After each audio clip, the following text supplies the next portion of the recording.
woman who offered him the sandals, seeing how wet he was, invited him to remain for the night in her home. Gudo accepted, thanking her. He entered and recited a sutra before the family shrine. He then was introduced to the woman's mother and to her children. Observing that the entire family was depressed, Gudo asked, "What was wrong?" "My husband is a gambler and a drunkard," the housewife told him. "When he happens to win, he drinks and becomes abusive. When he loses, he borrows money from others. Sometimes when he becomes thoroughly drunk, he does not come home at all. What can I do?" "I will help him," said Gudo. "Here is some money. Get me a gallon of fine wine and something good to eat. Then you may retire. I will meditate before the shrine." When the man of the house returned about midnight, quite drunk, he bellowed, "Hey, wife, I'm home. Have you something for me to eat?"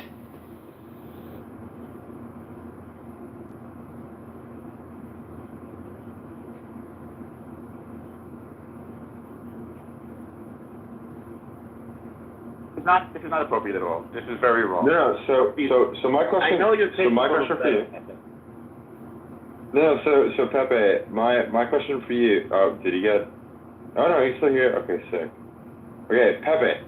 So I get that you're trolling at that moment, but what I would say is that I actually think that you should look at what the fuck is going on in the UK right now, and have alarm bells going off on where you live, and I would say that you asked me about the Muslims? Oh, dude, yeah. Yeah, I want every Muslim kicked out of the West, period, point blank. That's always been my stance. No Muslims. I'll say things that I mean, like, I don't know, like, you know, like my defense of gun rights, for example. The MAGA version of protecting gun rights is to grab the guns first and worry about due process later. And so, you know, if with friends like them, who needs enemies?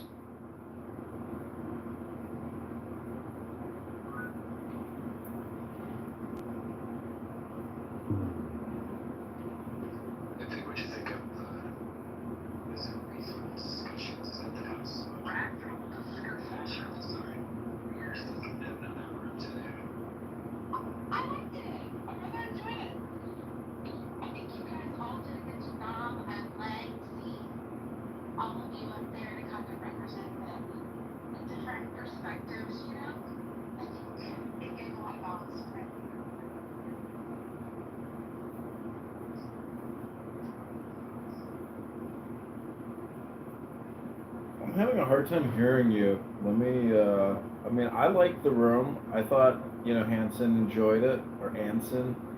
I think, you know, there's a lot of very difficult questions you can ask.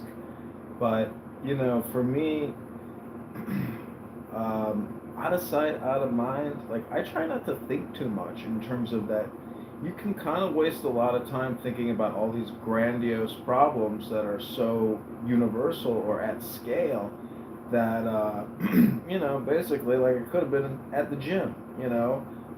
It's an opportunity cost to be here to have these conversations. So, I mean, I like to try to kill two birds with one stone and maximize the value of my time here on this app in the same way that you do. So, you know, when you waste time here having endless arguments and heated conversations, it makes it stressful, I think, as a listener, to experience that.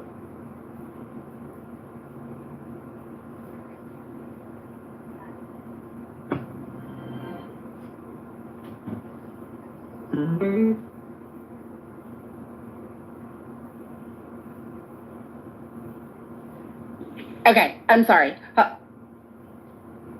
Real quick, I was just going to say, you know, with the balanced moderation, like, you had a lot of opinions, differing opinions, not necessarily everybody agreeing on that stage, but you had this level of balanced moderation, and it's always interesting to me when a room like that goes well, where you have people kind of from all ends of the spectrum talking and communicating, you kind of come to the conclusion that everybody's really not that far apart on a lot of issues. It's just the little nuances that tend to create like the big differences. And when you can actually have those conversations, like, it helps me to understand the left side of things a little better, because there's an opportunity to kind of hear everybody lay out, like, well, I feel this way because of X, Y, and Z. And it's like, oh, I didn't know that that's kind of what was the motivating factor behind that. And so I like to get those well-rounded perspectives, because I like to consider it from all the angles. Yeah, I think balancing the stage, at least the moderation, because you can't really determine who's going to show up for the room. It does help, and I agree with you. I thought that it was fascinating that until you shared your thoughts, Serendipity, everybody was pretty much in agreement that, like, no, U.S. troops should definitely not be used in that fashion. And then I think Adams had agreed with you, but you know, I think Anson, myself, and Moose, we represent some very different ways of thinking about what government's role is, but we all agreed for different reasons that pretty bad idea to get U.S. troops involved going after drug cartels. Yeah, and the thing of it is that there are a lot of reasons why I don't think getting the troops involved is maybe not the best decision. And again, like I told you to, I do kind of feel like it's trying to put a Band-Aid over a bleeding artery, taking that, because while it will have an immediate impact, you know, there's always somebody willing to fill the vacuum when you cut off the head of a snake. You know, there's always.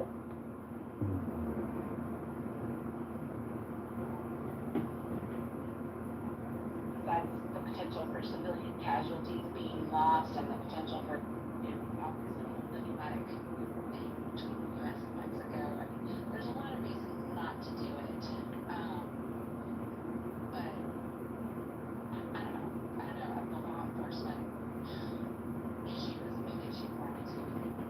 I think there's a lot of corruption there, and I think that because of that corruption, law enforcement tends to focus on the big busts that are going to generate lots of extra funds for them, and they tend to let all the other stuff go. Mojo, let me ask you a question. You make a great argument all the time for the Second Amendment, and the incumbent I'm running against, Darren LaHood in Rockford, Peoria, he's a gun grabber that wants to raise the age of the minimum age to buy what they call an assault rifle. So I'm just wondering, you know, if we really enacted the Second Amendment nationwide in the same way that like Georgia or Texas have open carry laws and a lot more lenient licensing and no database tracking, etc., on the whole, couldn't we save a lot of money on the NDA and our national defense by essentially arming our population and giving us, you know, great gun rights once again? That's not the argument that I would use against your opponent. The argument that I would use, and it will be one that speaks to his constituents. I believe that think about some of the broader concepts. Focus on the history of how gun rights, specifically the prohibition, right, has been very racistly applied.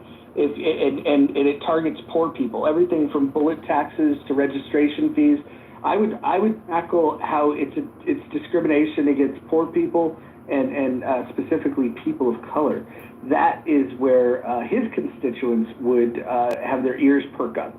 I think you could make other arguments that would make your constituents' ears perk up, but if you get an opportunity to debate him or have his constituents listen, those are the points that I would hit. I would meet them where they're at with and talk to them about something that they care more about, which is you know, discrimination. Raising the age won't do anything. I mean, you can get a driver's license 17, some states 16. The average vehicle, the average car on the road doing 70 miles an hour is far more dangerous to the general public than guns.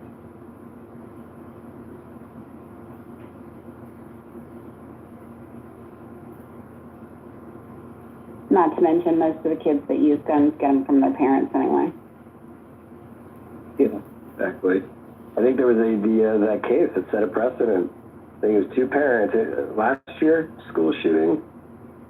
Two parents that were both actually tried separately for involuntary manslaughter. They were negligent, Moose. Like, They were, ordinary. yeah, well, I'm not saying they were. I wouldn't say they were wrongfully. I was all for it. I mean, I wouldn't say that. I wouldn't think they were wrongly convicted, but that is. I mean, that is.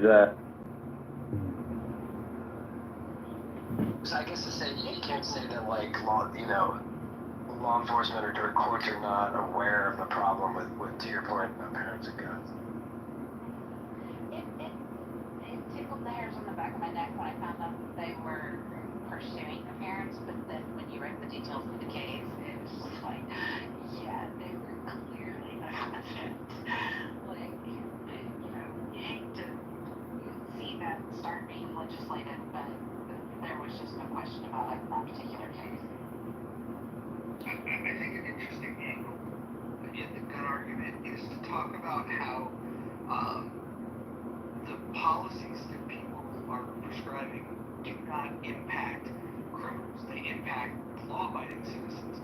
And then in order to instead of just shooting down all the laws, actually propose a measure.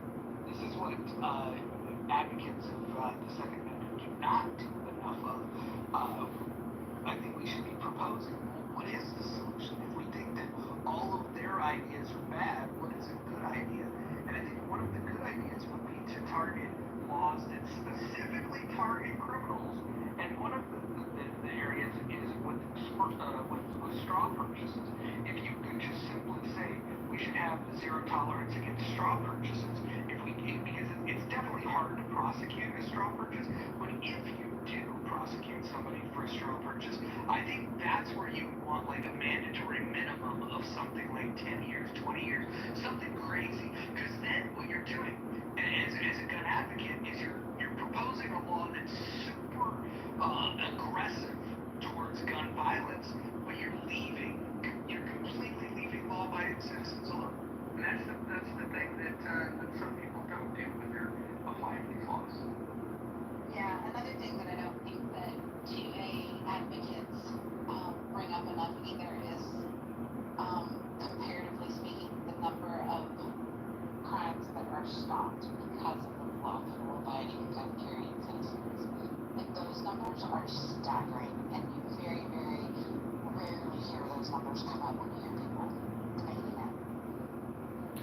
So what is a liberal Democrat?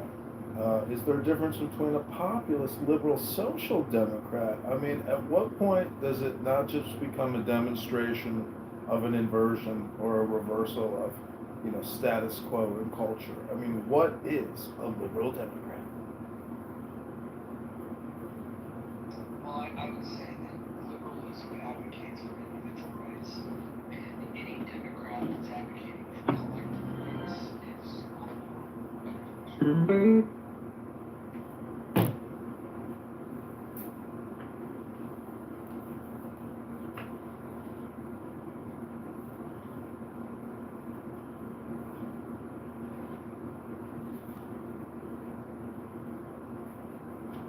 I'd like to see you do some spicy topics in the Rational Discussion House, too.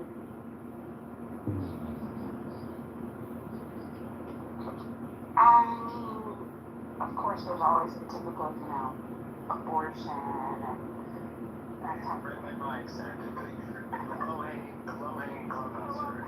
Yeah, that's spicy. People come with passion. The abortion issue is actually another one of those issues where I really don't think the left and the right are that far off. You just hear such a person about people to have to force people discussion. Here's the problem with pro-lifers. I'll pick on them for a second, because it's easier to pick on the other side, because they just want babies. But let's pick on the pro-lifers for a second. They make the argument that it's an innocent life, but then they completely shit on their own argument and come to the question of, well, what about rape or incest? And they're afraid to answer it in a way that would logically consent. That it's murder, because if it's an innocent life form, then it wouldn't matter if it's rape or incest, because your argument is that life is its own separate life, and that the sanctity of life is important and it's worth protecting. And so somebody's discomfiture of carrying that baby, and again, this isn't my position, it's just shooting down the inconsistency of the pro-life argument. If they really believe that life begins at conception and they're dedicated to protecting those lives, then when somebody asks them, what about cases of rape and incest, they would say, doesn't matter. That's the only logical that's the only consistent argument that they can make. And the moment they capitulate on that, you've really got them in checkmate, because they don't actually believe that it's a life being killed. And of course, it's the hypocrisy of them.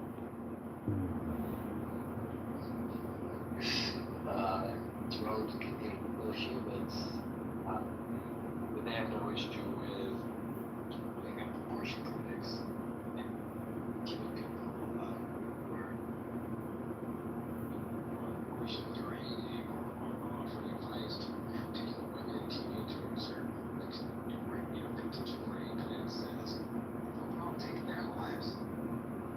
Well, how does it make, doesn't logically make sense to kill people who are killing people. That's just more murder, but they are sanctioned and protected by the law.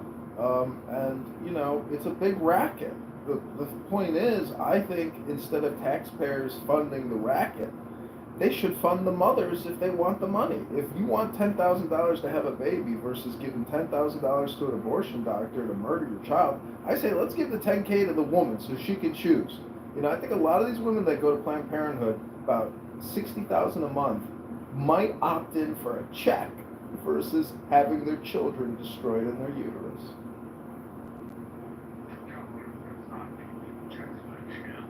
That's what I'm proposing.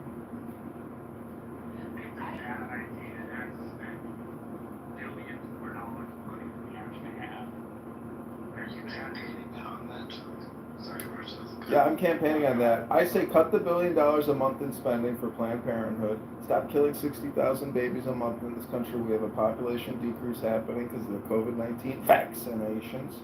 The mortality rate from COVID-19 vaccinations in 2020 is 20% higher than the average. I'm just saying, let's stop killing our people with big pharma, health insurance, abortionists. Let's let our people live.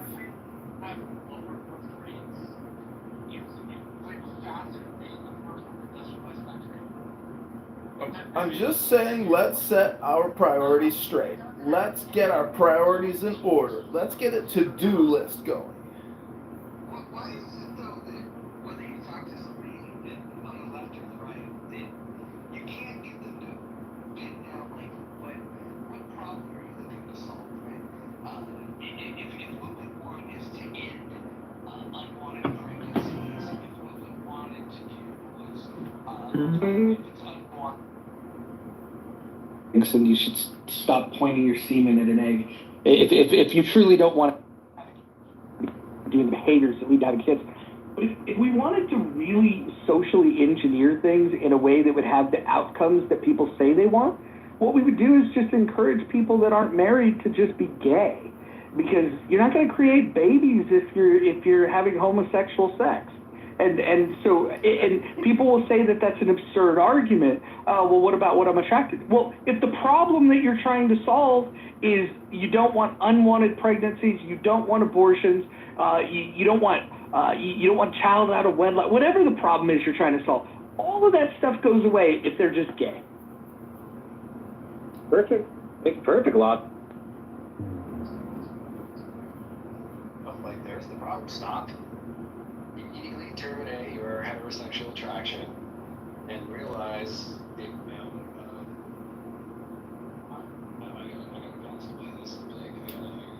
It's just a bell-shaped curve, though. The media and the culture or the government can't influence the homosexual or bisexual, index. But for 30 days, where every business is displaying a rainbow flag, is that new in American culture and society or historical? I'd say it's probably still about on average.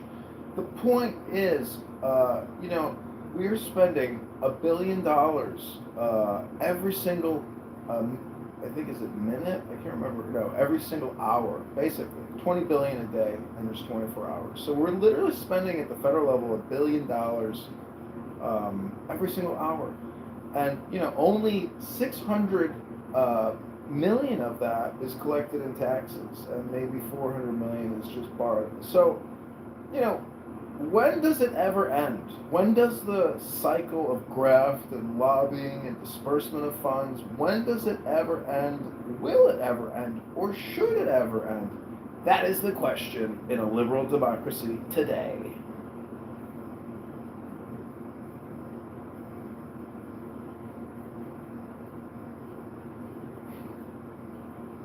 So here's some interesting statistics. So the federal government, if they borrow 4.7 billion a day, they borrow, and then they spend 18.6 billion a day. So you do a lot of thinking about what we're spending more than we borrow.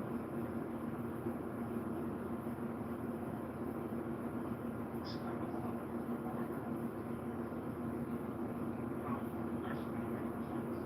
why don't we just pass a balanced budget?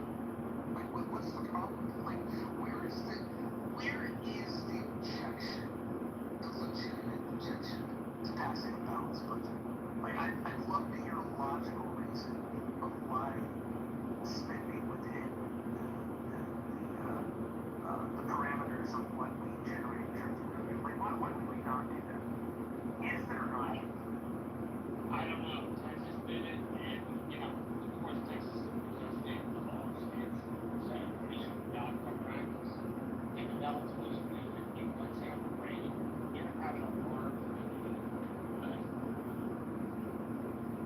Well, you could look at the international government debts of all governments, Japan, et cetera, and look at the debt to GDP. And the fact that if we are borrowing this much right now in these other governments, like Spain, for example, owes like 1.2 trillion, 1.6 trillion. It's very high in the European index in terms of GDP and total debt. So if that is the paradigm or the equilibrium or the balance of the global currency system, we are actually in a very good place knowing how much we're doing currency manipulation. We're getting away with it, and we're accusing everybody else of doing it. That's why Trump is so great.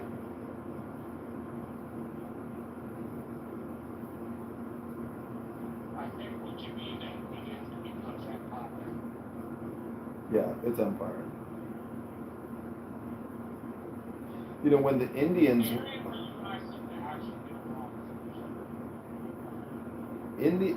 when the British had a major revolution on their hands in India, and they were really worried they were going to lose it. And so guess what they did? They mounted the biggest parade effort in their military, civilizational history, and they mesmerized the Indians. The Indians all lined up and were like, wow, look at this parade. And so they hypnotized all the Indians into basically becoming submissive again, just with that communication, a show of force. So, I'm just wondering if America does show of force politics all the time. So I'm just wondering, when the next show of force will be, because our dollar demands it.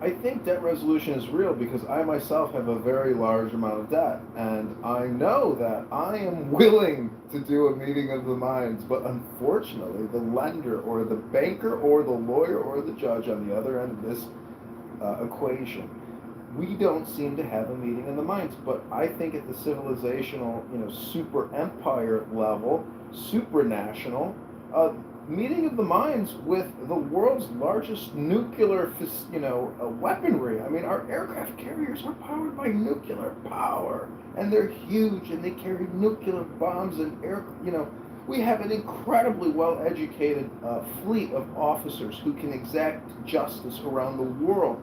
But I'm just asking, is that really justice? Unless it's a just war, I think you have a lot of veterans who are maybe kind of disgruntled. Like, there's a lot of Afghanistan vets and Iraqi vets who aren't so sure about why they were there. And I'm just asking, you know, if it's not a just war, it doesn't sit well in the stomach. John, I went to lunch the other day in this local area, and I food trucks and stuff. And they had one randomly set up very close to the flag. You know what it was? Axe.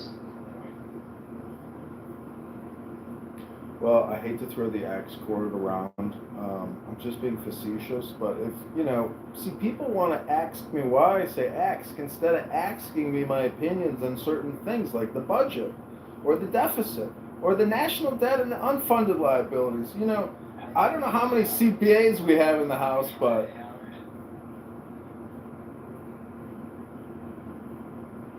Do you guys know what the math is on the unfunded liabilities? 100 trillion. No, I think the carry each American has of the overall debt is $84,000 per person. Wrong. Try 110,000, 120,000, or maybe 400 or 600,000 for the unfunded liabilities, because the unfunded liabilities are 4 times that of the funded liabilities. So if everybody owes 110,000 on the funded, everybody owes 440,000 in the unfunded liabilities. Prove to me my math is wrong. Define unfunded liabilities. I have asked Grok many times, what is the difference between funded and unfunded liabilities? Guess what Grok's answer is, Dr. Moose?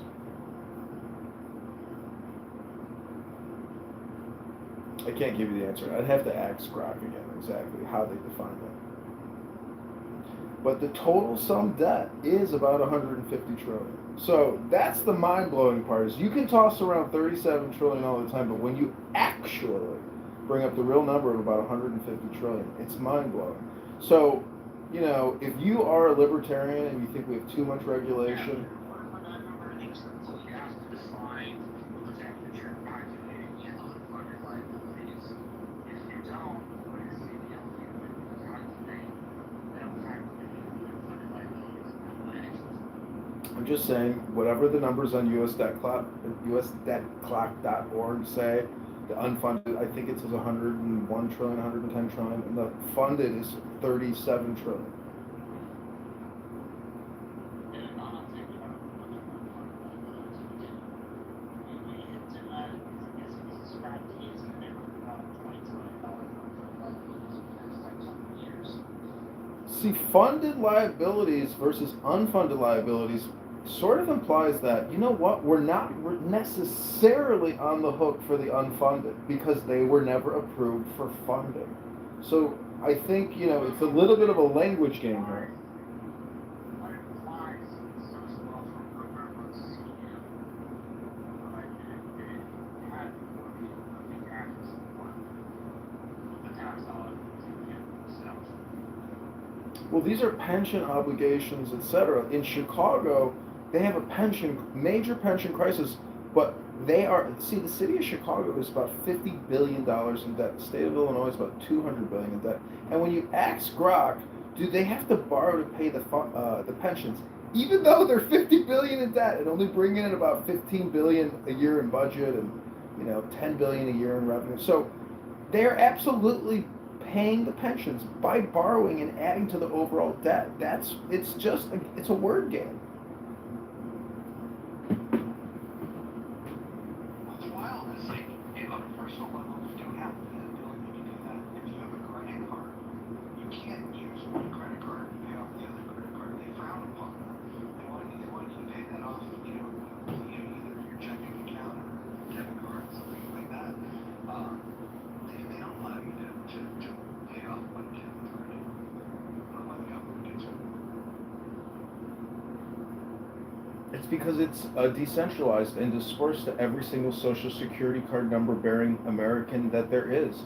You are literally in the ledger through the social security number. I mean, it's all one giant network, and it just, you don't feel it, and you really don't feel it because inflation isn't a big problem. It's a problem, but it's not hyperinflation. We're not there yet. We got to get to about 2050 to where we start getting into like absolute hyperinflation, where eggs are, you know, $40, $30, a thing of milk is $30, like that type of a grocery store situation for a lot of people who didn't move up on, you know, their earnings. I mean, it'll be catastrophic, but what I'm saying is we shouldn't even get there. That's stupid to inflate our money like that and think that we can run the Federal Reserve and Congress like this fiat inflation bubble system. That's stupid economics. That's running a pizza shop at a loss for 25 more fucking years. No, you shut the pizza shop down and you reopen something else. Yeah, but let's build a new football stadium in your city. Yeah, you need taxpayer funding to do that, which is fucked up, isn't that? It's always going back to the taxpayer. Let's stop fucking the taxpayer. Let's stop fucking the voter. Let's stop fucking our citizens. On the existing stadium. Here's something to consider. So, if you want to find the big culprit with unfunded liability in Medicare, unfunded liability for Medicare is $15 to $55 trillion. Medicare Part A alone is $15 trillion of unfunded liabilities. Medicare Part B, $20 trillion shortfall. And Medicare Part D, $15 trillion shortfall. I mean, Has unfunded liabilities larger than the U.S. national debt currently. Say that like it's a bad thing.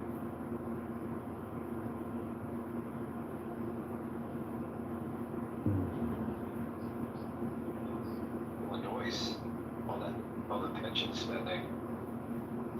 See, that makes sense, Mojo, that, you know, it is 50 trillion because if we're already spending 4 trillion on Medicare, Medicaid, and you know, blow that up by 10x over the next 25 years. See, that's the thing. It's like, over what time frame is that 50 trillion? Like, where do they get that $100 trillion unfunded liabilities number from? It's just a forward projection, but you know, this isn't liberal democracy, and it's not capitalism. What do you call it? Like crony fascism, fiat capitalism? Economic fascism.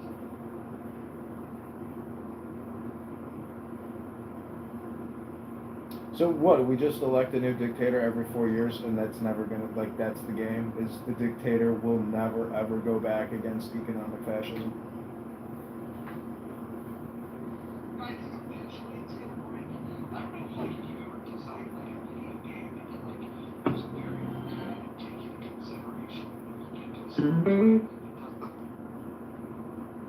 Like a virtual pinball machine, and all of a sudden, for a certain angle that the ball might hit, now the ball's stuck and it's not moving. I have a feeling that that's what we're going to get to the point of the unintended consequence, which is going to be that the system is just going to break. And then at that point, I think what we do is we tell those foreign entities that we owe money to, as well as corporations, to go pound sand. And then the unfunded liabilities, we just tell the American people, sorry, we're not keeping these promises. And then we just hit a reset button. And if that's the inevitability, then my question is, why don't we just hurry up and do that?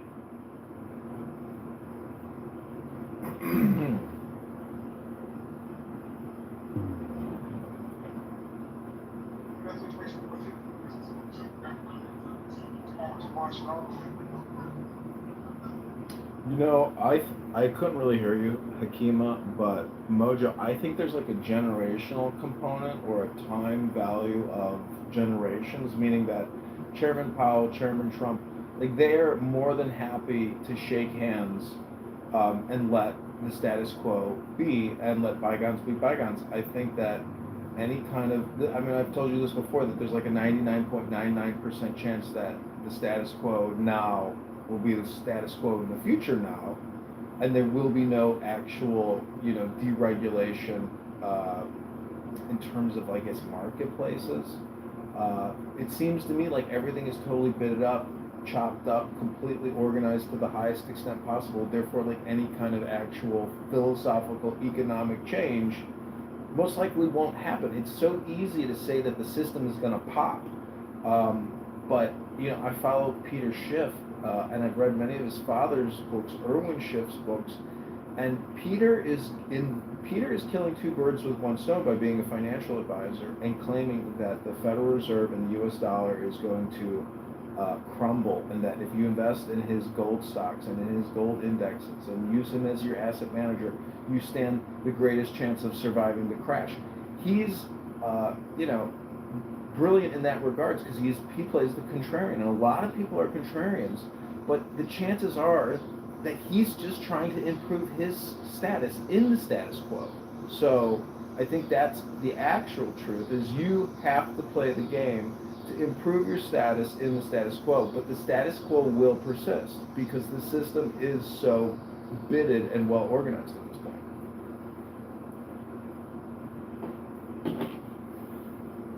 Have you guys read Atlas Shrugged, or is it just a title that I throw around to you guys? Take the time to. Anybody actually read it? No, I've never read it.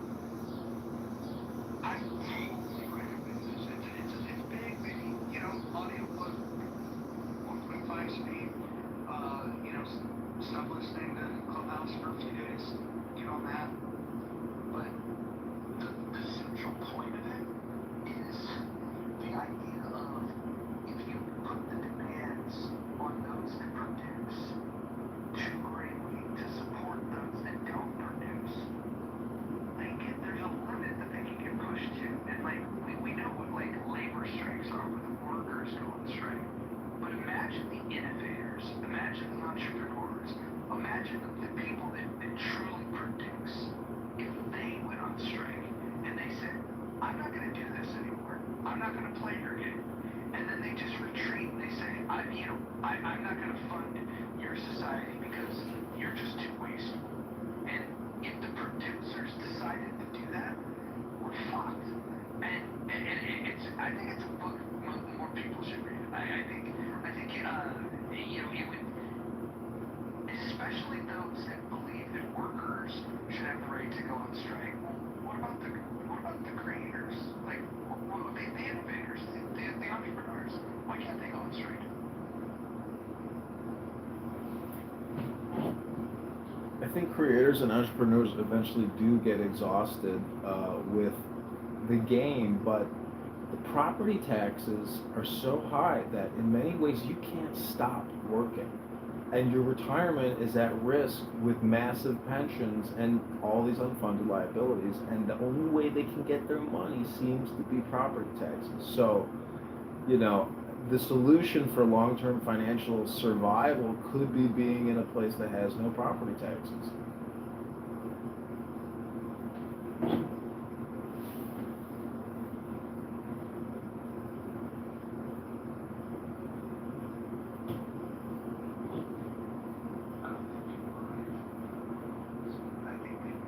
I think if you offer people tax reform and a balanced budget,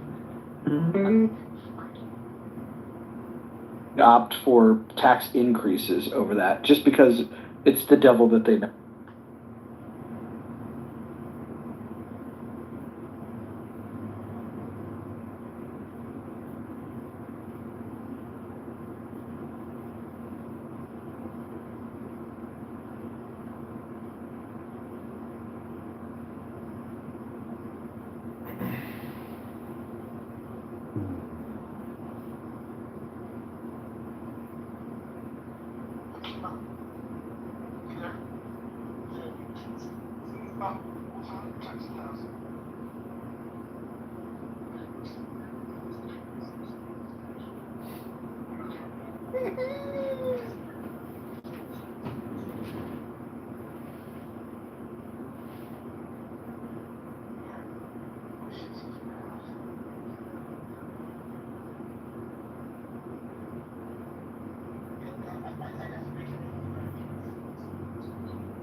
hagfish. Forget scales, forget bones, even a jaw. Wrinkled and pale, it slithers through the abyss with a single powerful nostril, a super sniffer that detects the faintest whiff of a deceased creature from miles away. But how does this boneless wonder actually eat? Hidden under its chin lies a toothy trapdoor. Once safely inside its feast, the hagfish deploys this weapon, scraping and shredding flesh with its sharp teeth. A powerful tongue that slurps up the resulting mush. But the hagfish has another trick up its slimy sleeve. When threatened, it unleashes a truly remarkable defense mechanism. Slime, expanding a mind-boggling 10,000 times in water. This slime creates a tangled mess of protein threads that disorients and confuses any attacker. This slimy escape plan is so effective. Predators leave frustrated, leaving the hagfish free to continue its deep-sea scavenging. This. Did you expect the meat drop to go that far?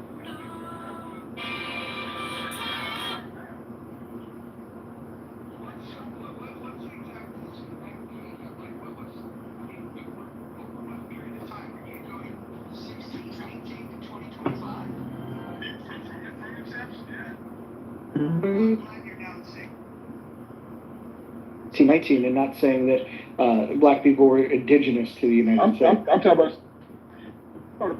That's exactly what those numbers show. That they reclassified people into the black population. That's how it grew. That's the only way it can go to the numbers. If they put other groups of people together that all look the same and make them one group of people, that's the only way the population can grow that fast. The only way. Let me ask ChatGPT. See what they think. Hold on.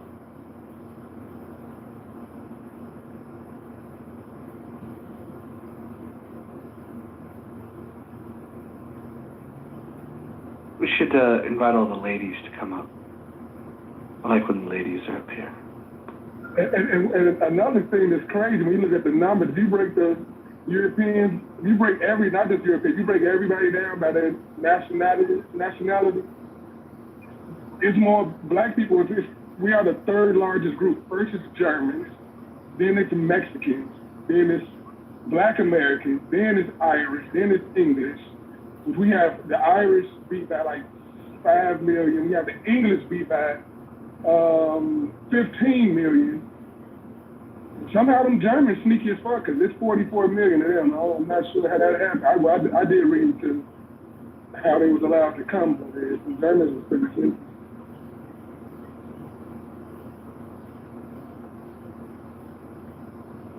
But it took about almost 10 million Germans to get to 44 million. At the same time period, it took 388,000 blacks to get to 36 million.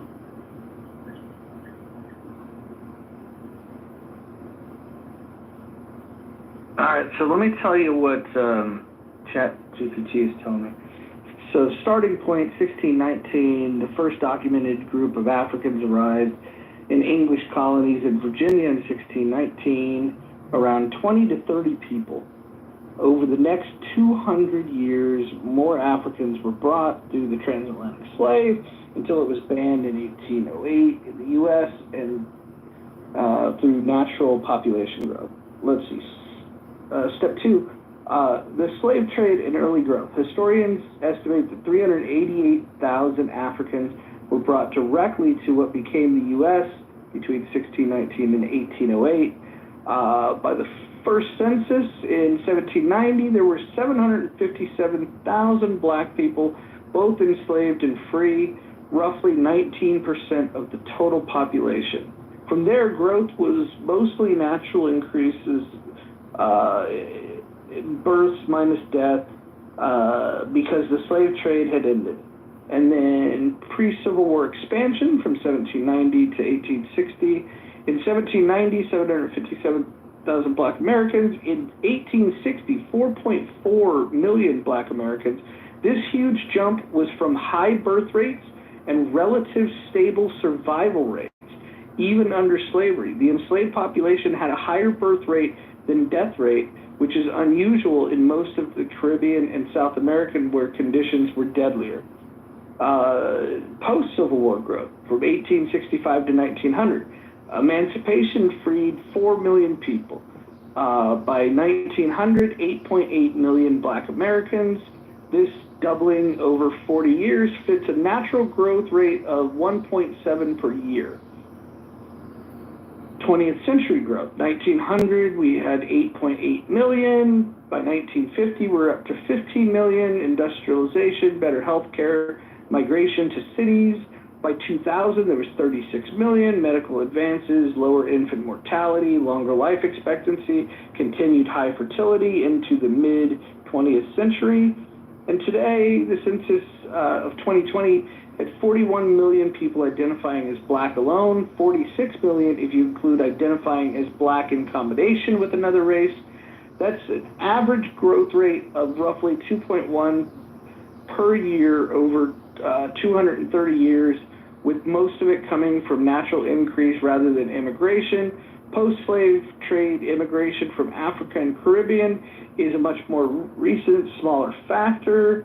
So the simple math is, it went from 388,000 to 41 million at a growth rate of 2.1. Okay, now ask why did Black Americans outpace white Americans by such a large mark? Like, why, like, how is it possible that Black Americans grew 100 times and they only grew 5 times? Like, how is that? Tell me, break that down. Let's see. I'll ask. These are good questions. It actually says no. The Black population in the U.S. has never outpaced white Americans in terms of total numbers or growth rate over a long run. Here's why. Starting numbers were vastly different. In 1790, the first census, where there was 3.17 million white Americans versus 757,000 Black Americans. Whites already outnumbered Blacks 4-1. Both groups grew mainly by natural increase. What's the number? I'm looking for the actual percentage. What's the actual percentage? Doesn't tell me. I'm going to ask it again. What was the growth rate per year by race? Okay, let's see. Okay, so the white population growth rate it started in 1790. We had 3.17, and then by 1860 was up to 27 million. They went from 3 to 27 in the same period of time, where Blacks went from 750,000 to 4.4 million. And now that was immigration. But we're talking about population growth. So, you just said birth rate, though, so you can't put birth rate with immigration also. No, I said I typed in growth rate. So the growth rate. I thought that birth rate. So in 1790, there was 3.17 million white people and 757,000 Black people. And if you look at these birth rates, let's see, what's the total?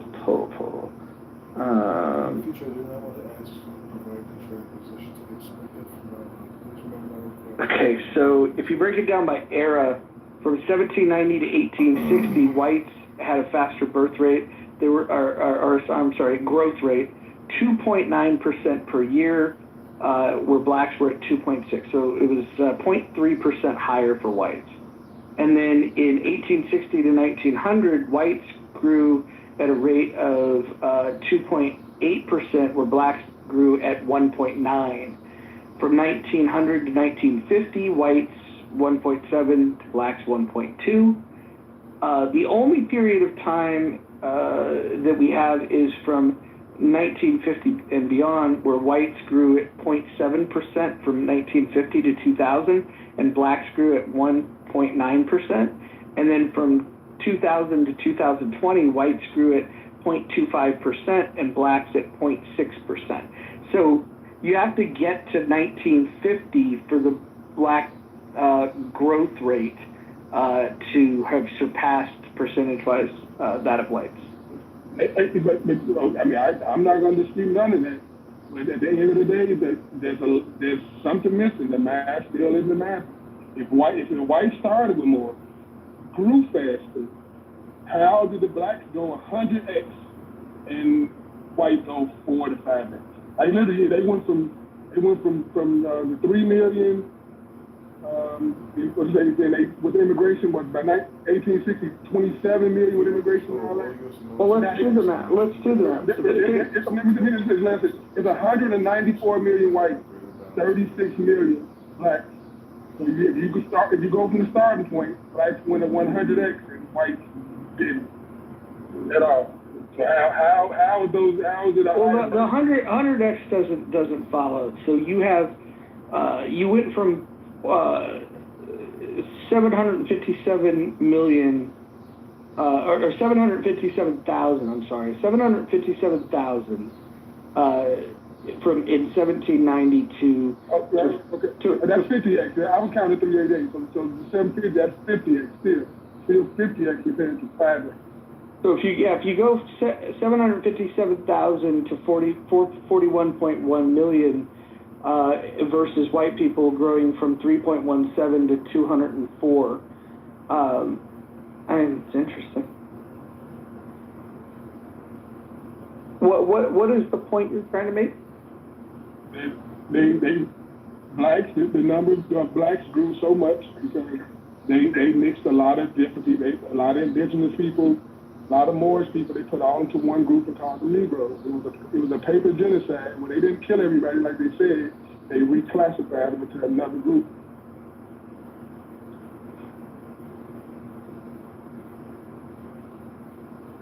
And if I want to drive, and I can put up a lot of things that let me know like when they did what. The history is there. Like they definitely reclassifying Moors and indigenous people with black Negroes, put them all in one group.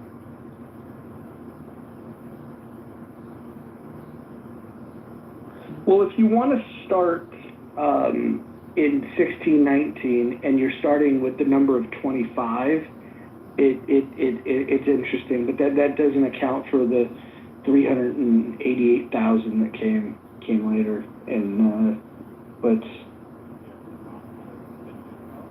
so the total number from 1619 to 2025, the total number, the rate of growth for black is 2.24%, and for whites it's 2.57. So whites have grown faster. Not really. I mean, come on, we gotta be. 388,000 blacks got brought over here. Not counting the Caribbeans, like they say it's 36 million, but they say 41 and 44. They start counting Caribbeans, but they say the foundation of Black Americans, 36 million, started at 388,000 with zero immigration. Whites started at 3 million with immigration. They altogether took their total number of that got brought here and immigrated is 33 million people. That is their number, 33 million people within the 1800s. That's how many whites it was. And at that time, it wasn't even 1 million blacks at that time. And that number, their number went from 33 million up to 194 million.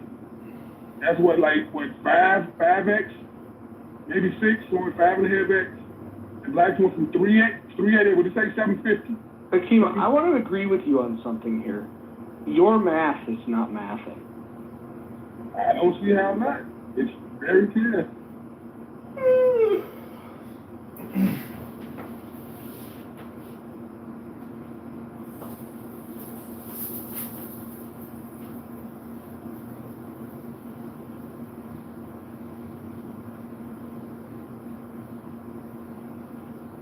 Hakeem, but what did you think of the Liberia movement?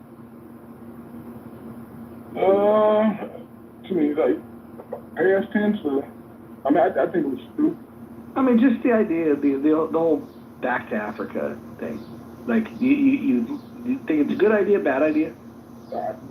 Take somebody back somewhere where they never came from, so that's a bad idea. Well, now that's fascinating. What do you mean they didn't? They never came there from here, from there.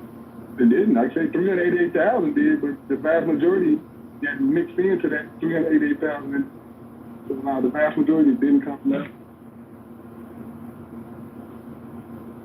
Oh yeah. How you doing, Roger? Well, I'm doing math on Clubhouse, so it's not the best night. But how are you doing? I'm doing fantastic. First day back in my actual office in 6 days, so that was very interesting. It was actually a really good day. Really good day. So I'm going to go to the gym, and now I'm sitting here listening to you guys talk about race. So it must just be another day on Clubhouse. What was your theory yesterday that it starts in the morning? Talks about Trump, and then in the evening it talks about race. Was that the progression? Yeah, I get it. No. For some houses, that's how the progression goes. That's the flow of how the conversations tend to evolve on this app. Others, they start at the bottom of the ladder, they work their way up. Some start in the middle, they skip around to many different topics, but it pretty much follows the same logic pattern and the inability to deviate away from those topics on a daily. Mojo, I'm wondering if, I'm sure you don't need the money, but I'm wondering if somehow I could convince you to do a organized book room, maybe at least for an hour this upcoming week, where everybody reads from a book for 5 minutes, and hopefully we'll get we'll get an hour's worth of readers. Do you think it would be possible if you would join my room where you created a 1 hour book club room? What book are we gonna read? Everybody gets to pick their own book, but everybody gets to do, yeah, whatever book you want. That's not going to work. That's not going to work, because let me tell you exactly what's going to happen. It will work. You're going to have one person that's going to pick a book by a Zionist. You're going to have another one that picks a book by Palestinians. Then they're going to argue about who wrote what correctly. Then after that, you're going to have one person that's going to quote Strom Thurmond.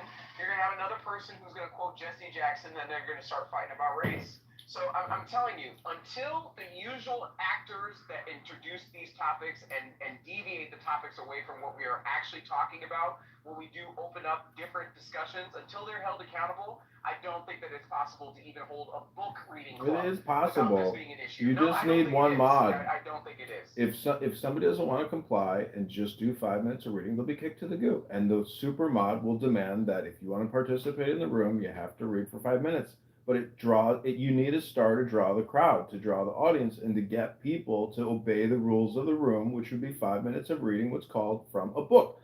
I'm just merely trying to demonstrate that out of the countless many number of hours that you will spend on this app, if the supermod could demand 5 minutes of reading, it would be a very beneficial and new type of experience for most people who are usually just engaged in conversation. I'm telling you that it would be possible to have a book club on here and to force it, but most people want the short-term dopamine from having, contentious conversations. Yeah, it's going to turn into a Chomsky Palestinian petting zoo. Give it a week. Why don't you host one then, John? I do. I have been doing book club. I have book club houses across multiple profiles, and nobody comes to my rooms, but I'm still doing my own book club. Across Clubhouse? Yeah, across 3 different Clubhouse profiles. John, have you ever been part of a book club before? I have, and it was terrible. Well, typically what you do is you select the book that everybody reads from, and then if you want to do a book reading from the book club, then we could gather everybody, and then we could take turns every 5 minutes reading from the same book. I know. But I'm saying because everybody wants to talk, I think a 5-minute book club is the way to go.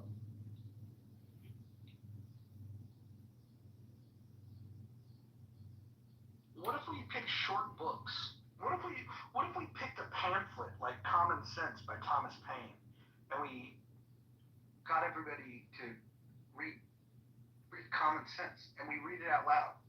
You could do that. Yeah, you could do that. You could pin the link and have everybody read from it, like as if you were at some kind of Bible study and everybody takes a turn.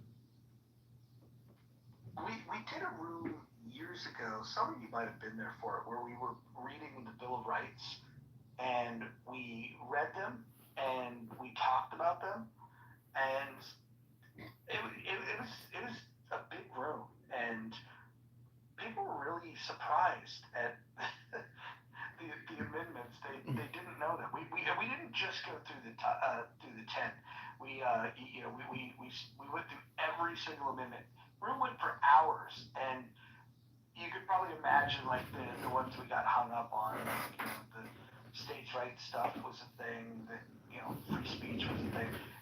Some went really quickly because nobody had a well-informed opinion. But I think you could do this if you just have to get everybody to go and commit to doing the homework, and then those that don't do the homework, if they showed up to the room, they would just hear people reading that did do the homework. No, I don't think homework assignments are going to work. It needs to be on-the-spot action where people literally click the link in the title and then you read the document for 5 minutes each. Everybody has to read. If you don't read, you're not allowed on stage. If you don't read and you're on stage, you get kicked to the goo. I'm just saying the book club is about maximizing intelligent communication transfer. All right, let's ask. Hakima, do you want to participate in the book club? It sounds like basic jargon when you hear some shit that makes sense, opposed to this mindless jargon. So I'll try it out. I'm not for it or against it, but I'll definitely try it out. Can we start with the book of Revelations? No. Yeehaw.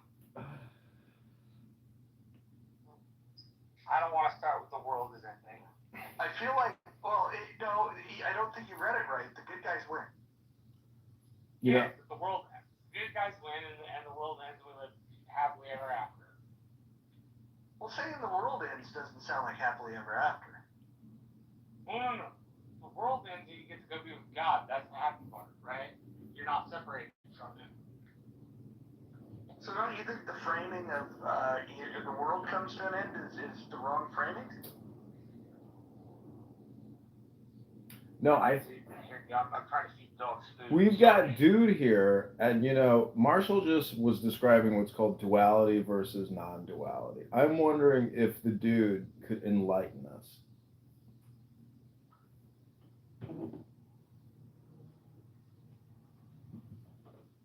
While Dude is getting his thoughts together, I did want to point out how actually significant it was that Mojo kind of turned this into a book club right now, on the spot. Yin yang. Well, Yin yang duality, but the different parts of it are dual. The whole of the yin yang is non-dual.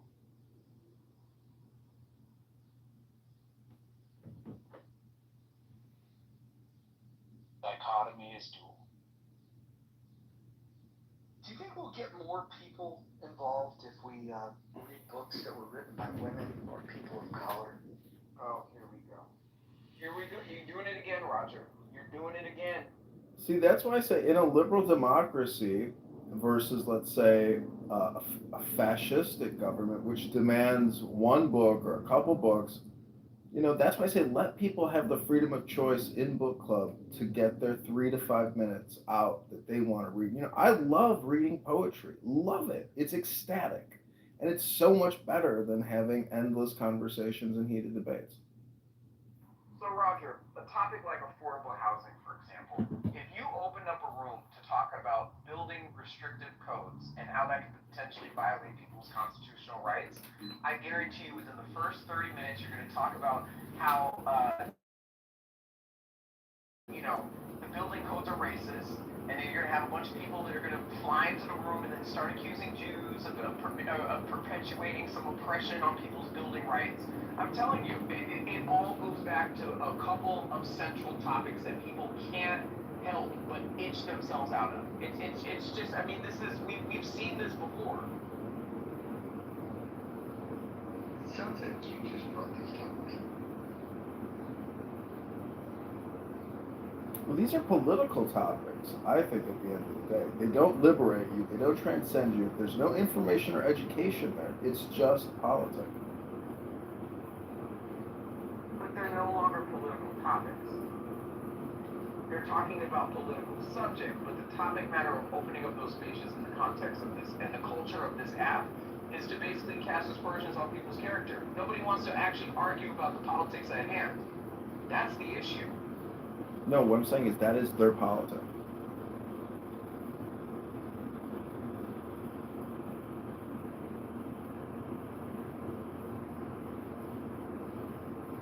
I mean, that's how they do it. I mean, I think all communication is political. So even when you start talking about the debt and the deficit, to me, that's still political rhetoric, propaganda in a way, because the truth is what Franklin Delano Roosevelt said, which is you do not have to fear fear. The only thing you have to fear is fear itself. So if you fear money or you fear the debt, well, I don't think you understand the games of kind of enforcement. We've got the guns. We've got the aircraft carriers and the tanks and the bombers. You know, it's up to us to lose the war. And I'm not saying we're in a war. I'm just saying that our dollar is backed. And a lot of other countries' currencies aren't backed by force. Evan, everything in this country is not political, okay? People put out a freaking gene ad, okay, and thought that was political. That wasn't political. People's responses are political. The way they choose to respond, the beliefs behind their responses are political. But people's actions aren't inherently political. I think that we need to delineate what's political and what's just... Well, I just find it as a communication. Not action, but communication. It's the word, the transmission of words into our brains versus going in the streets and, you know, getting into a fight with a police officer or something to that extent. I think the non-action is more important than the action, because if you're breaking the law and you're an anarchist versus somebody on a social audio chat trying to increase your education and intelligence, or if you're just going to speak politics all day long, it's your opportunity cost. But the teacher or the educator hopefully tries to wake people up and say, hey, you know, now is all important. Stop thinking and end your problems.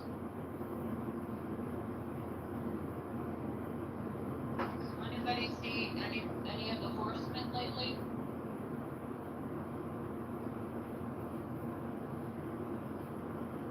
The horseman? Yep, there's 4 horsemen at the end of the world.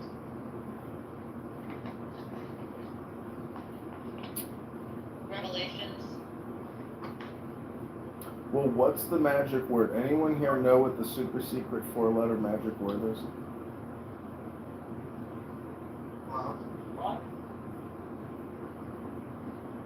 I mean, I think you could say LOVE is actually maybe more important than the GOD, but that's like 3 versus 4. But I'm just trying to say that, you know, you can turn any word into a mantra. Love is a great mantra, but it also implies hate or disgust or anger. What's the opposite of love? So, you know, if you've ever been in a loving relationship and then and how it morphed or turned into an absolute contrarian position, you wonder, how could that be?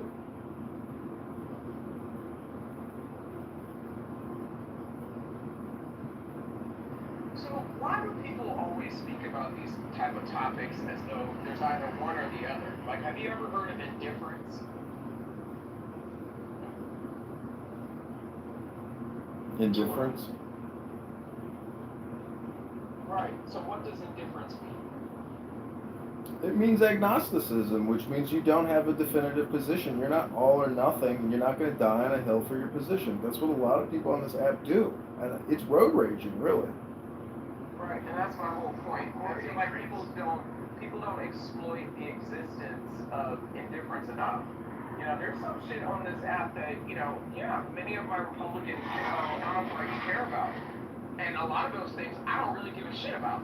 Doesn't affect me, don't care. You know, that's between you and whoever it is that you're doing it with. I don't care. But people don't allow people to be indifferent. You either have to be on one side or you have to be on the other. You can't just remain indifferent. And when you remain indifferent, you have people on both sides casting aspersions on your character, trying to create you in the identity of the opposite side of their beliefs in a way that is disingenuous from your position as being indifferent. Well, here's indifferent about the way they feel that. Well, like, you could be attentive and aware without having made a choice in that dichotomy that you set forth, right? You don't have to be ignorant or indifferent. You could be attentive and aware and not in a dual mindset all the time. And be in a non-dual mindset, but aware and attentive. Okay, so let's look at the history of this app, and let's look at different topics where people were not allowed to be indifferent. COVID. Can we start there? Can you guys resonate with my opinion on where the history of this app has disallowed people from being able to experience this app in the same way that everybody else is, able to experience? Is it, you have to take some sort of side. I mean, why are we not uplifting people who are just indifferent? I feel like that's where the real conversation takes place. Well, with regards to COVID, medical misinformation will not be tolerated by the medical industrial complex and the censorship platforms. And they proved that. They eliminated 30 of my accounts. They deleted tens of thousands of people who spoke out against mass injections. Well, but they're not done with it yet. The other day, we changed the title to what was worse, vaccinations or the disease. And that was the only room within the last week that got shadow banned. So, like, just putting those words in the title in 2025 is a problem. Yeah, on YouTube, they have a medical misinformation policy. You can't talk about, there are verboten topics that you can't talk about because you don't agree with the health outcomes of what Pfizer, Moderna, J&J, and 10 other big pharma distributors and doctors tell you is good for your health. I asked Grok today, what are the 10 health benefits of getting the COVID-19 vaccines? It's really interesting. And then I asked, give me the contrarian position to all the bullet points you just gave me. And sure enough, Grok will give me the alternative positions. But the first response is always the consensus, never the contrarian position. So I asked Grok, for all future questions, also give me the contrarian alternative position to whatever your answer is, and please save that setting. So hopefully my AI chatbot, Grok, will always remember my preferred settings.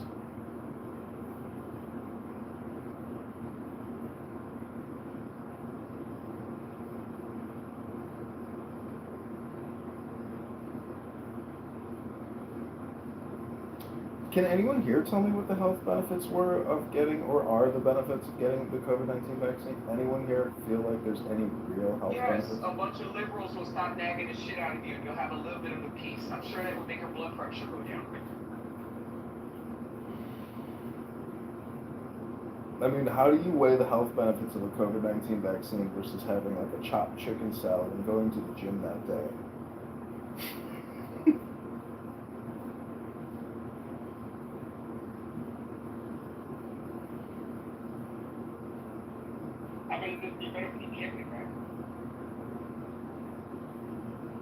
So what, anyone here know what a solipsist is?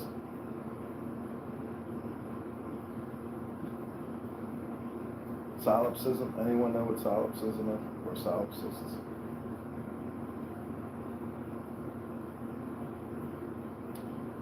Well, I've heard it said that a solipsist believes that nothing really exists outside of his mind. And so Alan Watts, he was joking, he said it'd be kind of funny to go to a conference for solipsists and just meet people who think everything is like a construct and their brain is like the central constructor of their reality, and their reality is like the ultimate reality. So it kind of puts everybody right back in the now, because in a way we are all experiencing reality through our own little tunnel vision, and this app is technically a solipsistic app. Everybody here has the all or nothing position. That's why I say, like, is a future communication event horizon on the bill? Is it in the future? Like, is there going to be like, because when you look at all this technology, in a way, it's just like fascination spam. How can we, create a new moth to, flame with a moth? Like, there's no real innovation happening. Like, IQ is going down.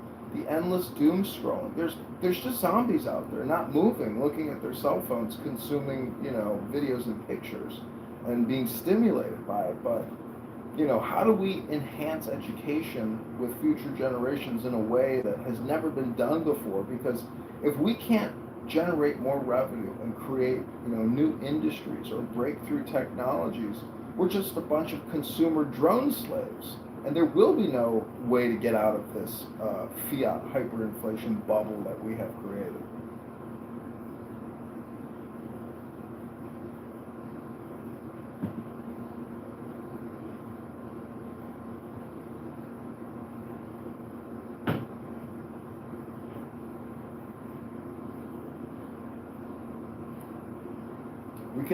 We could ask Caleb down there, what does the Torah say about economic development? Because I don't think relying on a debt jubilee to essentially consolidate or have a new meeting of the minds with regards to the accounting, the numbers, the responsibilities, I don't think that's going to happen. But I could be wrong.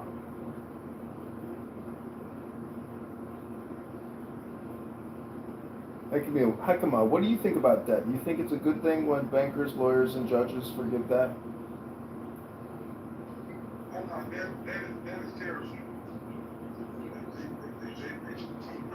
They're not going to do anything about it. You want to argue about that for the next this country go away for the difference. Do you know who one of Chicago's biggest lenders are? Who manages Chicago's $50 billion in debt?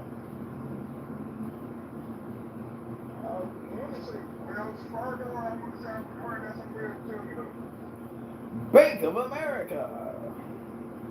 Oh yeah, Bank of America. That's that. The Gorba's locked up. What Bank of America? She's going after them. And again, that's on the case. That's on office.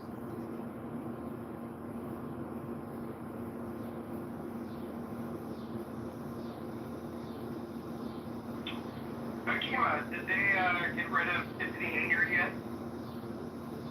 Yeah, she got voted out to pass election.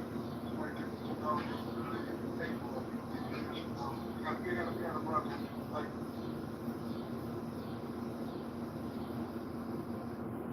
she's not in jail, like I told you, man. She's not going to jail. These top suburban mayors, robbing communities. You have to eat it. Nobody else goes to jail.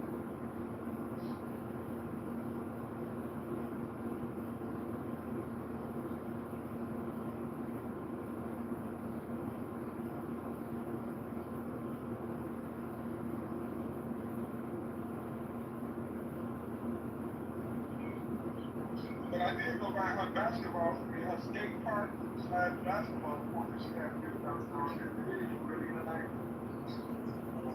I heard she wasn't even using it, but I went down there and she wasn't got off it. So I guess she did something this year. Did something like that. What would be a bigger gift, to your constituents? Cutting their tax rate by 50% for their income and their property, or building them a skate park?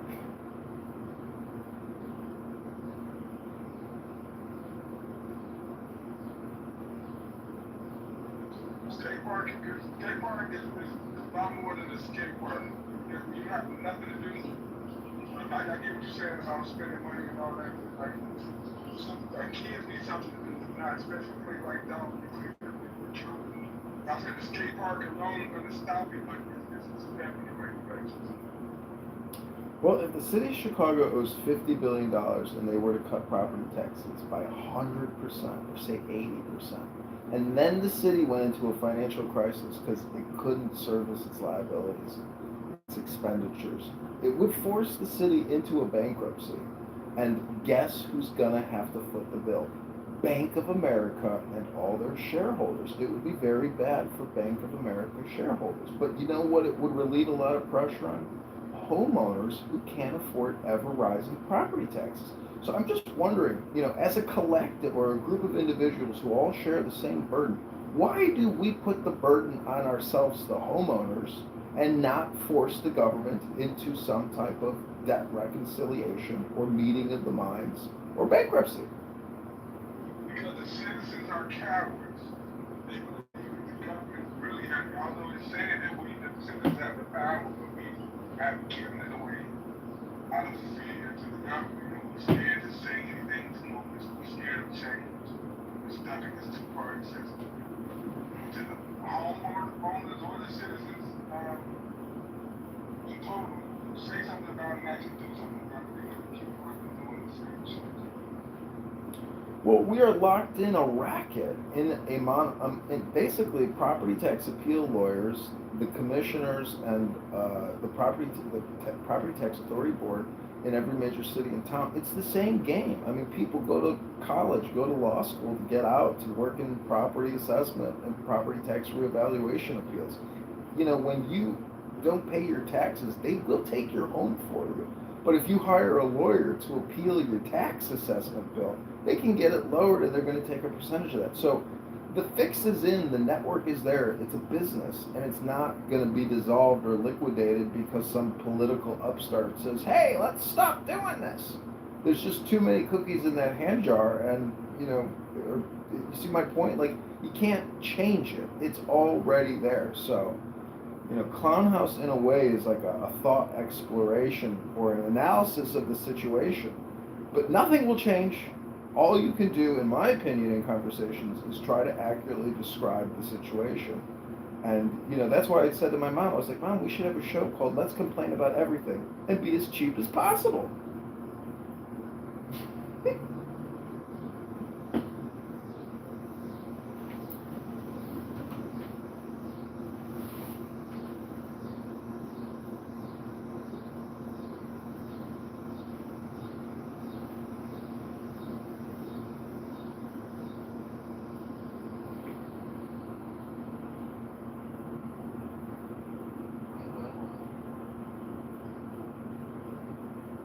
Adams, you said we talk about different things. What are the new things that you think we should talk about each other?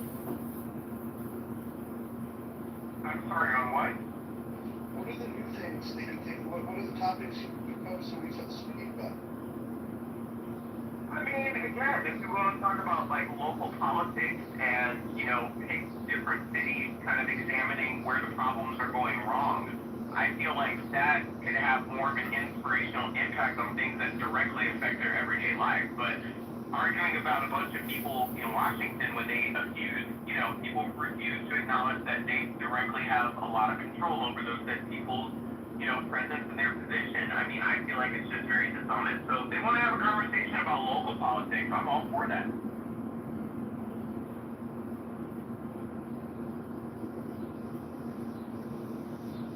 How many people on this stage or audience or just on Clubhouse in general do you think are involved in local politics? Like, whether it's an occasional school board meeting, city council meeting, any lifting a finger, like what percentage of this app do you think does that? 3. Can I say single digits? I would say you're still overestimating. I would say it's closer to 23. Where do you think, just curiosity, this may be another subject on next camera, notice how many of that is not done to death. Where does adult vasectomy fall in Planned Parenthood with Republican versus Democrat? So, for one, do you believe that Planned Parenthood is designed, by and large, to address the issue of sexual health beyond just abortion? I mean, do you really believe that that's where they're like the? I'm trying to understand what your understanding of what Planned Parenthood is designed to do. I'm trying to understand, I'm trying to understand like where you think it needs to fall under. Whatever people's opinions are, what their understanding is of it, if it's effective, how young, how old. Why are vasectomies the topic of interest for you? And is this the type of question that an AI chatbot would be better suited to give us a more accurate response? Well, the majority of the people in here are men, and vasectomies affect the male body, and it would be interesting to talk about because it's not something that's frequently talked about amongst political circles or amongst hot topic things, and so I think it would be really interesting to hear people's opinions. At some point when we discuss a vasectomy, does it ever get to a cream pie? And I ask that with a grain of salt because technically, if you get a vasectomy as a man and you want a cream pie, I'm not trying to be crude here. I'm just saying, is that what men get a vasectomy? John. So going back to Kristen's point as far as Planned Parenthood and then offering vasectomies, my question to you is on the scale of the services that Planned Parenthood provides, how often do you think that they're providing vasectomies? I don't know. Let me ask Grok. If they're providing a significant amount of vasectomies, I'm telling you their business model would be highly flawed in the nature of why they're designed to be there. And I'm being very honest with you, Kristen. Like, I believe that Planned Parenthood is designed to kill babies. There is a reason why Planned Parenthood is not strategically placed in areas that can benefit from having additional access to mechanisms of sexual health, such as senior communities. I mean, have you looked at the STD rates amongst the senior population? Yet you don't see any Planned Parenthoods, put in places like, Leisure World. Do you? I mean, a lot of those seniors that don't have access to cars that otherwise could benefit from that sexual health, they health insurance. Again, but the access to be able to get tested, the access to be able to address certain. Okay, Marcus, do you want to speak, or are you going to allow me to speak? So the thing is, they don't need that haircut. These fish may look like they're dead and dried up, but they are actually alive. Just take a look at these guys.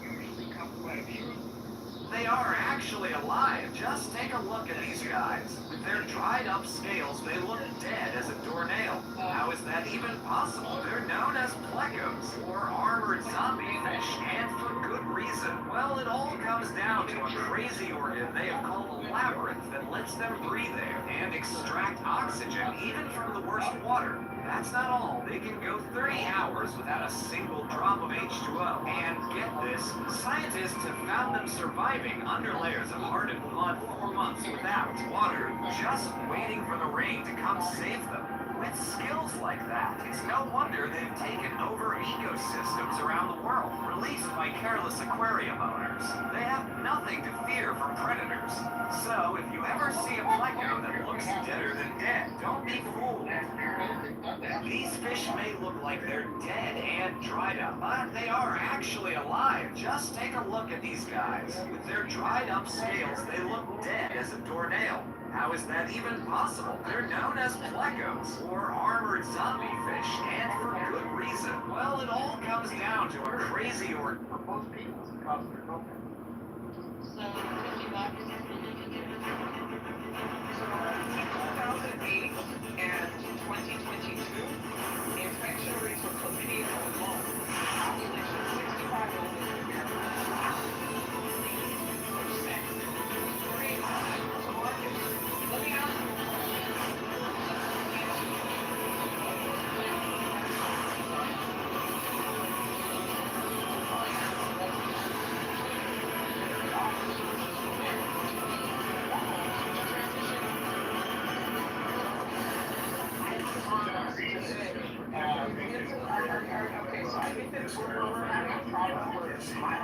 not reaching out ears, and you're not hearing that I'm still speaking as well as the president. So again, I'm going to finish my question. I'm going to finish my question, Marcus. I'm going to finish my question. So what is this you have to say that Planned Parenthood is designed to specifically meet the needs of women? I mean, I can look at the mission statement if that's what it's supposed to be. But it's not about seniors. Period. Look, the mission statement says that they were designed to kill babies. Okay, so that's why we're having a problem with the conversation. Because you showed me the Planned Parenthood website or statement, the mission statement, and decide to go in. I just don't believe it. Marcus, their main line of business is killing children, okay? The only reason why they offer these secondary sources is to have access to funding. That's the only reason why they offer STD testing. That's the only reason why they offer all this other cushy bullshit, so that our legislative body could authorize them to have access to funding. Because it wasn't a really rosy picture to offer funding for their sole mission to kill babies. That's the only reason why they offer those other services. Okay, so let's not sit here and pretend like it's designed to do a dutiful effort to society. They're designed to kill children. The only reason why they offer on a very disingenuous basis other services is so that they can build taxpayers into their goal of killing more children and us paying for it. That's not what the website says. Yeah, but the more you get worked up, Regardless of all is working well.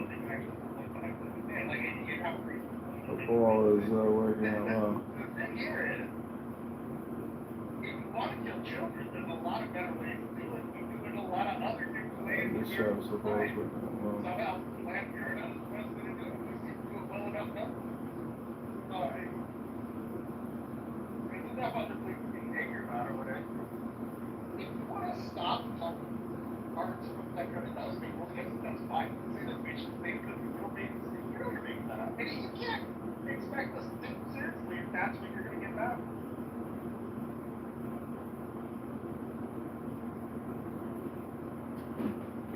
You know, I've agreed to Planned Parenthood. There's a Planned Parenthood that I used to go into with my ex-girlfriend, and she would get condoms for free. They'd just give them to her. And then they're right on the counter. And then I attempted to grab them, and they wanted to sell them to me. So I think that is something that should be prohibited by law.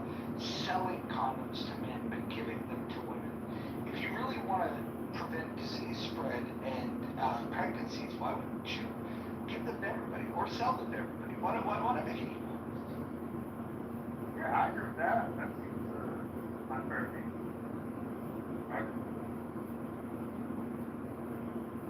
That wasn't very expensive. It was like $5 for $1, and then you'd always like make the mistake of grabbing like the gold coin one that's not lubricated. Like it's very useless. It's cool to have it, but yeah. You know, I remember the first time I put a condom on, I thought I knew everything in the world, but sure enough, that, class in the 6th grade or 7th grade, which showed us how to unfurl a condom on a banana. When the first opportunity I had to make love to a beautiful woman on a beach in the Pacific, and it was the first time I ever made love, sure enough, I unfurled that condom first, prior to putting it on my banana. And it turns out it's very difficult to put a prophylactic on your schmeckle when it's already been unfurled.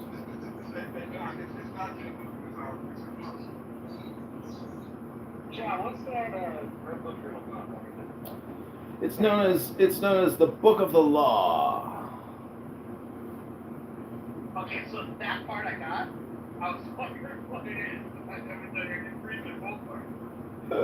The next part. It's the book. It's the Book of the Law. Okay, thanks for that. Yeah, the author is Aleister Crowley.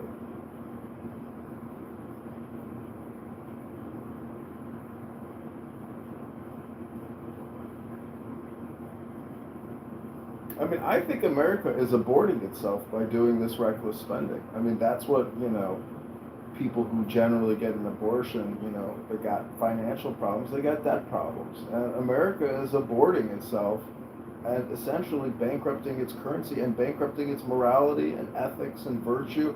I mean, we don't need our knights rushing over our perimeter to go fight narco-terrorists in Mexico or in Colombia or Venezuela and killing our youth engaged in combat and warfare against well-armed narco-terrorists.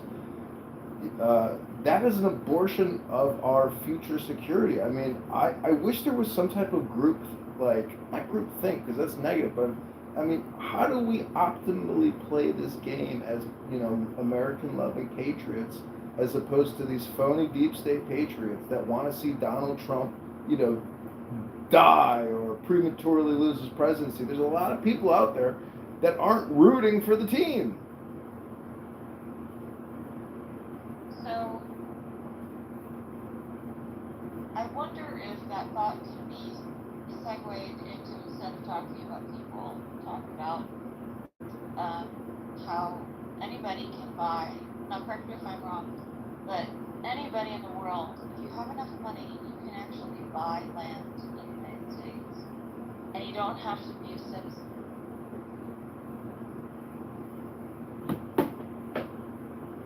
Yeah, that happens all the time. So that kind of scares me, because the poorer that the United States is becoming, citizens of the United States is becoming, the more difficult it is to buy property, to buy land. It's no longer owned by citizens of the United States. So what does that mean?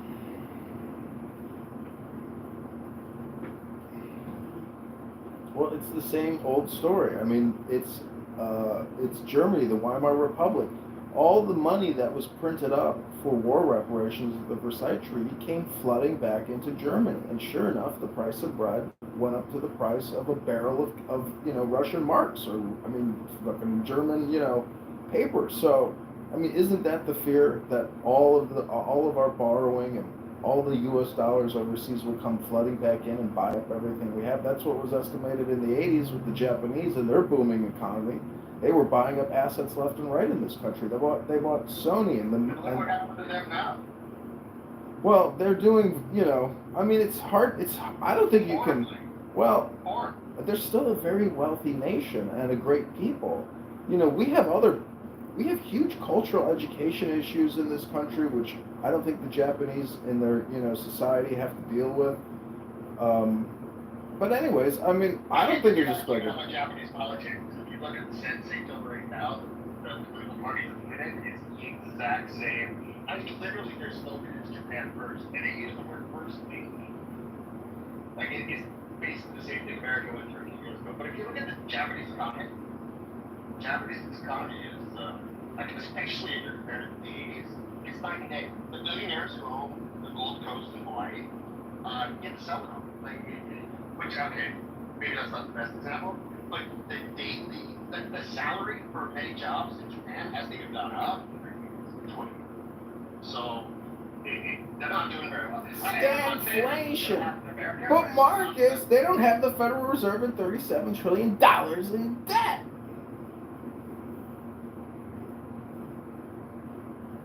I mean, it's all relative, isn't it? Is the idea that they're still doing shit even though they don't have that? Like, that's not relevant, is what you're saying? Like, they can have $37 billion in debt or not, and still doing that? Or, I'm saying I'm that. not confused on that one. I mean, I guess you could look at that, debt to GDP as like, how badly governments are doing currency manipulation and plunging their populace into a future death spiral that they can't get out of. Well, if we sell all of our land, maybe we can get out of the debt. Hey guys, John?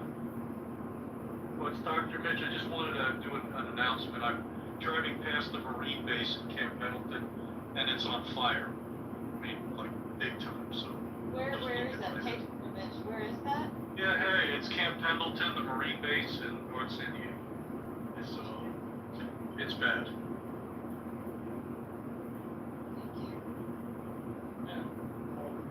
Yeah, So this is not rush hour.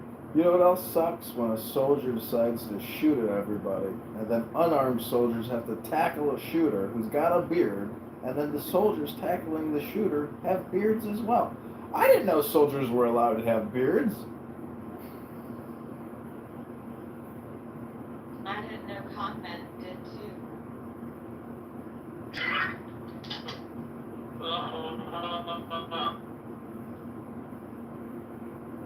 I mean, Dr. Mitch, what would you do if you were president, king, or emperor of the United States? What would you do for your people?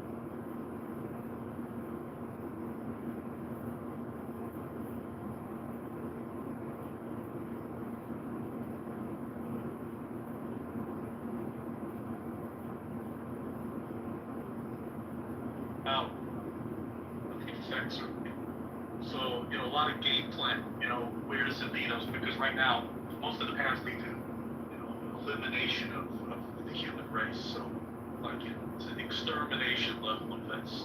You want to preserve the earth. You want to preserve human mind. You want to preserve prosperity. What? Dr. Mitch, can you repeat that again? You're in the Matrix.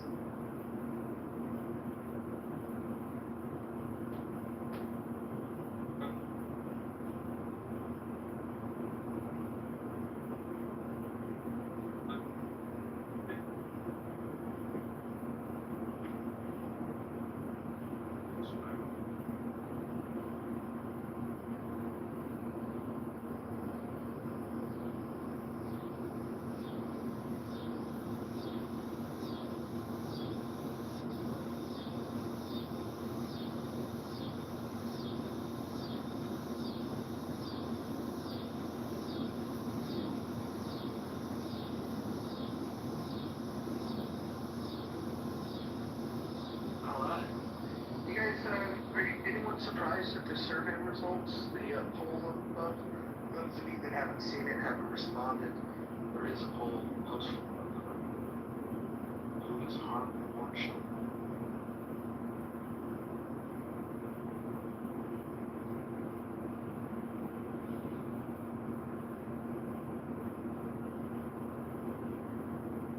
Has anyone ever met an abortion doctor, at a public event, some kind of local meeting, and you were like, oh, what do you do for a living? And she's like, oh, I'm an abortion provider. And you're like, oh, wow, tell me about yourself. And she goes on to tell you about where she went to med school and how she got to be an abortionist. And then she tells you her interests in movies and arts. And you're like, oh, you're just like you're like every other person. You're just another person like everybody else, right? But you take forceps and like rip a little infant's head off and suck it out and put it in an oil barrel and store the body. It's like, but to me, it's like, how do they're like cute and smiling, or they're like ugly and ogreish. I'm just saying, like, to me, I've never met an abortionist or an abortion provider in the real world that I know of. They wouldn't tell you like that, John. They'd say, I do women's health.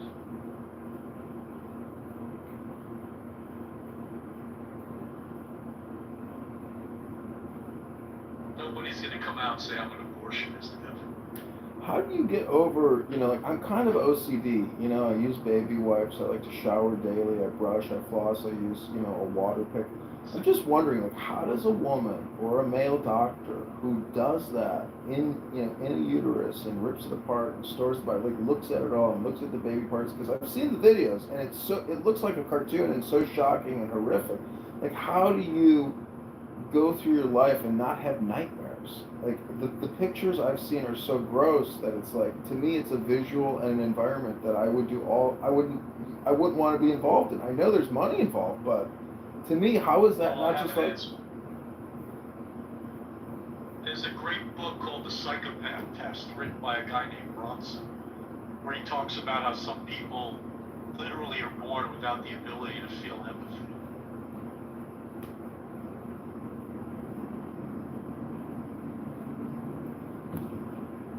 Yeah, I mean, I don't even like picking up dog poop on my front lawn. I don't know how people manage to dispose of baby parts. So it looks like vasectomies are not offered at Planned Parenthood. clinics. Let's see. Well, not too many vasectomies are taking place every day. I hate to break the bad news to you if that's kind of what you want, is for more men to get vasectomies. But not a lot of men, as far as I know, every week, annually. We can find out the total number, but, to me, I just don't think it's an unnecessary intervention. And thus, I don't even think it's that interesting of a topic, to tell you the truth. So getting a vasectomy can cost anywhere between $0 to $1,000, including follow-up visit. So health insurance could actually cover all of the cost. Well, the great thing about a man is we don't have these things called birth control pills, which don't destroy our bodies and give us, clot shots. It's like a clot shot, basically. It's a stroke. A lot of people stroke out on birth control. I wonder if we should prevent birth control and legislate, and de-escalate birth control consumption in this country because of the negative health ramifications of taking all those estrogen pills and birth control pills and epinephrine, And vasectomies are about 6 times cheaper than female sterilization.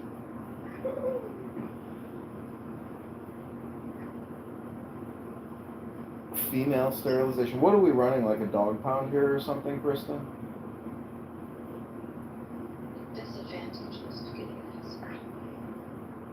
Kristen, if you were leader of the American people and you were elected the president, what would your priorities be for your people, for we the people?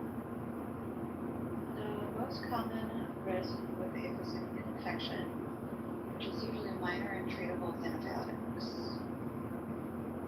Kristen, I'm not sure if you can hear me, but I asked you, what would you do for we the people, your people? What would your priorities be if you were elected leader of America? I'm ignoring you on purpose. Do you know a man who had a vasectomy that was close to you in your life, Kristen?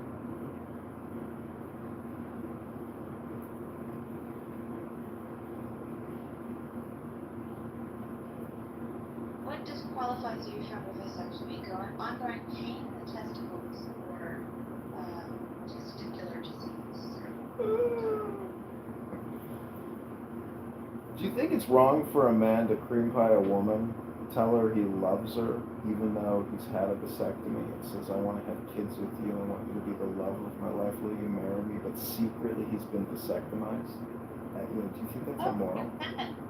You can get the cost of a vasectomy at Planned Parenthood can vary depending on factors such as location, insurance.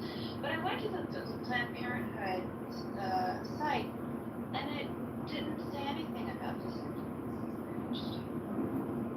That's because they deal primarily with aborting children, little babies. They suck them out. They use a Da Vinci machine. They use forceps and scissors, and they just rip that little baby right out of that uterus. I'm kind of thinking that if somebody had a vasectomy, there would be problems. This was my whole point, Kirsten. Like, this was literally my whole point that I was trying to make. Okay, if Planned Parenthood, it was in the line of business and offering and providing vasectomies, they wouldn't have a reason to do abortions. Okay, the same type of people that subscribe to Planned Parenthood are the same type of people that, quite frankly, looking at the history, don't want to have children. So, I mean, to me, listen, I'm standing 10 toes down. It was always designed to kill children and to further investigating how they can end pregnancies in the womb. The only reason why they offer these additional services such as STD testing and all this other bullshit is because they wanted the federal funding. This is the weirdest conversation ever. I'm gonna ask Grok how much Medicare and Medicaid spends annually on birth control and abortions. Let me go ahead and ask. Any guesses? Over 10 billion? Under 10 billion? Anybody? Anybody?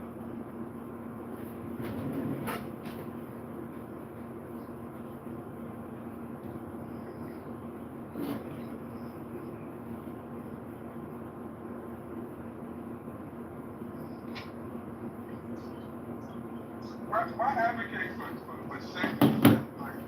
That's weird.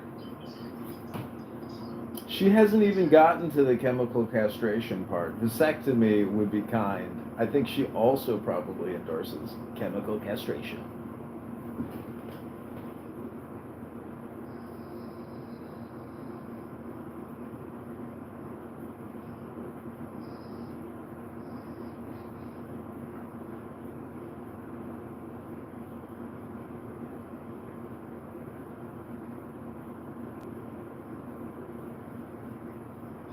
tell you how sick. Roger, let me ask you a question. Have you heard of this new male birth control pill? Male birth control pill. What is it? Yes. Well, I mean, it's funny that John just mentioned chemical castration. It's supposed to be a male equivalent to the female birth control pill. So, I mean, the only way that I think that it could probably accomplish that is if you lower sperm count so far low that you're going to, you know, you're going to ensure that nobody can get pregnant. I mean, I'm trying to understand how that's going to be accomplished through pill form without chemically castrating a man.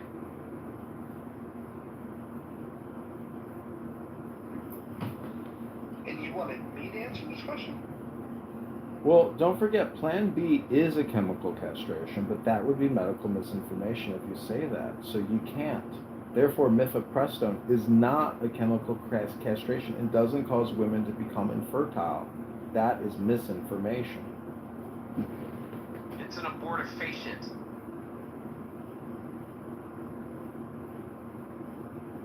But Mojo, my whole point is that they're now trying to push this male birth control pill that men are supposed to be able to take to prevent, you know, pregnancies in women. So I'm trying to understand how they're medically able to accomplish that without chemically castrating somebody or significantly lowering their sperm count. I don't know if there's a problem. My understanding is that men are having less and less sex. Like, I'm not even concerned about this. Men are having...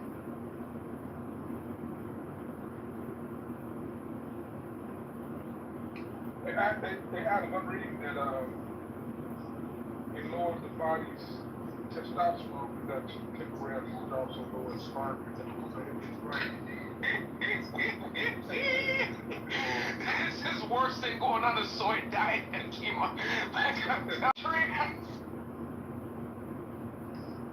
Yeah, that's vasectomy doesn't do that. So Roger, now do you have a problem with this? They're creating a male birth control that's going to lower male testosterone and reduce the sperm count. You don't see a problem with this? I mean, Roger, you're the first one to say that you feel like testosterone levels in the average millennial and, you know, new generation of males is significantly lower to the point where they're a bunch of pussies. Now, in order for them to be incentivized by getting pussy and not having to wear condoms, they're taking male birth control, which is effectively going to turn them into said pussies. Like, this is wild. Thank you for actually adding that context, Akima. You might be crazy as hell sometimes, but you might be on something too. Lowering testosterone reduction temporarily. I mean, everybody knows it's temporarily. Once you keep using it, it becomes permanent. You see what I'm saying? Yeah, if you suppress so long, it's definitely going to become permanent. Yeah, my whole problem would be with the person that decides to take it. Like, if you decide to take it, that's just a you problem.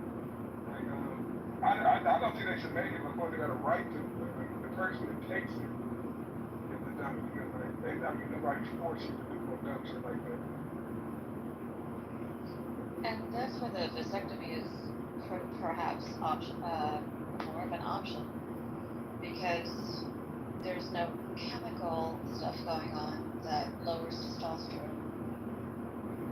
And the success rates are generally higher than when they in reversal, when it is done within 10 years of the original intent. Fascinating, Crystal. What's wrong with condoms? Condoms actually work. Condoms are great. I love good condoms. Yeah, you can get a vasectomy reversal within, like, after 10 years. Wow. Okay, Kristen, listen to this Grok question. Hey, Grok, how much does Medicare, Medicaid spend annually on vasectomy, abortions, and birth control? This is Grok's response. Medicare does not cover vasectomies or elective abortions, only hide exceptions, negligible spending. Birth control covered under Part D, no specific annual figure, but total Part D spending annually is $130 billion. That's just on birth control. This is Medicaid. Covers vasectomies and birth control as family planning. $2 billion estimated total in recent years. On abortions limited, states spend $71 million murdering babies in 2015. It's kind of outdated. So about $100 million a year in abortions and about $130 billion a year. It doesn't make sense. There's no anyways, the number about birth control is shocking. Nobody could guess it was about $130 billion a year in pills for young women that want to fuck without a condom. No, so does it give you, and see, this is where you need to learn if you're running for Congress. What is considered an abortion on those itemized expenses? Okay, what is also considered birth control? Because in these people's sick, deranged mind, they could be padding the books and considering early-term abortions as birth control and late-term abortions as abortions. I agree. My previous grok or previous research is that we spend $1 billion a month and murder about 80, I think it was 60,000 to 80,000 babies a month in the United States. So it's a $12 billion a year program to murder about 1 million people a year in this country.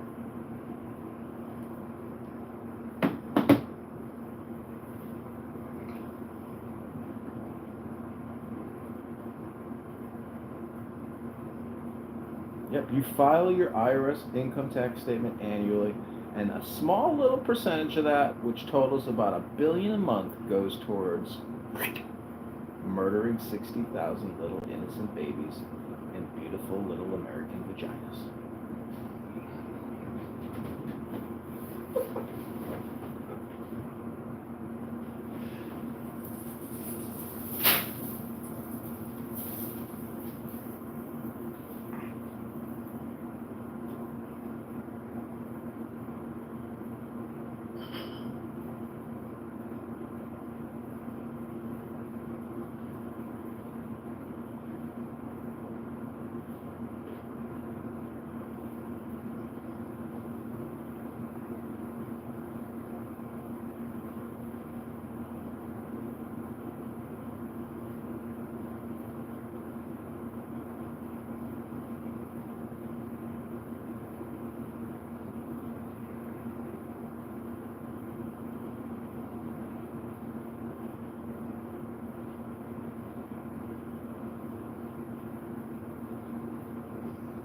Over there researching away.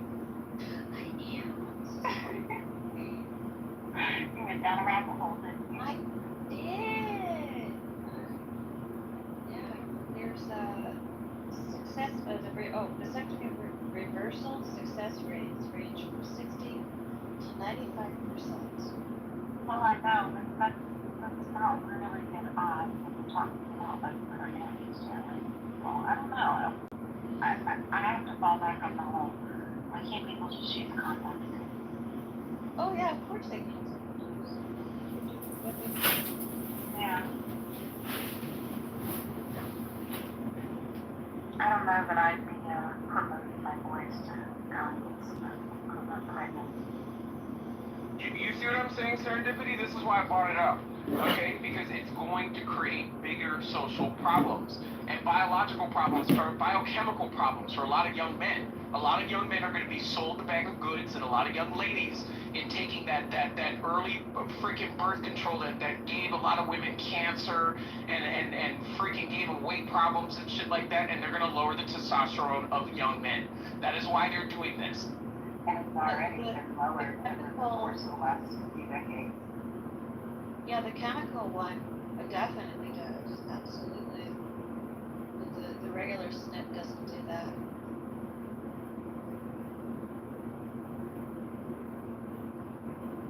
Hey, Adam, what is your position on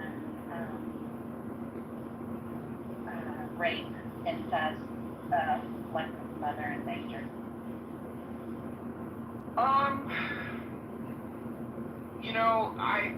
So here's the thing.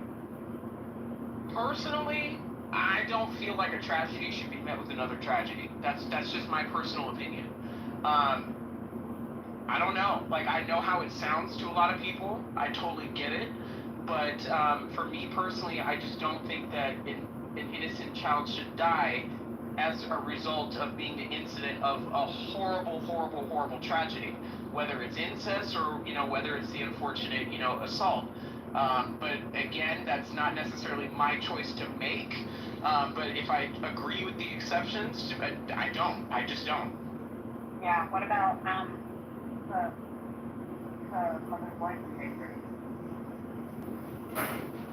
I mean, the mother's life in danger, I feel like all exhausted efforts should, go towards preserving human life in the utmost.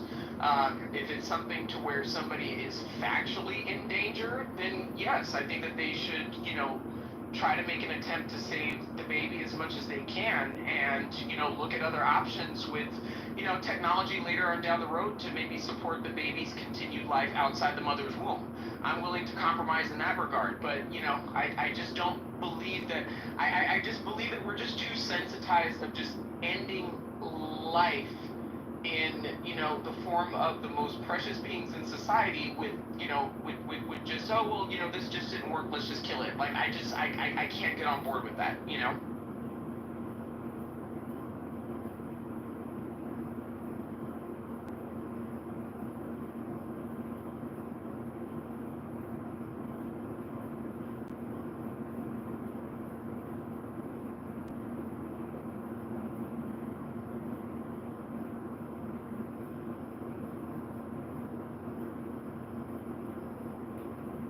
So one of the things that I can say, serendipity, have you ever heard of a pulse form? No. So it's basically a form where, like, if your grandparents or if your parents are, elderly and they go into the hospital, it's a do not resuscitate order. A DNR. Okay, yeah, I know it's DNR. Right. So I feel like that should be more of a colloquial conversation that many women should have with their physicians when they find out that they are pregnant. As far as, if the unfortunate, like that woman in Georgia who, I believe she had a stroke and then the family kept her alive for, I just feel like that should be a form that should be just as binding as a do not resuscitate order. So as we, navigate this nuanced field as a society in 2025, I just don't see anything wrong with that being something that would be supported in court. You know what I mean? Yeah, her family is not for what? There's the Georgia Heartbeat law that makes the hospitals provide against the family pushes. Right, but in this situation, what I'm referring to is, if somebody... Yeah. And I feel like even for the family, it can't get any more clear with how they can reconcile with what their loved ones' wishes are. You know what I mean? Yeah, yeah. And I guarantee you they wouldn't take back their grandson at this point either.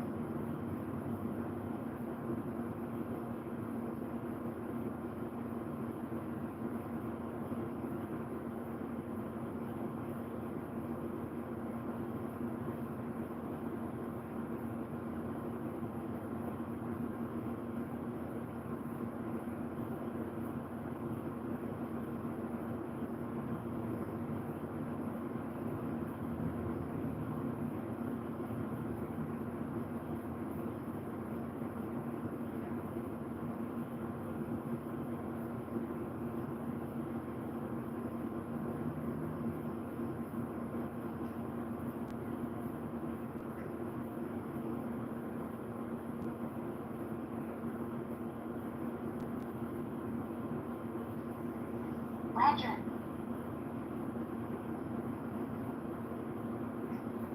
What's up? Threats of violence in the chat. Uh-oh.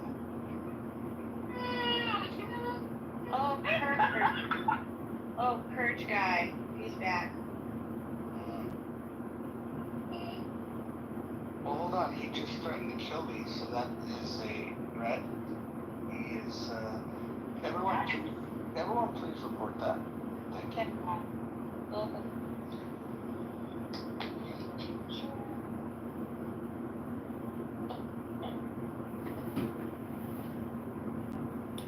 Okay, this is the latest Grok query. Hey Grok, how many Americans have been aborted since 1960 and how much has the U.S. government spent on abortions? Also break down the total number of abortions by race and income. Since 1960, 66 million abortions have been performed in the United States. per Johnston's archive estimates to 2025. So 66 million since 1960. Direct government spending limited by Hyde Federal is 1 billion total since 1977 for exceptions. That can't be right. By race, 73 to 2019, white non-Hispanics are 48% at 29 million. Blacks, non-Hispanic, 19 million at 31%. Hispanic, 9 million at 15%, other 6%. By income, less than 41%. Those stats don't make sense. But anyways, that's my grok query with regards to abortion. Please respond to the poll question above. Thank you.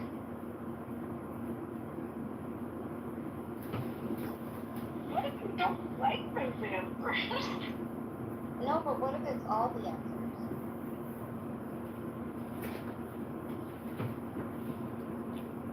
Well, it turns out that more whites have been killed from abortion than blacks. And can you explain to me how a woman's right to choose and black genocide could all be true at the same time? Do we need to explain? Who needs it? Do you believe a woman should be able to choose black genocide? No, I don't think that women should be able to choose if they want someone to live or not. That includes the fetus in her stomach. That includes her neighbor. That includes someone she dislikes.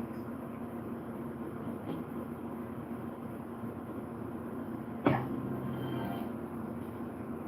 Am I wrong?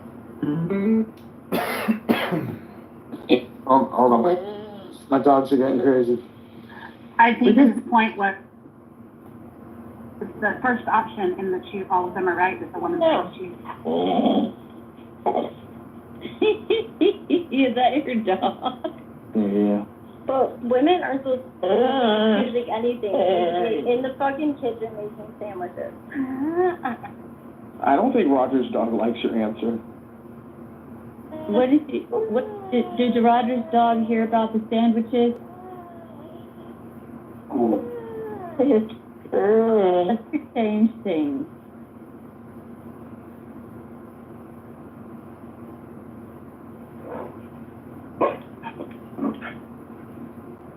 See, that's what he said. He needs sandwiches. After Anne spoke, my white dog started crying and the black dog started barking. I wonder why. Hakima, that was your white supremacy ass. What's your problem today?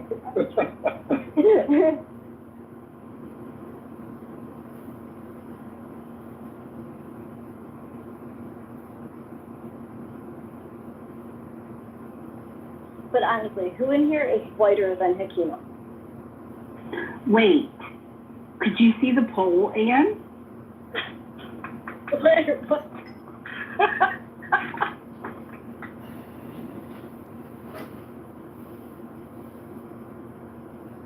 It looks like a middle finger. Fuck you to baby murder.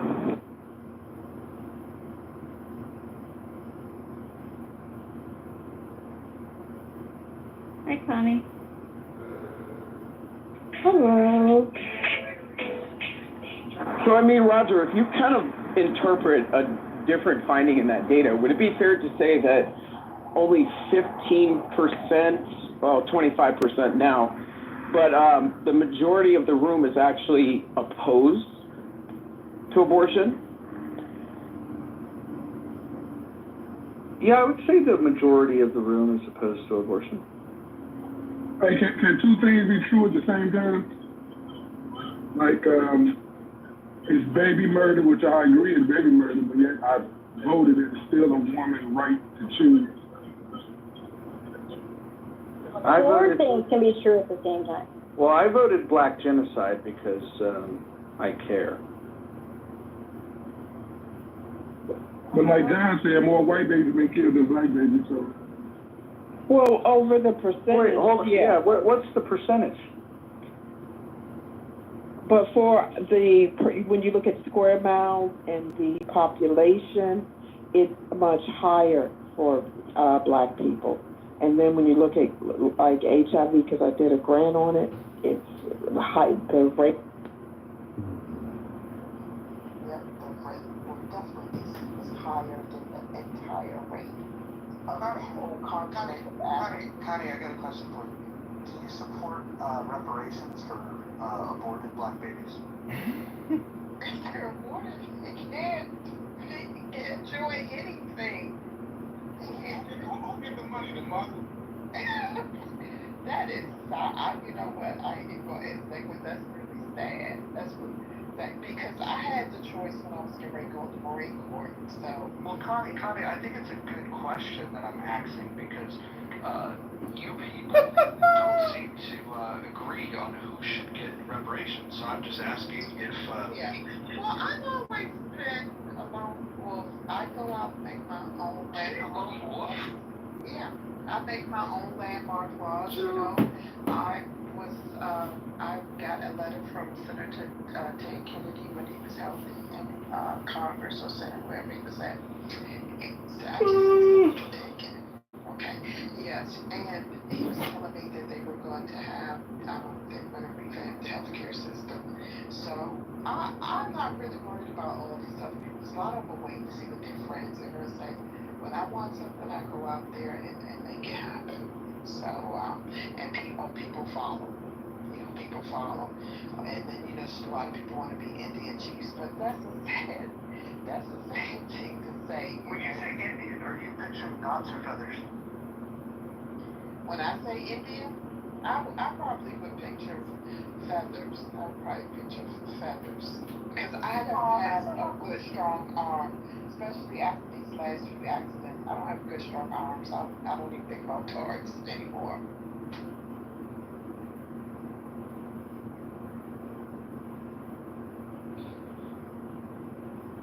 Rojo, thinking of even wondering if Indian means dot or feather is purely a Northwestern thing.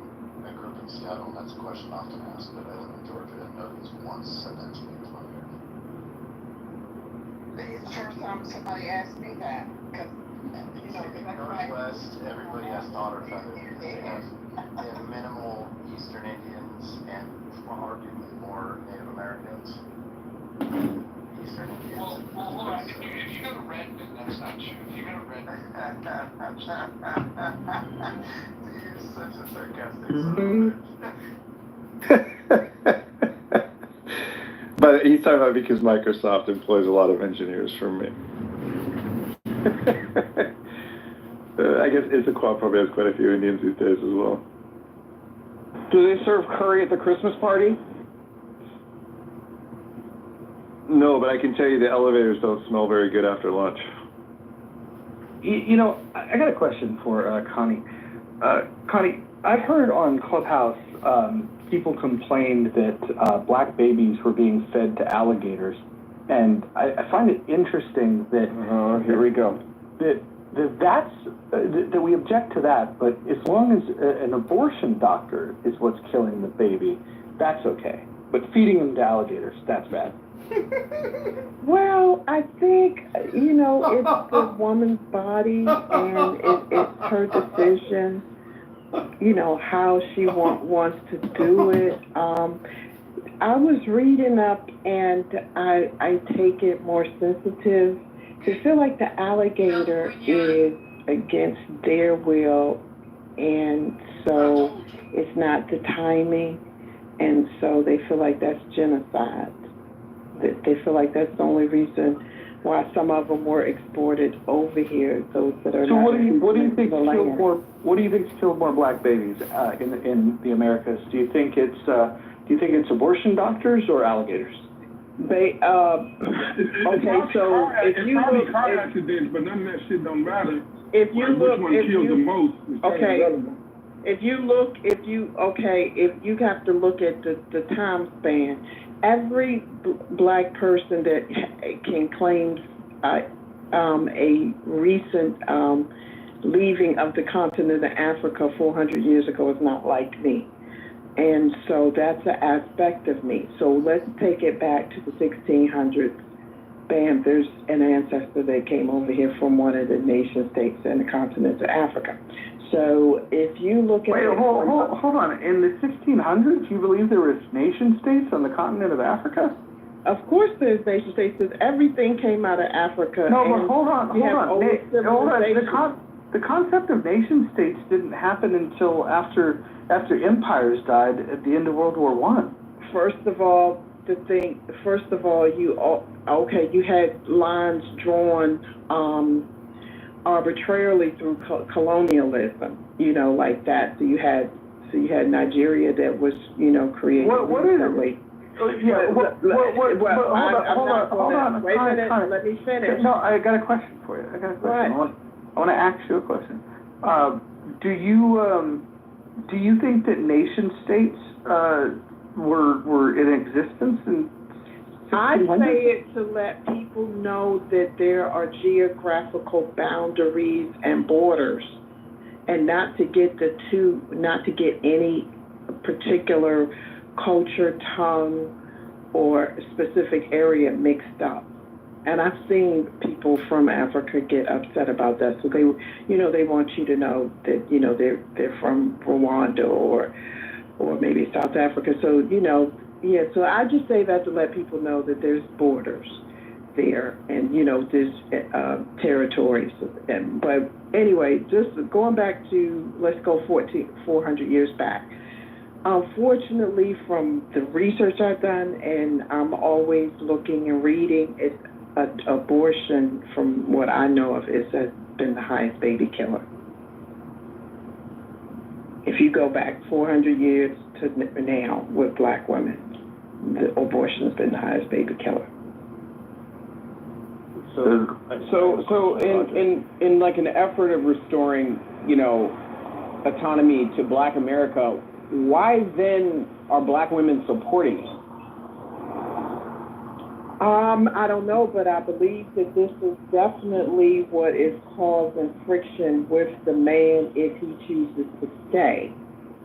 No, but it shouldn't be a matter of if the man chooses to stay or not. I mean, if you look at all the political, activism and, some of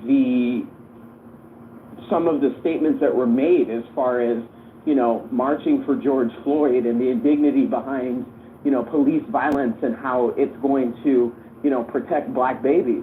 But then if we look at the historical cause behind Black babies being killed in the Black womb, we see a certain practice that Black women, for some reason, that align with a certain type of democratic, a democratic following and liberals, you know what I mean, which our Black community is full of. Okay, why are they not? Planned Parenthood, the privilege is right in the neighborhood. So why then aren't Black women having a conversation, as opposed, instead of having conversations about hypergamy and all of the things that are, associated with getting the bag, why don't we say babies in the womb? You see what I'm saying? But the second Black men go into those spaces and they say something, it turns into, vitriol. I mean, it's just unacceptable. I don't care if I have a womb or not. It's unacceptable. Killing Black children is unacceptable. Okay, so... Well, I got something else for you that is unacceptable. There are... Because I dated this guy and I was real patient with him. There are a lot of Black... Was he white? Not this one. He was very dark skin. And that's... How dark was he? Like your shoe dark.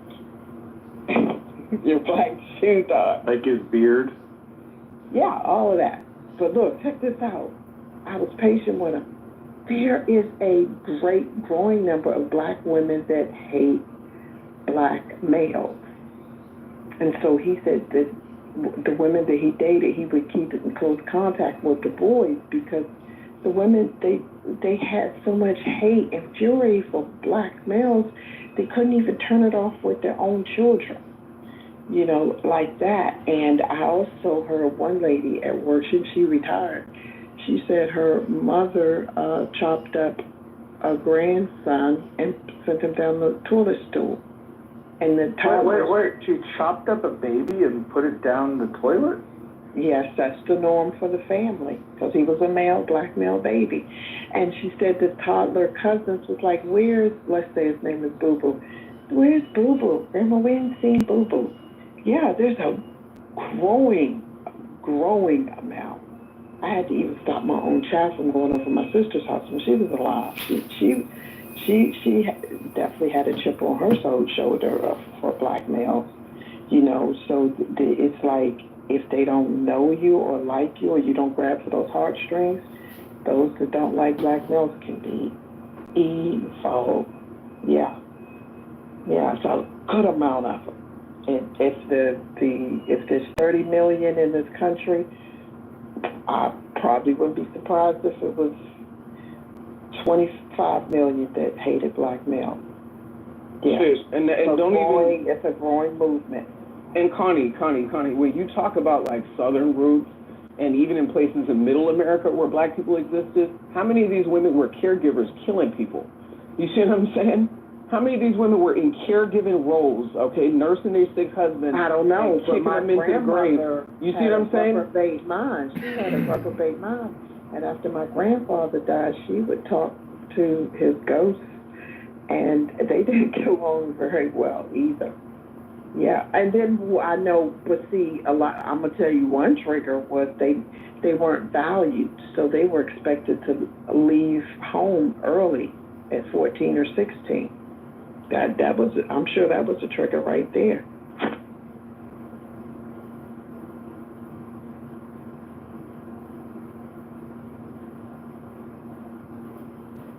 Well, we do have a poll up. Now I'm finding the results interesting.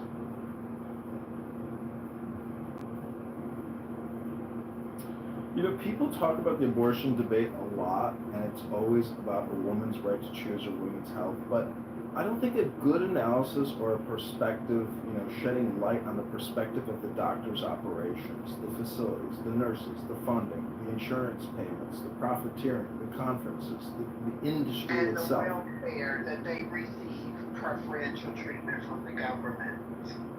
Welfare, they get just a lot of bankrolls like, Amtrak or American Airlines. But I was on my way to the Marine Corps, and they sat me down and said, don't rush, because if you were doomed, then you can have 8 years in the Naval Academy. And so then I started listening like, okay, this person's on my side. And they showed me abortion pictures, and they just go in there and poke something, and then the baby just starts fighting with his arms, and then they, chop up stuff and then suck it, like that. And, they have to be very careful because it can go wrong. And then they got to bring what's left of it out of the womb, and it's just, in so much pain, and then finish stabbing and chopping it up. But once I saw that picture, I was like, I'm not going in the Marine Corps. I'm staying home with my baby. It's terrible. But had they not shown it to me, I would have ran the risk of damaging something and never being able to have kids.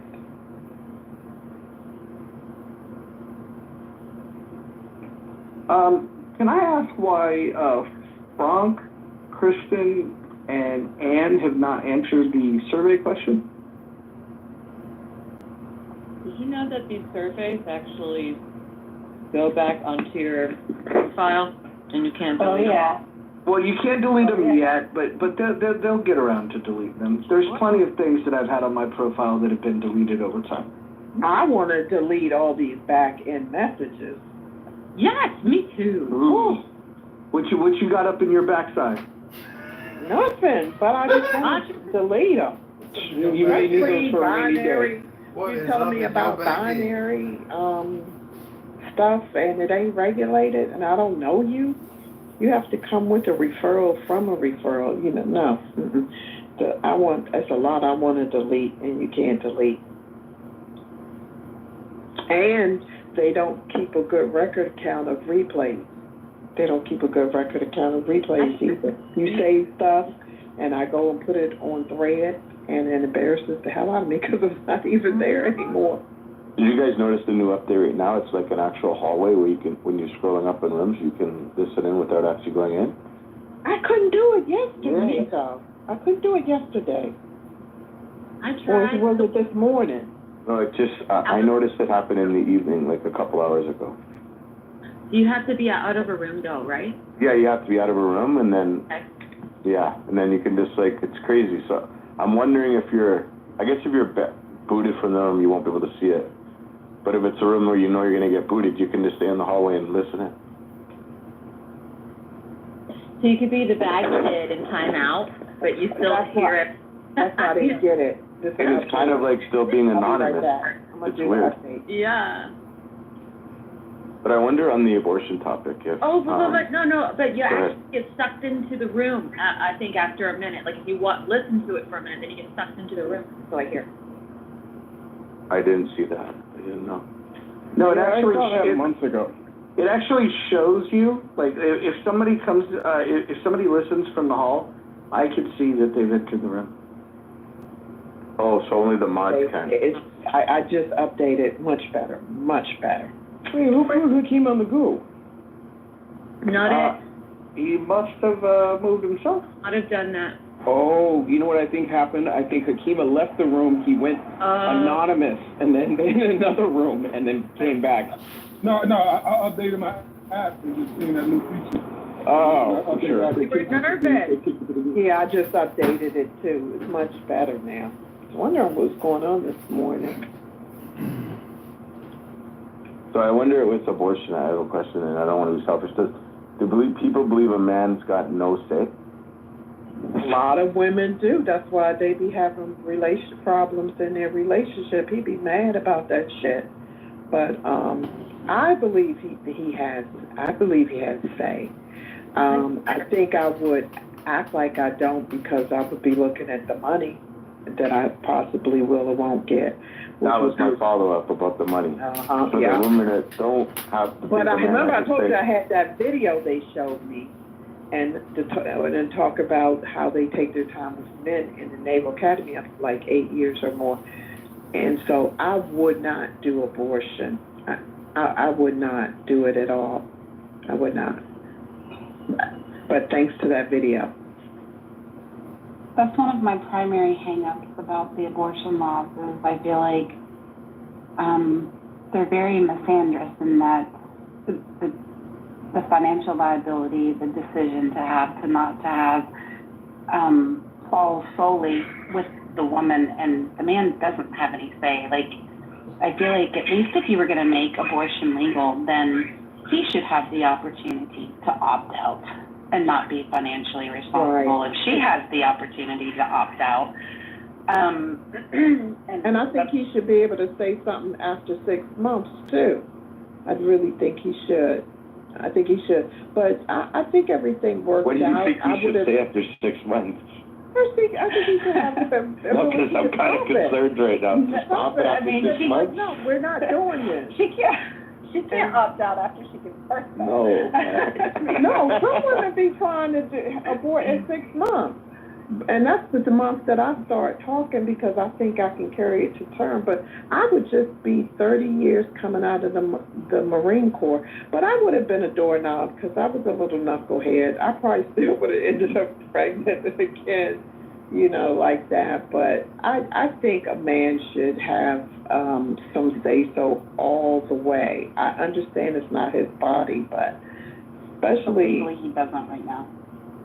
Yeah. Yeah, he should have some type of legal to it. I think there needs to be no, do they have, and forgive me if I'm out of date here, but do they have paternity tests at the birth? Yeah, but see, they're risky. They're risky. Okay. And they will let you do it if you're like my last child, I had him at 38. So they will let you do it for like Down syndrome. But, I just never liked needles. I've always been a terrible patient. They'll say, come back for your follow-up. Hold on. I got a PSA. Did you know that if you have sex standing up, you are slightly less likely to get pregnant? You're so stupid. I'm standing up. Another reason for the wall. Well, I'm just telling you. Is that why it's always on your head, Mojo? It says that fewer sperm will remain pooled near the cervix, which, in theory, lowers the odds.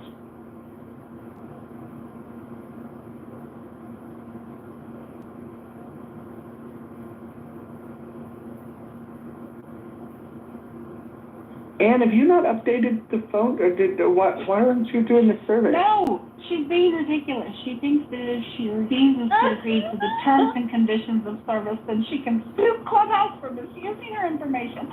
And I keep telling her every time she exits out of that box, she is still consenting because she's using the freaking app. She might as well enjoy the perk. Yeah, using the app is consent. Yeah, have you guys has anybody ever been to Chick-fil-A? Hello. Yeah. Chick-fil-A. Yeah. Have you actually looked at the sign at the drive-through window? What it says? What does it say? What does It says, say? by you being in this line and ordering from Chick-fil-A, you automatically give consent to be in one of their promotion advertising videos and being recorded. Oh, that happens when you go to Monday Night Raw, too. Wow. I don't mind that much because I got like 14 million views on Google Maps, and I got like 500,000 when we went to North Carolina, and that happened in about a week and a half. I was like, that's almost the whole state. I was like, and I was on good behavior because I was like, who was paying me any attention? But I would go for that. I would go for that because I'm always rating places that I go to. Yeah, hold on. I want to talk to Anne real quick. Hold on. Anne, let's have a dialogue. So you believe that you're going to someday sue Clubhouse? Anne Hero? She must have stepped away. You should. All of these apps take your stuff and don't, give you anything. She's not going to be able to sue. Sorry. I mean, you should try. Do you work for Clubhouse, Mojo? You sound like you're like an undercover agent for Clubhouse. Is that what you think? It's Yeah. just common sense if you're using the app though that you are implicitly agreeing to the terms and conditions of service, whether you want to click the button or not.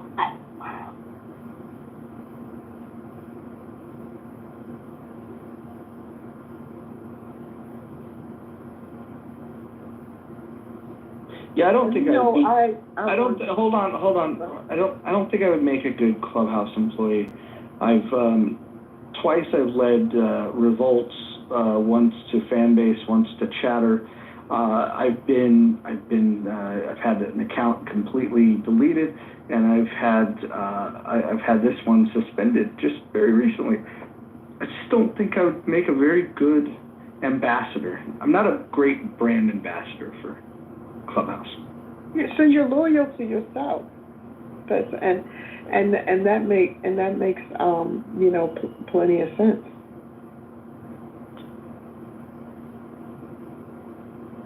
So they said Chatter was created by Nelson and Pena. They don't just say that; they know that.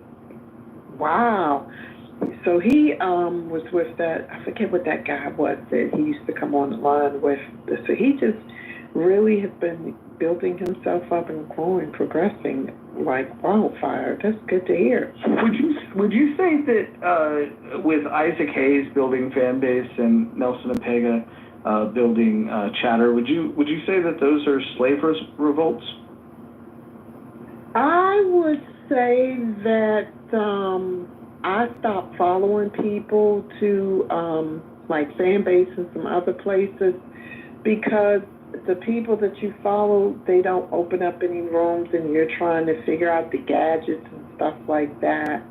Why did you go to Fanbase in the first place? Following somebody from Clubhouse. Who would you follow? I think it was Freddie or something. Freddie Roosevelt? Yeah, and his brother, Jimmy White. Yeah.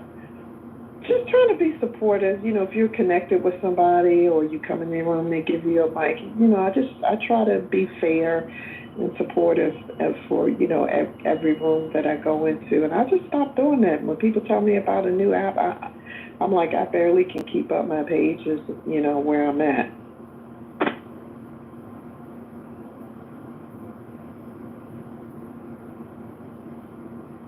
Is Ann back? Is Ann with us? Dan!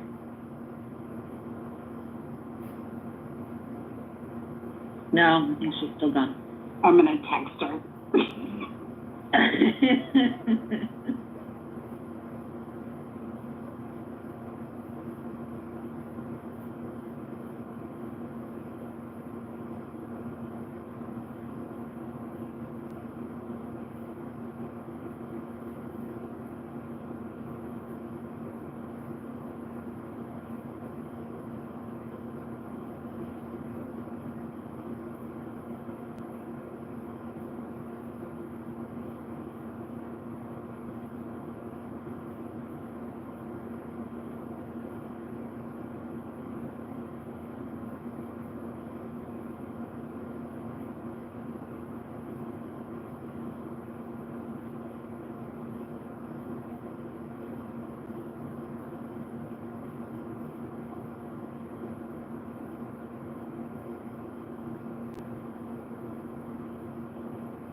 Kristen, you need to come off mute and get on that rabbit hole again.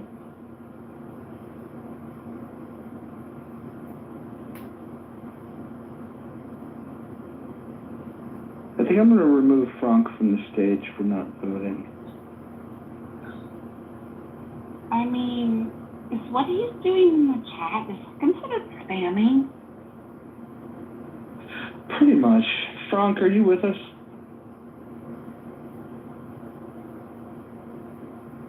Frank, are you with us? I mean, his story's on repeat. Frank, I want you to speak. Can you unmute yourself?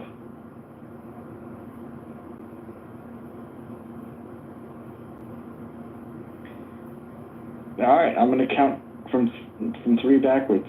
Uh-oh, he's counting. 3, 2, George Michael. 1. All right, Frank. All right, no more Frank. This is why you do this to chillism. And now he's calling you a bastard? Oh, well, he wouldn't do that. That would get him removed from the room. Well, he said it kind of. I don't even know what he's saying. He said Mojo is doing this bastard. I know. He didn't quite say it, but He didn't quite get there. yeah. You know what? I'm going to bring him back up just so he can clarify what he meant. Let's see. We'll give him a second That chance. could be indicative of the fact that he doesn't speak English. No. He speaks perfect English. We've had him do full concerts. He can sing all George Michael songs. Yeah. Okay. I will be your preacher, teacher, give you anything. Can you Frank, can you do a George Michael tune for us? Can you do the Father whatever one? Frank, this is not going to go well for you. It's your last chance. Do George Michael and you can stay. Should we give him a cookie?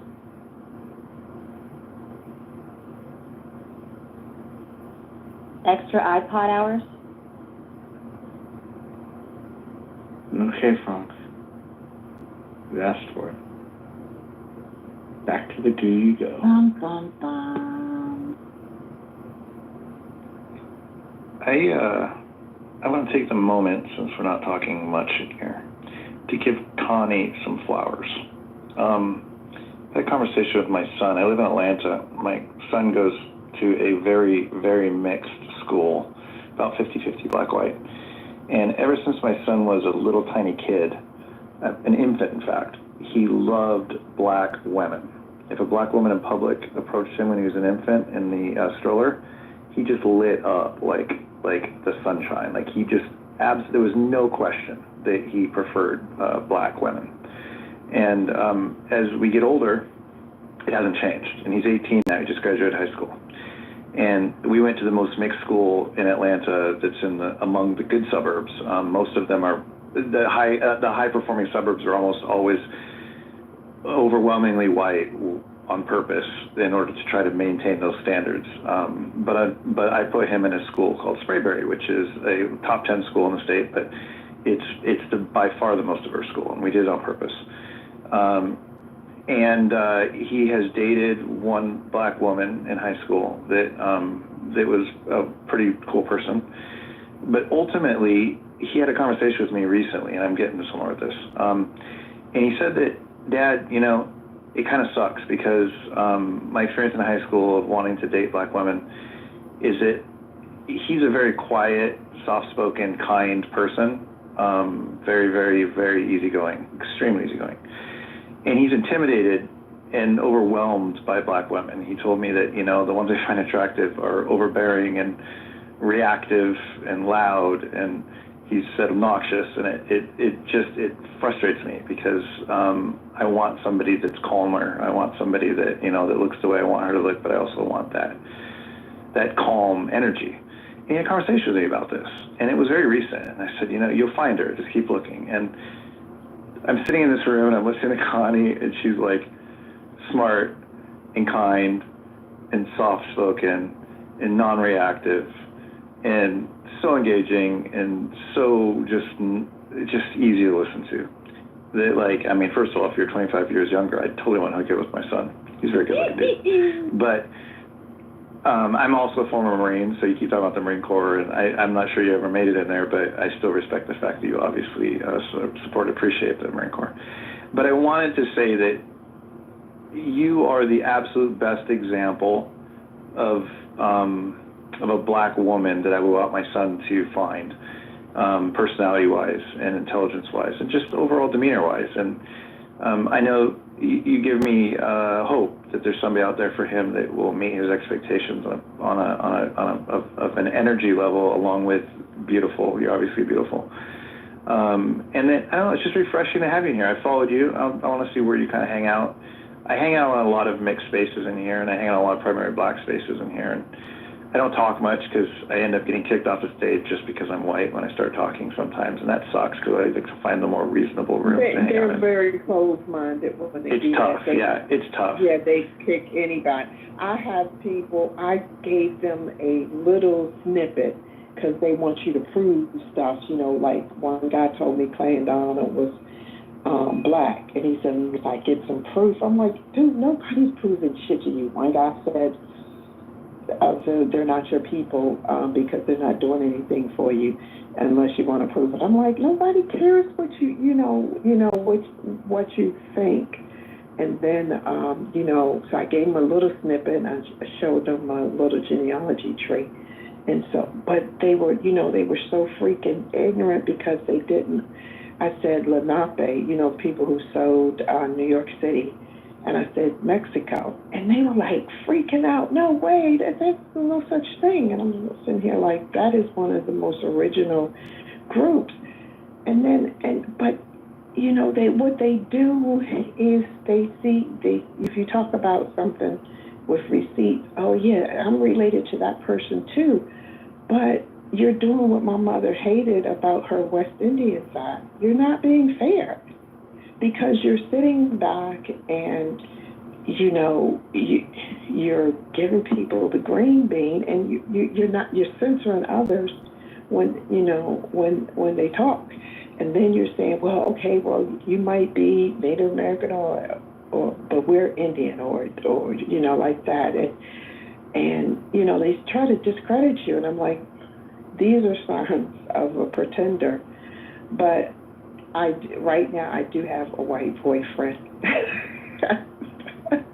It doesn't surprise me because for the white guys that like black girls, most of the black women nowadays, it's a tough personality. You know what I mean? It's a tough personality. There's a lot of energy there, and And I've been sitting in some rooms recently, actually, very recently, And you where have to watch, you do have to watch their white privilege, because it's like riding on an airplane. Now, my job is like riding on an alligator, but it is. I love that. Soar through the world. It is. And trying to, like, on an airplane. And trying to support my son and remind him that, you know, not everybody's the same, right? Like, you're going to find somebody that has a combination of what you're looking for, and you don't need to compromise and date a white girl. You don't have to do that. Don't bother. You know what I mean? I know it's not it yet. You really don't. You have to, because you know, my mom, she never had political conversation.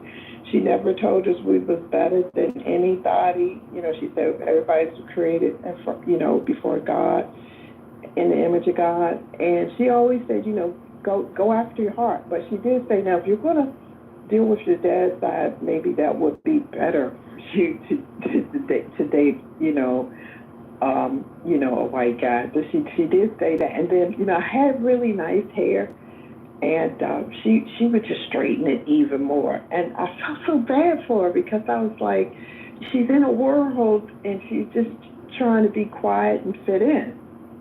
You know, because I was like, how you can't get it any straighter? And I felt so bad for her. There's a guy in here named Sig. He's a military guy, really, really good human being, great father, really smart guy. And but does he hate black women? What's that? What's that, Moses? No, he hates ghetto black women. He hates ghetto black women, and he comes on, he hosts rooms where he talks about, like, I want my black women to step up. Like, I love black women, but I love the good black women, and there's too many obnoxious black women. So he's been hosting a lot of rooms lately on this topic, basically. And I've been sitting through these rooms, and 99% of the time, black women come on and they lose their shit on him, and he's like, you're just proving my point, you know? And instead of, like, you'd be a perfect person if you can stumble into one of those rooms and just be yourself, and he's gonna fall in love with you, and he's gonna give you all the props you deserve, because the reality is you're exactly what he's talking about is out there, and he just encourages people, like, he thinks it's easier to find a good woman if she's white. He's married to a white woman, but he's not anti-black woman. He's not. He's the Officer Tate of Clubhouse. Yeah, and he's a good guy. But you would be an awesome. I mean, he would probably mod you, but you'd be an awesome person, because you're not grandiose. You don't showcase. Like, you're honest and authentic, and he is too. And I don't know. It just the whole thing. There's just a lot of overlap. It's just really refreshing to listen to you talk, because I've been having all of these influences of that thought in my head between my son and Sig's rooms and this and that lately. And I'm like, oh, here's proof that, you know, that's wrong. Like, there's awesome examples out there. So anyway, that's your flowers. Thank you for being here, and I appreciate you. And you're welcome. You're welcome. I met you. You know how to finesse people. You're a good moderator, because, you know, you have me talking about things that I usually don't talk about. I don't say it. But I've always been frank. So I think, like, if a person asks, you know, I'll answer. But I do ad-lib a little more with you. I mean, we have two Franks in here. Remember, Mojo's been trolling you a little bit in a fun way, though, not a mean way. And you are unbreakable, and he's been commenting in the chat a little bit. It's just funny, because that adds more credence to your incredible authenticity. But I think it's funny that you can break Mojo's efforts to be a sarcastic asshole, and you can totally break him. Are you single, Mike? I've been married 27 years. Okay, never mind. I just thought it would be really cute if maybe you and Connie just, you know, exchange numbers. Oh, dude, I would totally if I was single. But I didn't want to go there. I don't want to be creepy. I'd rather hook her up with my son, but he's too young. All of that's creepy, but yeah, but it's been really sweet. Thank you, because I'm trying to be honest without being creepy, because I don't want to sound creepy. Well, thank you. It's like walking a tightrope. It's like walking a tightrope, so thank you. I think it's really sweet that you give so much consideration to what you want for him to find for himself. Like, I just absolutely. I mean, my wife and I have known it since day one. We giggled and joked about it for a little bit. I wonder if, you know what I mean? And then here he is, and yes, we were right. It's not an if, it's a definite. And we couldn't be happier for. So how did you want him to be happy. Well, hold on. So how did you know? Like, was he drinking, like, like purple Kool-Aid when he was a kid? You're Like, such an ass. Listen, imagine he's in a stroller and white women, everybody comes up because my wife's Asian, I have twins, boy, girl, and so we'd have them in a double stroller. So we got a lot of attention, right? White, tall, 6'3" white guy with a little short, beautiful Asian woman and then this mixed twins. So we got a lot of attention. Whenever white people would come up, he'd look at them like who the hell are you? Like, you know what I mean? He was the guy that was like a little standoff. My daughter's like, hey, like human being, just woo. My son was like, I don't know about this one, right? But then a black woman would come up, because we're in Atlanta, and that happened quite a bit as well. He'd be like, oh my God, look at them. And he would just light up. I mean, practically like stick his arms out and want to just give her a big hug every time. This was when he was like an infant. And it went up to like the age of 3, age of 5, always, same thing. Same thing. We just knew it. It was crazy. And then the first girl he dated in high school was black. And it's like, oh, there you go. You know what I mean? And it just, I don't know. Like, it's just funny. It's funny how, like, we didn't put that in him. He just, like, it's in him. Like, God put it in him. And I just think it's cute. And I support it. And thankfully he's not gay. Because that I would have struggled with more, to be honest with you. This I don't struggle with. But is it me, or has everyone noticed that little white baby boys are just adorable and attracted to whatever floats their boat? Because whenever I go past a little white baby boy, you know, he sparks up, you know, like that. And I said to myself, does he? That's cute. Yeah, and I said to myself, well, and he's innocent now. I said, but wait till the world poisons him. We'll see if he can stand the test. Well, yeah, and that's a good point. And to be honest with you, you know, nobody in this house has ever poisoned my son, and I've gone on my way actually to make sure he was in mixed environments as much as possible. And to be honest, what he feels about when he was talking about black women, it's just factual. Like it's just he's just overwhelmed by it, and it's a real thing. And I want to tell him like, oh, what you're saying is crazy. That's not true. All people are, you know, equal. Like the reality is that there is a I mean, I don't even know how to phrase it. You know, there is that stereotypical vision of a black woman being loud and obnoxious, but his experience in high school is that it was pretty consistent. I mean, it's pretty obnoxious for him, and even his girlfriend, you know, she's sweet and all, but she was overly dramatic, and when she hung out with her black friend, she came back acting a slightly different person than when she hung out with my son for long periods of time without joining her black friends on the side. It would change. It would like code switch, even with her. And I think he just wants a genuine. Can you give me awesome... an example? Like, give me a quote. I'll give you an example. I'm asking Mike. Connie. What do you mean? What do you mean, Mojo? You said the code switching. Give me an example. Do the impersonation of the code switch. No, it's not a code switch like that necessarily. Oh, he said cosplay. You'll want to hear this. Around it's kind of like, hi, Mr. Mike, how are you? And then it's kind of like. I'll give you one example. So we got a new dog. Our dog passed away. We got a new one, and they're golden doodles. Both of them were. The other one was more golden retriever, less poodle. This one is like way more poodle, less golden retriever. So this one has really curly hair. It's soft and really curly. And so my son at one point was petting the dog and was like, oh my God, this one's crazy. Our new dog has hair like you. And she laughed about it around us.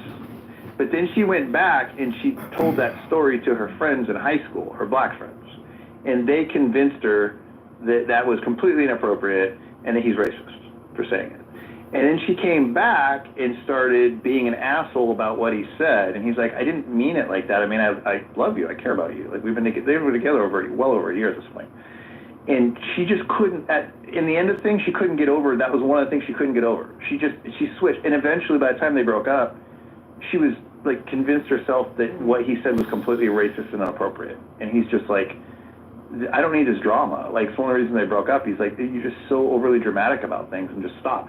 But there was a fundamental change between the way she acted genuinely in the moment versus what her friends convinced her after the fact that he was. Is that kind of like when Will Smith laughed at the joke that Chris Rock said, and then after his wife, yes, then he exactly. got caught and slapped? Yeah. Exactly. It's the same thing. She's pulled that. And it was really, the more time she spent around her friends after the fact, it became really problematic, and it was just bad because she started like gaslighting him about, what his intentions were when he wasn't, it wasn't his intentions at all. It was really clear. But ultimately that wasn't doing it. There was a lot of issues like that he would just almost call it like bumping cultures, and ultimately he couldn't bridge the gap of the cultural differential with her. He was too white. He didn't need white. to. He didn't need to because it sounds like she didn't have values. And that's what I'm saying. Yeah, she needed to be more understanding. Yeah, right, she needed to be more fair and understanding, and there wouldn't have been that need. Right. Yeah, because he didn't have to step close to her. Yeah. My dad is 41 years older than me, and we sat down one day, and I don't tell everybody this story. We said, well, what is black culture? And then I went to the library, and I read that during slavery times in Maryland, no one could understand black culture, and they looked at how the free and the enslaved, dealt with each other, but there was a significant importance there that kept them, communicating. And so you had two people there. He's 41 years older than me. She had 500 years, and we had never seen black culture. And I said, Dad, why do white men don't openly pursue black women as much as they used to during slavery days? He said, because, when I would move furniture into white women's houses, he said the mothers said they didn't want their sons with black women that they knew about because they didn't have any manners. And I was like, that's true, because I noticed that, they're not fair, and that they don't, necessarily, they'll say, well, I'm going to the amusement park. Why do I need to hear about the amusement park if you're not inviting me? And then another thing that happens with the culture bridge, I'm your everyday black girl until you get upset. Then you talk. We've been friends since elementary school. You talk about me even before I knew what tribe I had come from. So I feel like I fail you because she's Indian, and I'm sitting there like, with what nation? Because I was really young, like 18 or 20 something. So I understand what your son went through, because I get it too. They need the numbers, but at the same time, I'm on the outside. I'm not your stereotypical black girl at all. And they'll tell me about it when they get angry or just need to, crash out. Yeah, I know. I did a photo essay for African American Month many years ago, and I had some people that I photographed portraits, and we had some interviews going on, and some of what the conversation got into was code switching. And one of the people that I was photographing, this person, Frank, keeps saying I'm racist, what a dickhead. First I was photographing was from England, but she's black, and she had quite, a lot to say about like what her experience has been like moving to America from England, being black, and having what sounds like a white girl English accent, and how she has to code switch sometimes. And then she described me what that means in the culture, and how it's just so common, and how it's difficult because she wants to be authentic in all moments, but she feels like she can't be sometimes, and how it's a burden. And I don't know, I just kind of empathized with the way she was explaining what it is, and it was something I had never really put much thought into at the time. I'm noticing a lot with social media, a lot of white guys are marrying, in America, they're marrying more foreign women that when they get here, because they have to use the tax money, black foreign women, but they don't go by black in the Caribbean or any of the African nation states like that. And then sometimes I just be looking and I'm like, aren't you tired of that weave? I just be like, I see that they see something on the inside, and it's not about prettiness or neatness, like that. So that's so that's really interesting as well. Yeah, thanks. Thanks for, hey, Room, thanks for allowing us to have this conversation. I appreciate it. Go back to Mojo trolling, what's his name? Who's Alaska?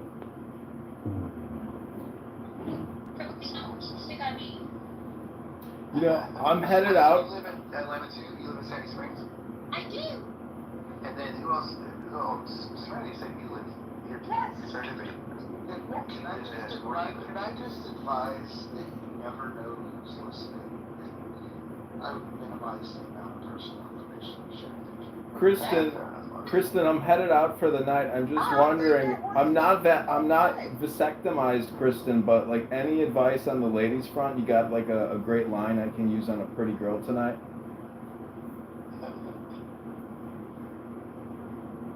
Just maybe, should I just be like, by the FYI, I'm not vasectomized? Maybe that would be my pickup line for the night.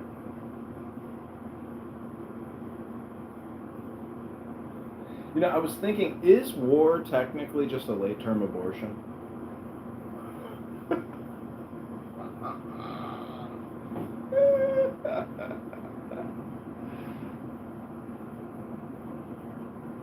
Where's Ann? Where's Ann here? Oh, there she is. Oh, she's back. Ann, can you walk the room through your theory about if you don't update, you get to sue them at some point? Wait, what? If you don't update the app, you get to sue Clubhouse at some point. Can you walk us through that theory? No, I'm just saying that I didn't opt in and accept the terms and conditions. So if they ever use my voice for commercial use and like make my voice say things that I never said, publish it, then yeah, I'm not down for it. Who told you that you're going to be able to make any kind of... Did you read the terms of service, the updated one? Do you know that by being on the app that you are agreeing to terms of service? Well, the new terms of service, you agree or no thanks. No, you don't. Yes, there's a that pops up. It pops up every time I log into the app. I can screenshot it. You should understand that use of the app is implicit consent. You guys, I'm not trying to have an argument. We are. I just hate to see you not enjoy the app. What do you mean? I enjoyed the app. Not if you're not getting all the features. Yeah, you're not getting pulled. Oh, do you mean like because I didn't? Oh my God. The subscription. And don't fall into. No, not the subscription, just the polls. Don't fall into the trap of Roger's poll. Thank you for laughing at my joke. I appreciate that. You're welcome.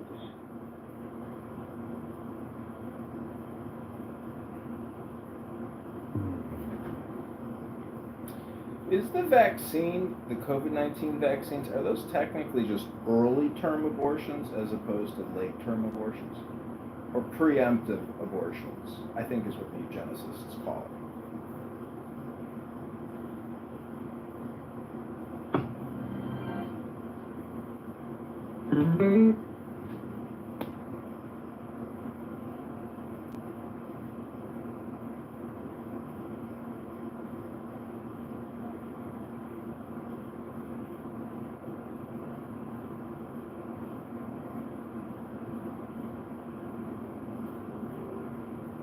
I think this room's getting sleepy. I think so too, but it's such a satisfying sleep. And that was so cute, the exchange you had with Connie. I love it, love it, love it. It is, the energy in here is really calm. Very unusual. Mike, what Asian is your wife? She's an American-born full Chinese woman. Oh, okay. Who I met in Indiana, and I've been told by Asian guys every time I mention that, it's like, you got an ABC? That's like finding a unicorn, man. Chinese. Well, you Yeah, know, they say unicorn. I've noticed that this generation here that's in their 20s, 30s, they're not that attractive. Because when I was growing up, they had the most cool, every Asian woman I would come across when I was growing up looked like they were ready for the Miss USA pageant or something. So I've just noticed. Well, they turn into little short,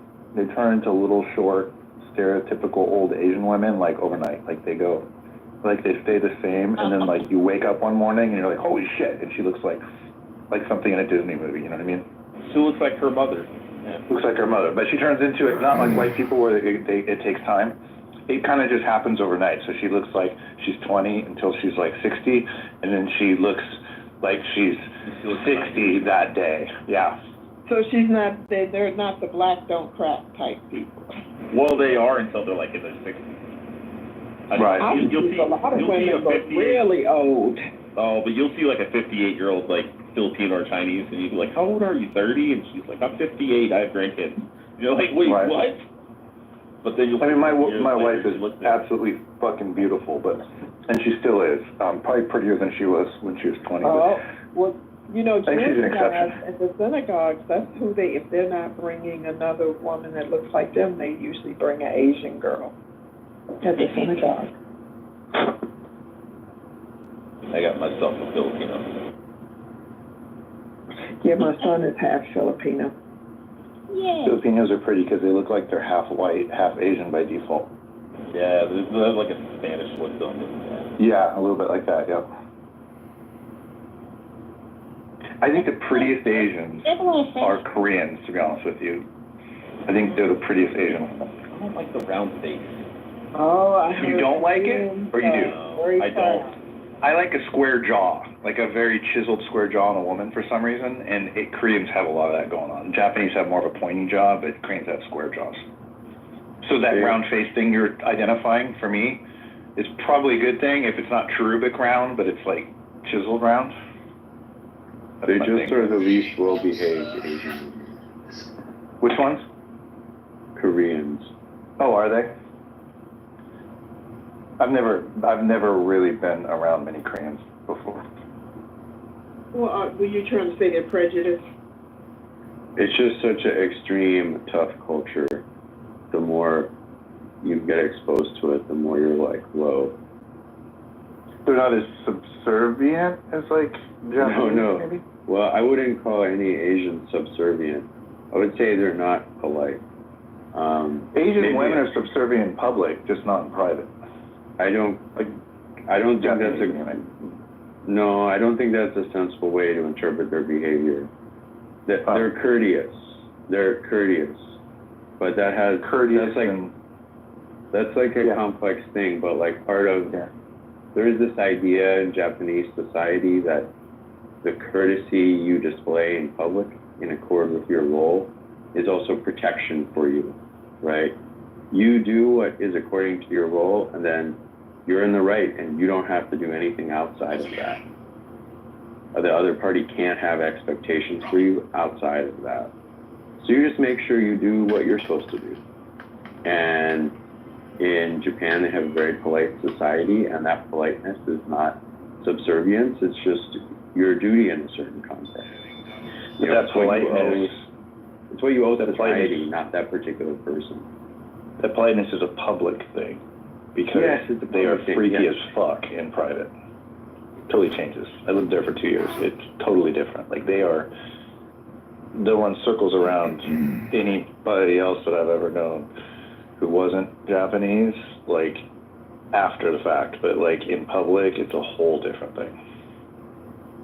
It's just like, it's like all that pent up control, self-control turns into like fly your freak flag when you get behind it in the bed. It's just a little odd like that. Like even the men like looking at pornographic cartoons on the Shinkansen, like not even embarrassed to be just perusing those things. Like the whole thing is kind of secretly perverted, but outwardly controlled. It's interesting.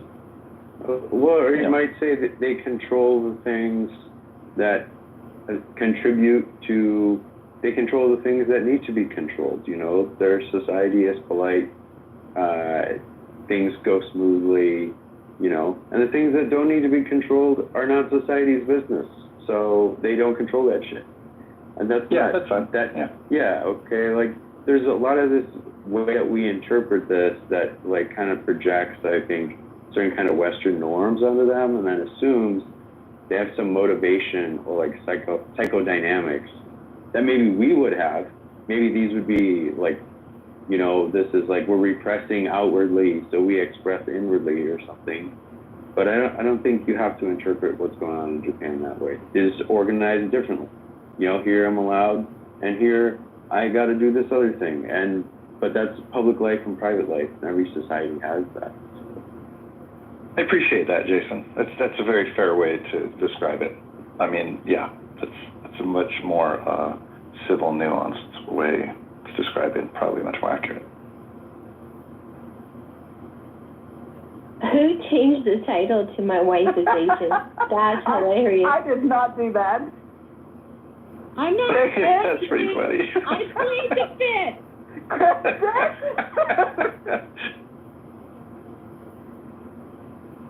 That's I mean, funny shit. I think you're throwing shade at someone, but I don't see the one who I thought you'd be targeting. Oh, no shade. No, it's no shade. It's like an inside joke, not shade.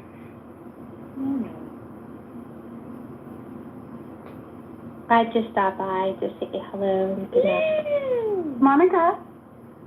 Oh, you did vote in the poll. I did. Yeah. Like, I'm doing a massive rethinking of my stance on abortion. Based on what?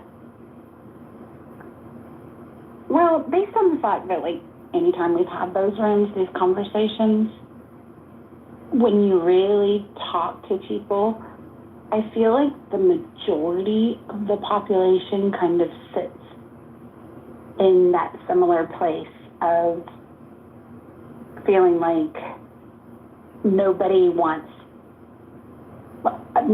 to see anyone abuse, like, unwanted pregnancies, but most people feel very compelled in situations like rape and incest, or when the mother's life is in danger, that, you know, it shouldn't be, doctors and physicians and patients shouldn't have to worry about legal hoops, from the perspective of worrying about being, you know, hindered or prosecuted by the law.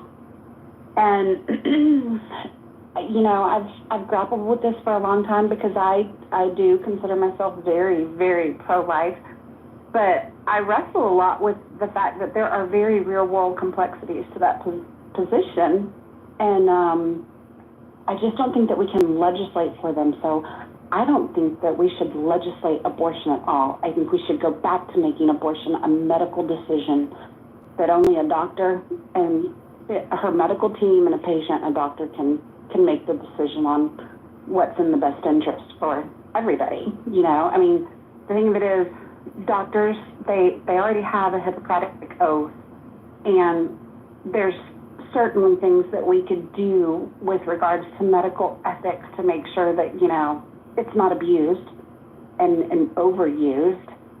We already know that the stats for those very real situations are pretty minimal. So obviously we should naturally see a reduction in the number of abortions that are going. And like I said, I mean, I don't know, the doctors have review boards and panels for everything. Like, they have to be accountable for all kinds of stuff anyway. So I just don't see why they couldn't work that into the medical establishment. And I feel like that would probably appease most people on the abortion issue. Okay. So, I'm still working it out. Right, and this is going to be my answer, and then we can turn the mic over to other people who want to participate. But the poll had it said, what is elective abortions? My answer would definitely be, it's baby murder, definitely. And then I don't know of any conservative who enjoys the idea of forcing women to carry an unwanted pregnancy to term. And sometimes the fetus is so malformed, or the mother's life truly is at risk. Ectopic pregnancies, that's not a viable pregnancy. An abortion or DNC would be needed because that baby's not going to survive, and it's a health risk to the mother. These are all viable considerations. So it does make answering the poll harder. Optimally, what I would like, it would be there would be no laws on the books about abortion at all, and that women would be told about the sanctity of life, and they would choose life or abstinence or parenthood or adoption. Those are the choices, I think, for instead of elective abortion. But then also, I'm not interested in anyone's vagina or their womb. So I see where you're coming from. I see the dilemma. Like, black genocide is not a bad answer to this when you look at the proportion of abortions that happen to black women. And then also political football. Mike is not wrong. It's tossed up, and the people on the left say you don't care about children because you don't adopt children who are in foster care. You just care about forcing women to have unwanted babies, and then once they're born, you don't care about them. And then what about forcing women who are raped or have incest? You're going to make them, and then the people on the right are like, we've conditioned women to think that parenthood and motherhood are not valuable. And a woman having 4 or 5 or 6 abortions, that's a lie. You know, so anyway, I'll let someone else answer too. Thanks for asking.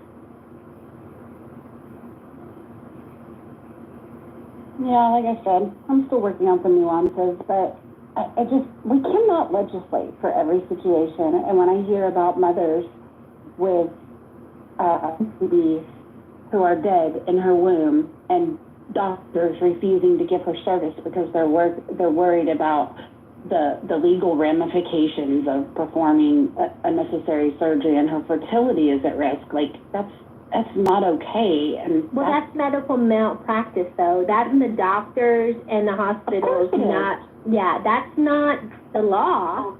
That's them misinterpreting the law, and they should be sued. And they have been sued. I don't think that's fair given some of the laws that are on the books. They're very hesitant to do what they feel they need to do because they're afraid of the repercussions, the unfairly coming on them later. Like, there's a structure that's set up that scares the shit out of them because none of them want to go to prison for doing the right thing, and it's done that way on purpose in a lot of cases by the states, some of the states. Well, absolutely. Texas is horrible. Well, even if it's not done on purpose, the way the law is administered makes it clear that they can't do this. The way it's administered right now, like in Texas, okay, where even if we set it like malintent or whatever, these are old laws that were never put into practice. They were never intended to be put into practice. When they were drafted, they knew they wouldn't go into practice. And then we're picking them up, I don't know, 50 years later, after they were written. And it's like, oh, they actually don't work very well. Right. And we aren't redrafting Wait, are we them. talking about redistricting, Jason? No, we aren't. Texas has actually established new laws in light of the Roe v. Wade decision being overturned. They've literally made it illegal in several access points crossing the state line for you to take a pregnant woman over the state line to have an abortion. Those are new. Yeah, it started in Lubbock. But the law regarding medical abortions within Texas, these are old laws. They're old laws all over the country because those are trigger laws that were set to go into effect if Roe v. Wade were ever overturned. And they are poorly written laws, and nobody knows how they work because, the people who set them up are dead, they're not in the or they're not in the legislature anymore. Now you have people later on coming along trying to administer them. In some cases, you could say they're being administered in bad faith. In some cases, you could say they're being administered poorly, but it's not medical malpractice. I mean, the doctors have, judges in the state have no clear idea how the laws are supposed to be employed. No, I agree with you. And that's exactly why I don't think it's something that I don't think it's a legislatable topic. It is, by all accounts, it is a medical decision. And I don't think it should be legislated because we can't possibly account for all of the potential circumstances. My general belief has always been that if it wasn't for the government and the political parties deciding that this is a core issue that they can use to get votes at some point in my lifetime when they made this decision, I don't know exactly when that was, that most of us wouldn't care quite so much about it. It's like nobody looks at shades of gray anymore, right? I feel like the huge majority of Americans could agree that, like, when a baby looks like a bubble, taking a pill to make sure it doesn't stick to your uterine lining at that point is not killing a baby, okay? And at the same time, when it looks like a seahorse, well, that gets a little more dicey. Does that seahorse have a brain and a heart? Well, now it gets harder to argue, right? When it looks like a miniature person, yeah, that's troublesome. I think most Americans would agree that, like, chopping its arms off and puncturing a hole in its head and sucking its brain out with a vacuum is really fucked up, right? So why can't we just agree that the first part with the bubble and the second part with the popping the hole in its head is super fucked up, right? And that the bubble is super okay. And that the argument comes from, like, does it look like a seahorse with a heartbeat? Does it have a brain? Can it feel pain? All that stuff. But the way that conservatives use the word baby to apply to zygotes and two-cell organisms is a huge stretch that is dishonest in nature by default on purpose. I don't And that's know. what I don't think it's dishonest in nature because, you know what, whenever I was trying to get pregnant and I got that big fat positive on my test, like, that little two-celled organism was a baby to me. Like, I don't think I'm being disingenuous when I say that, that I consider it a baby. I mean, that doesn't come from a place of being disingenuous or trying to. Well, if that's the case, then babies die all the time supernaturally, a lot. There's a lot of double-celled organisms that don't stick to the side constantly. And, like, we're not going out our way to make sure they stick because it's super important that human life not go away for any reason. Like, we're not finding ways to keep the single-celled organisms from causing miscarriages. We're not finding ways to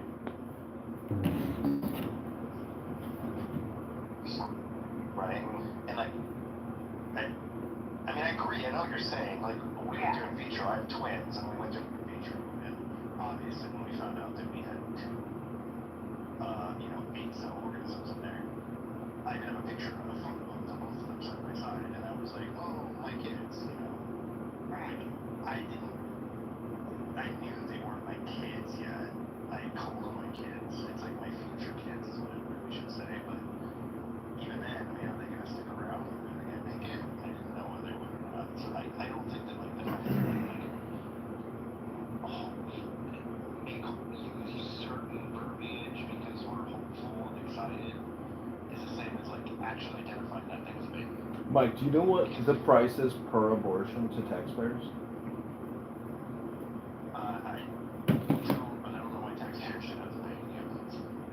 It's $16,000.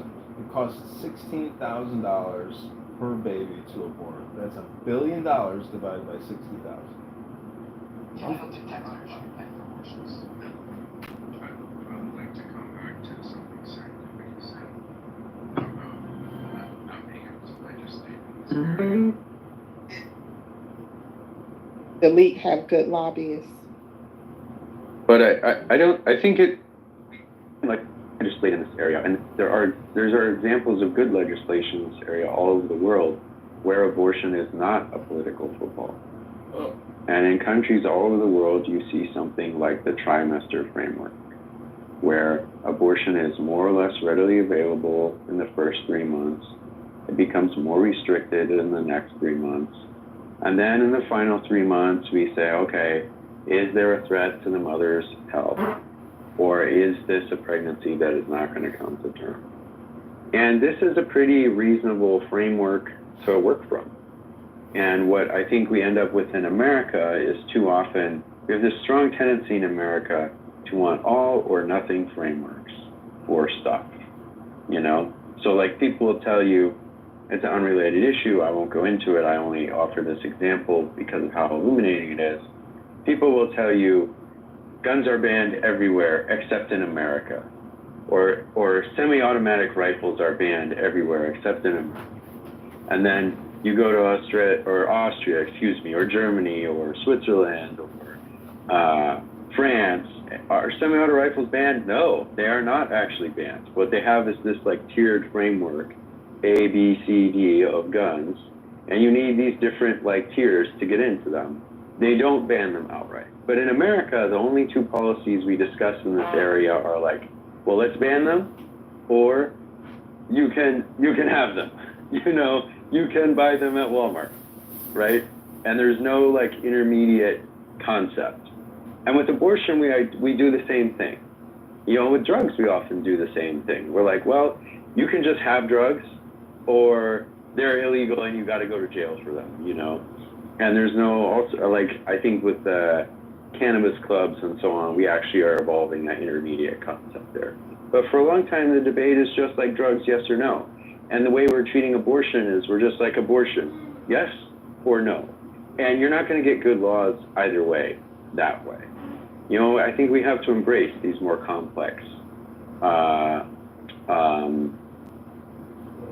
legal regimes, somewhat more complex, somewhat more nuanced, you know. With guns too, Jason? I just wanted to. I don't want to change the topic. Oh no, about abortion. Fair enough. I just want to mention, like, if anybody's on my side and they want to see like abortion completely, outlawed in the sense of the Supreme Court ruling on it, and you don't even have to have a federal ban. You just have to have the Supreme Court deems that as a baby inside the womb. And if you believe in that, you should look into the birthright citizenship argument that the ACLU is pushing for on the basis that people who are in the womb are considered U.S. citizens, and that they should have rights, and they should have the rights even if they're not born yet. So even if they're still in the mother's womb and some lady comes over from China, the second she hits the United States, if the baby's in her tummy, then that's considered a U.S. citizen even before it's born. That's what they're trying to push for. And a lot of the liberal, scholars on jurisprudence and stuff are arguing, saying, hey, it's a fucking dumb idea, because it could open the door for the Supreme Court ruling that a baby who's in the womb is a legal U.S. citizen, and they do have birthright citizenship in that sense, which would then criminalize them having abortions, which I think is fucking amazing. I used to support the ACLU, then they went all woke, but they've done something that's fucking amazing. So if you guys want to support the ACLU, you should definitely go on and donate some money. Well, the thing is that people get pissy when I say this in room, but Trump only has one more hurdle, and that's the Senate, and that automatic birthright citizenship is out of here. You will be introducing yourself as the person who didn't finalize your citizenship status. I even had a girl ping me into a room to tell me to get the fuck out of here, you old ass.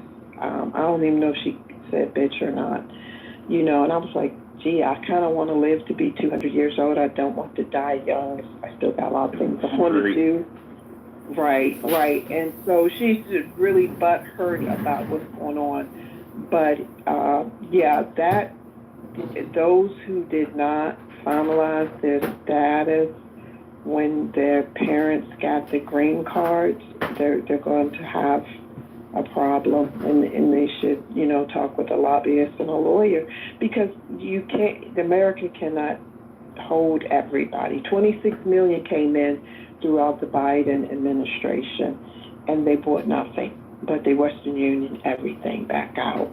You can end with no resources, so that means you had to take from somebody. And we all know that Black people get the back burner of everything when it comes to domestic issues, especially if there's something hot on the table, like nuclear proliferation. Keep people from using nuclear, keep people from going rogue into communism or fascism or something like that. And so, though that ideal of continuing to let your girlfriend's child be an automatic citizen is over with, it will be finalized and even a harsher enforcement once the Senate votes on it, and it's headed to the Senate any day now. Well, it's there. They're just like sneezing over it. Yeah. So that's the thing. I always said if something goes wrong, I would run back to the reservation or something. But it's it is what it is, because they only have a small staff, and it's like they're inundated with a lot of paperwork. And I don't believe a lot of people are illegal immigrants. I think that people have dropped the ball and did not process the paperwork fairly or accurately. That's what I think. Rich, I have a question.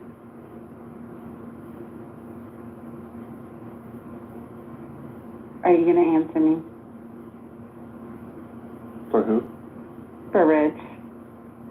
Who's Rich? Messi? Messi. I do too. I have a question, Mom, too. He's mad at me. Messi, my question is, it's real basic, I think, but I just don't understand. Why would the ACLU push an agenda that categorizes fetuses in a womb as American citizens, when ultimately that seems counterproductive to allowing continuation of abortions? Like, on one side, you're saying abortion should be okay, and you're not necessarily killing a baby, you're just making a decision that's the right of a woman. And the other side, you're saying this thing's an American citizen before it's born, which means it's a baby that would likely have rights at that point based on that decision to make it a citizen. And it seems like that would lend to more pro-life focus. Does that make sense? Like, it seems the two things are opposite, or that they're trying to make something happen that would cause a lot of problems with their other stance of pro-choice. Am I missing something? Does that make sense? Like, I would expect the ACLU to argue they're not babies and they're not citizens till they're born, and that way they can continue pushing for abortions. But then that makes arguing for birthright citizenship hard, right? Which is what Messi is saying, is that the reason the ACLU is advancing this argument is to support birthright citizenship. Well, that doesn't change much if birthright citizenship remains when the birth takes place. No? Like, why would they? But this why would they need to extend birthright citizenship? They maybe don't have to, but this is what he's saying is one of their techniques that they're employing. Okay, so they're not employing it on the abortion issue. They're employing it in this other area. Right. And but it has implications. So that's why. But okay, but the lawyers work one case at a time. And the lawyers working on this case are like, maybe this ideal will work, And then maybe someone else will come in and say, no, you can't do that because of this implication. But it's not like it's one big, it's a bunch of different lawyers, right? And they are all doing different shit. So I think what he's saying makes sense. I don't think it has the actual implications he's talking about. But serendipity, I really was hoping to hear your pushback basically on because I'm saying we can legislate. There are proven legal regimes for this. There are proven strategies. And what would be so bad about adopting one of those? Well, again, like I said, I just feel like there's going to be circumstances and situations that are going to, when you draw very hard, rigid lines, you're always going to have something that's going to test the boundaries of the hard, rigid lines. Even if you do the trimester, you know, first trimester, second trimester, third trimester, there's always going to be a situation that's going to come up, that's going to be outside of the confines of those very specified outlines within the trimester, which is why I think essentially, you know, take the law out of it. Let them be medical decisions, because honestly, in every situation, the doctor and the patient, medical team, however you want to frame it, are the ones that are in the best position to hopefully make the right choice for all the parties involved, you know? I don't know. Like I said, it's just something I've been bantering around in my head, because I agree. I do take the position that I personally believe that life begins at conception. But I really struggle with the fact that I have empathy for the women that either are victims of violence, or the women who probably desperately want those babies, but, you know, carrying that baby to term is a huge jeopardy to herself. You know, and what if she's got other children she has to take care of, and a husband? Like, I don't know. I have so much empathy for those situations that if you're going to take a pro-life stance, the only way to really do it is to be all in, like Mojo said. Otherwise, your whole philosophy falls apart. But I can't ignore the fact that those are very real problems. They're very real circumstances, and I just can't wash away not having empathy for them. That's probably just the woman in me. Can I just say to Christy and the Goo, you missed a hell of a room earlier. I think the first room of rational discussion group was a killer. And if you think about how many people attended for the first room compared to a room that's been going for 3 years, I would imagine that by mid next week, we're going to be doing much bigger numbers than the other ones. So, Christy, you might want to get in before it's too late.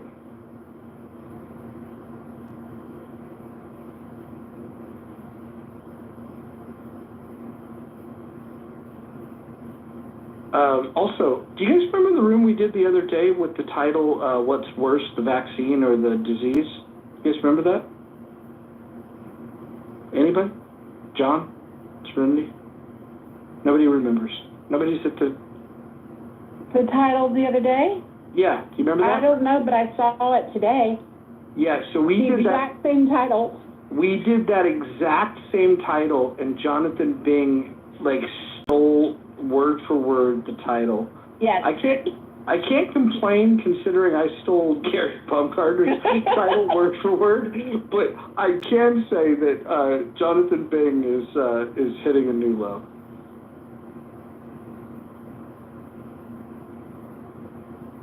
Christy, how was Gary's room? I'm guessing it was boring. Our room was action-packed.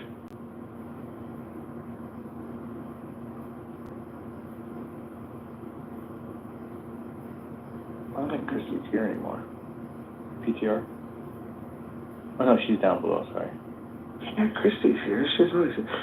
Christy said it was informative. That is what that room is never. Gary's room is a bunch of fucking NPR listening, boring fucking people that just get up there and they don't build on any points. They just get up there and they just say words. It's just fucking word salad. It used to be good though, but now it's Monsef. Hey, let's hear from Monsef. Jesus fucking Christ. Gary Baumgarten? Yeah, Baumgarten. The problem with his rooms, I think, is that it's exact same people every single day on stage. Scott, the Navy, captain. And what about debate the news? They bring up good news, social studies articles. Hold on. The Debate the News is ran by the biggest no talent on this app, Jonathan Bing. Jonathan Bing is a big no talent hack that rides on the coattails of Nelson Apega. Jonathan Bing has never had an intelligent thought. He's never had an original thought. He is a big dum-dum.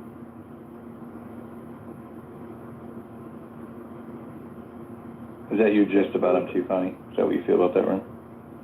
Well, when I go in there, they don't like let anybody talk, and they'll read off something that happened, and they want to know what you think, but then they just move along very quickly, and they don't want to know what you think. It's the worst censorship I've ever seen in my 16 years of living. So that's, I don't go in there because I'm like, I subscribe to all the news articles, Apple News. It's like I just read my own news. So that's what I don't like about it. I don't like about it at all. And then the people there, they don't communicate with each other because, you could back end each other or type in the chat what you think. So I don't know why it's a type that goes in there. But for Clubhouse, most people are there for the entertainment, not to learn a new perspective, way of thinking, or something that they totally agree on as facts. Yeah, I think that, Mojo, Gary's room, to your point, Connie, Gary's room, he leaves the chat turned off, which is really frustrating because he lets people talk as long as they want, and they have to go in order, and there's absolutely no checking in. If somebody says something and you're just like, yeah, I agree, he would freak out on you just for talking. Well, but it's worse than what you're saying, because there was a guy just yesterday that gets up there, and the topic of the room was, it was ICE, right? They were talking about Trump's border policies, and this guy got up there and said that ICE is getting paid. The ICE agents get paid for every deportation, which is something that was super easy to fact check. Then they had another person that got up and said, "Thanks for making that point. I was going to say that." And it's like, wait a minute, these are easily fact check fucking issues, right? And nobody's able to push back. And then Gary only pushes back on selective things and on selective people. Correct. And so it's just weird. And then the idea that they closed the chat because somebody called him a racist one day, and so instead of being able to moderate the chat, they closed the chat. Then after people complained a lot, they created a chat on fucking of all apps, Facebook, right? So they've got a Facebook chat that you can join. It's just great. The whole thing is backwards. It is, but here's what I think. I think the reason that he runs it the way he does it is because he's an actual journalist, and I think it's all about his content research. I think that the reason he doesn't want me to talk to you and you to talk to me and for us to have a conversation or even to fact check. I think if he hears something that's interesting, he probably takes a note of it and he fact checks it later before he ever writes about it. But I think he's looking for people to give him ingredients for his articles. I think it's his way of picking the brains of other people so that he can probably use some of what's being said in whatever he's going to write later. And from that respect, if that's why he's holding those rooms, explain why he's okay with them talking for 5 minutes one at a time. Well, what he could do, though, is he could take the boringest people that don't have shit to say, like the David Garcias and the fucking, the Monsteps of the world, and just don't bring them up. There's some people that are just not well informed, and they don't have interesting shit to say. He's not going to get anything good from from most of those people. And then the people that he could get something good from, like somebody like Anson, he'll argue with Anson and then fucking dismiss him and put him down. It's dude, don't true. The one guy with the real world experience that can add something to the conversation, and he doesn't want to hear. He was a fucking nuclear submarine captain. Like, that's pretty fascinating to talk to, right? When you're talking about geopolitical issues. But he gets treated with the same endeavor as like some fucking goofball idiot that also takes 5 Yeah, hey, Anderson, that's enough from you. We're gonna send you down, and then hey, next on stage is Monsep. And you're right about people saying stupid shit, and you can't say that's not true because he's like, stop talking. Have you ever been there when Victoria loses her shit? You know Victoria, she's super hyper liberal, right? Yeah. Well, hold on, Mike. You know Victoria's coming here and claims that she's briefed 3 separate presidents in the Situation Room. Oh, she really has? Oh, that's insane. She'll sit in his room and someone will say something and she'll just be losing her shit, right? Because she's so hyper liberal and that room is generally very conservative. And she'll be losing her shit and she'll want so bad to argue, and then she'll like chime in, just something simple like, that's not true. And he'd be like, stop, I'm gonna send you down if you do it one more time. And she cannot resist herself. She's like, that's not true. And she'll be like, that's fine, I'm kicking you out. And he'll kick her out, and she'll leave. But I don't think I've ever heard her actually, like, she'll be like 6th in line. She's never made it to 6th in line. She has such little self-control that she literally can't sit on stage long enough to get her turn. The other part of that room that's fucking just horrible is when Scott Jones thinks that he's doing a good impersonation of Donald Trump.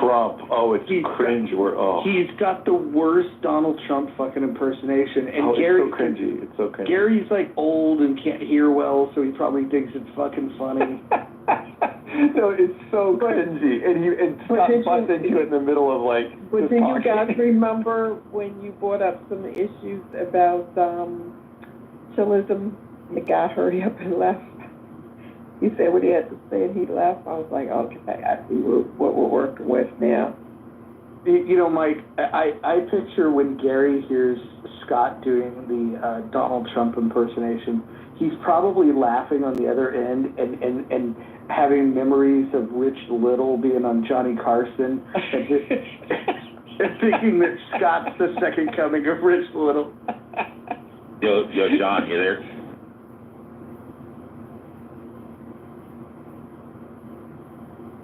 Kitover. He's got a campaign to run. What's going on here? No, he called me just a minute ago and I ignored the call, so I was seeing if he was still there. The one thing I'll say about Gary is he's very, very consistent. The guy frickin' runs that damn room down to the second at 5 p.m. every fucking weekday. Dude, you know what was crazy is we did the counter programming over here. We created a house called the Rational Discussion Group. We start at the same time that he starts his room, and we use the same title that he used. But somebody pointed out to me that because he's so on time, he opens the room 5 minutes early. So starting on Monday, we're gonna start 10 minutes early. Yeah, he does it exactly 5 minutes. So you can do 6 minutes and still beat him because he will be consistently exactly 5 minutes, down to the fucking second. And he won't start talking until the top of the hour. Like he'll watch that second hand and he'll immediately start. There is something refreshing about that part of it. But he says it's because of his broadcasting days because he was in broadcasting as well, and he says it's ingrained in him. He can't not do it, which I find it refreshing too, actually. Yeah, that part's cool. Because you can count on it. I mean, if you do like being in the room, yeah. The other thing, though, is like, he's trying to get a serious conversation, and then he's got Scott Jones. I can only imagine what Scott has said. Scott's probably been in his back channel begging him, you gotta put me in, Gary. You gotta put me in. You sound like him. That's a pretty good interpretation. I do impersonations, Gary. You do an impersonation of Scott doing an impersonation of other people. Scott's an interesting guy. I wish Scott would come in here. We could. I think Scott would agree with me that his impersonation's terrible. He would. He's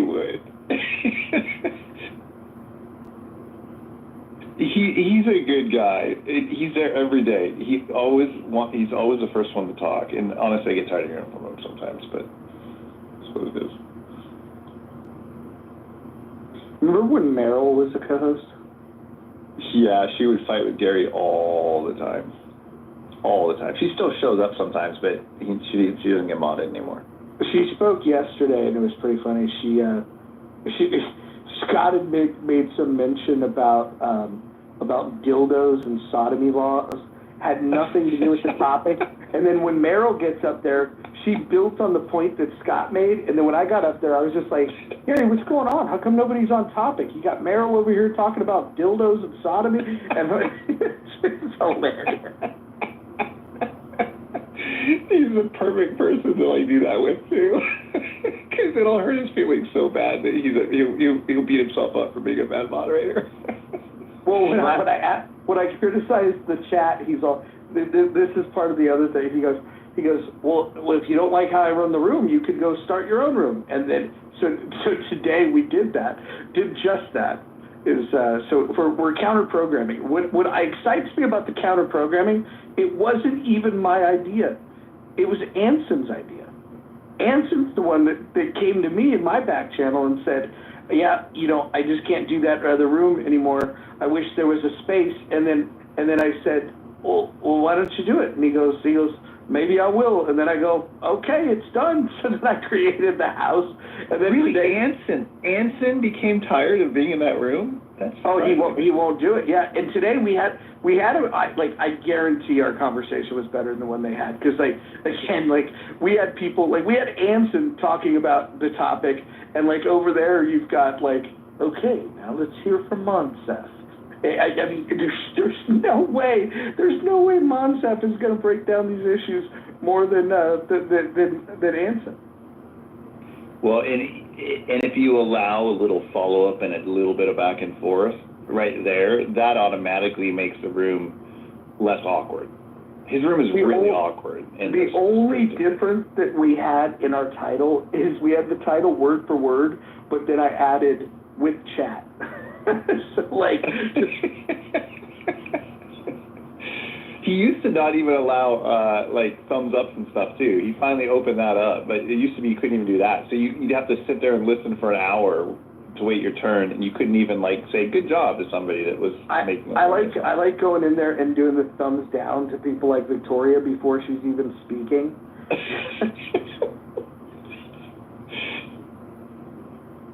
Oh man, it is a fun room to troll because you can use the GIFs.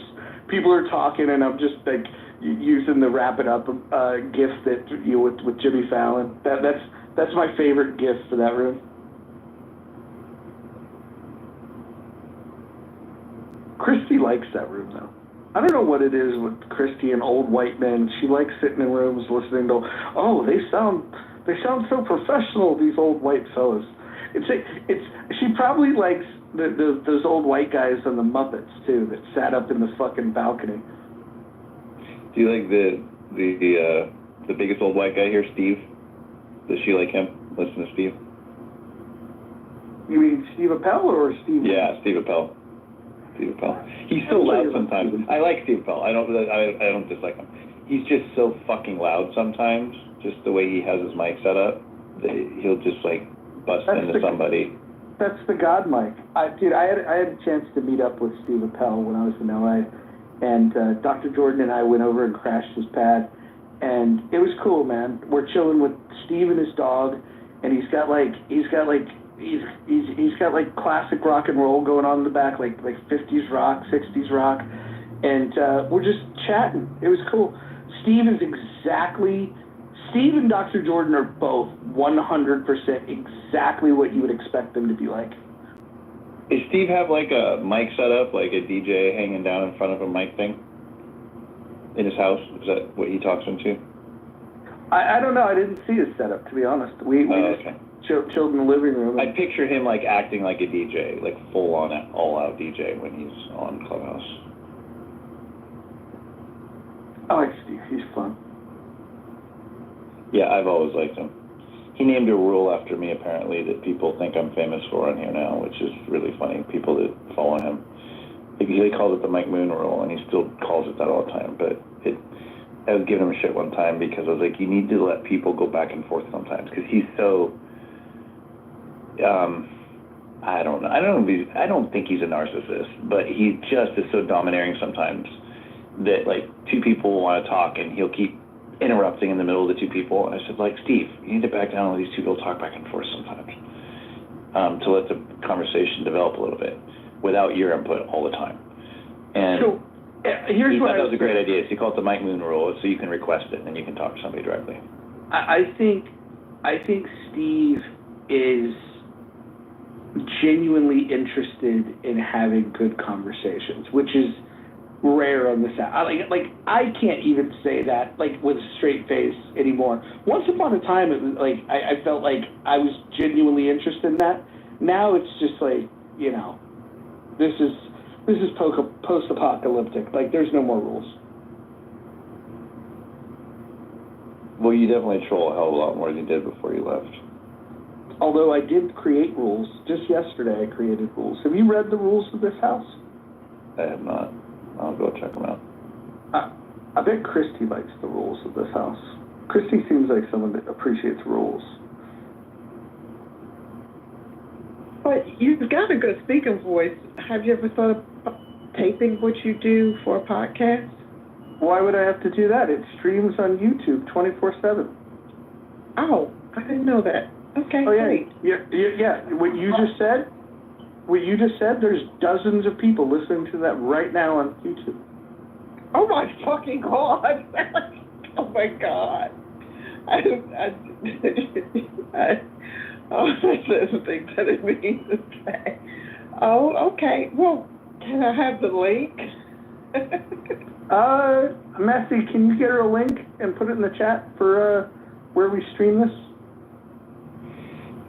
Mojo, whatever happened to the Liberty folks, the two of them?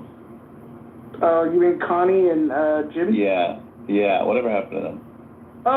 Connie had some things going on, and Jimmy's been busy with work, but more importantly, like, the Liberty movement just died because when the Libertarian Party decided to essentially endorse Donald Trump, well, not officially because they couldn't with their bylaws, but all of the people that were influential were personally endorsing him. Christy, the reason why it's English only is because if I don't do that, you have people typing in the chat in a language that I can't moderate. And so I then don't know if they're insulting someone, doxing somebody. They could be doing something really problematic, and I just wouldn't even know it. Plus, you're just super racist. And there's that. But you can't call me homophobic, not with this photo of mine.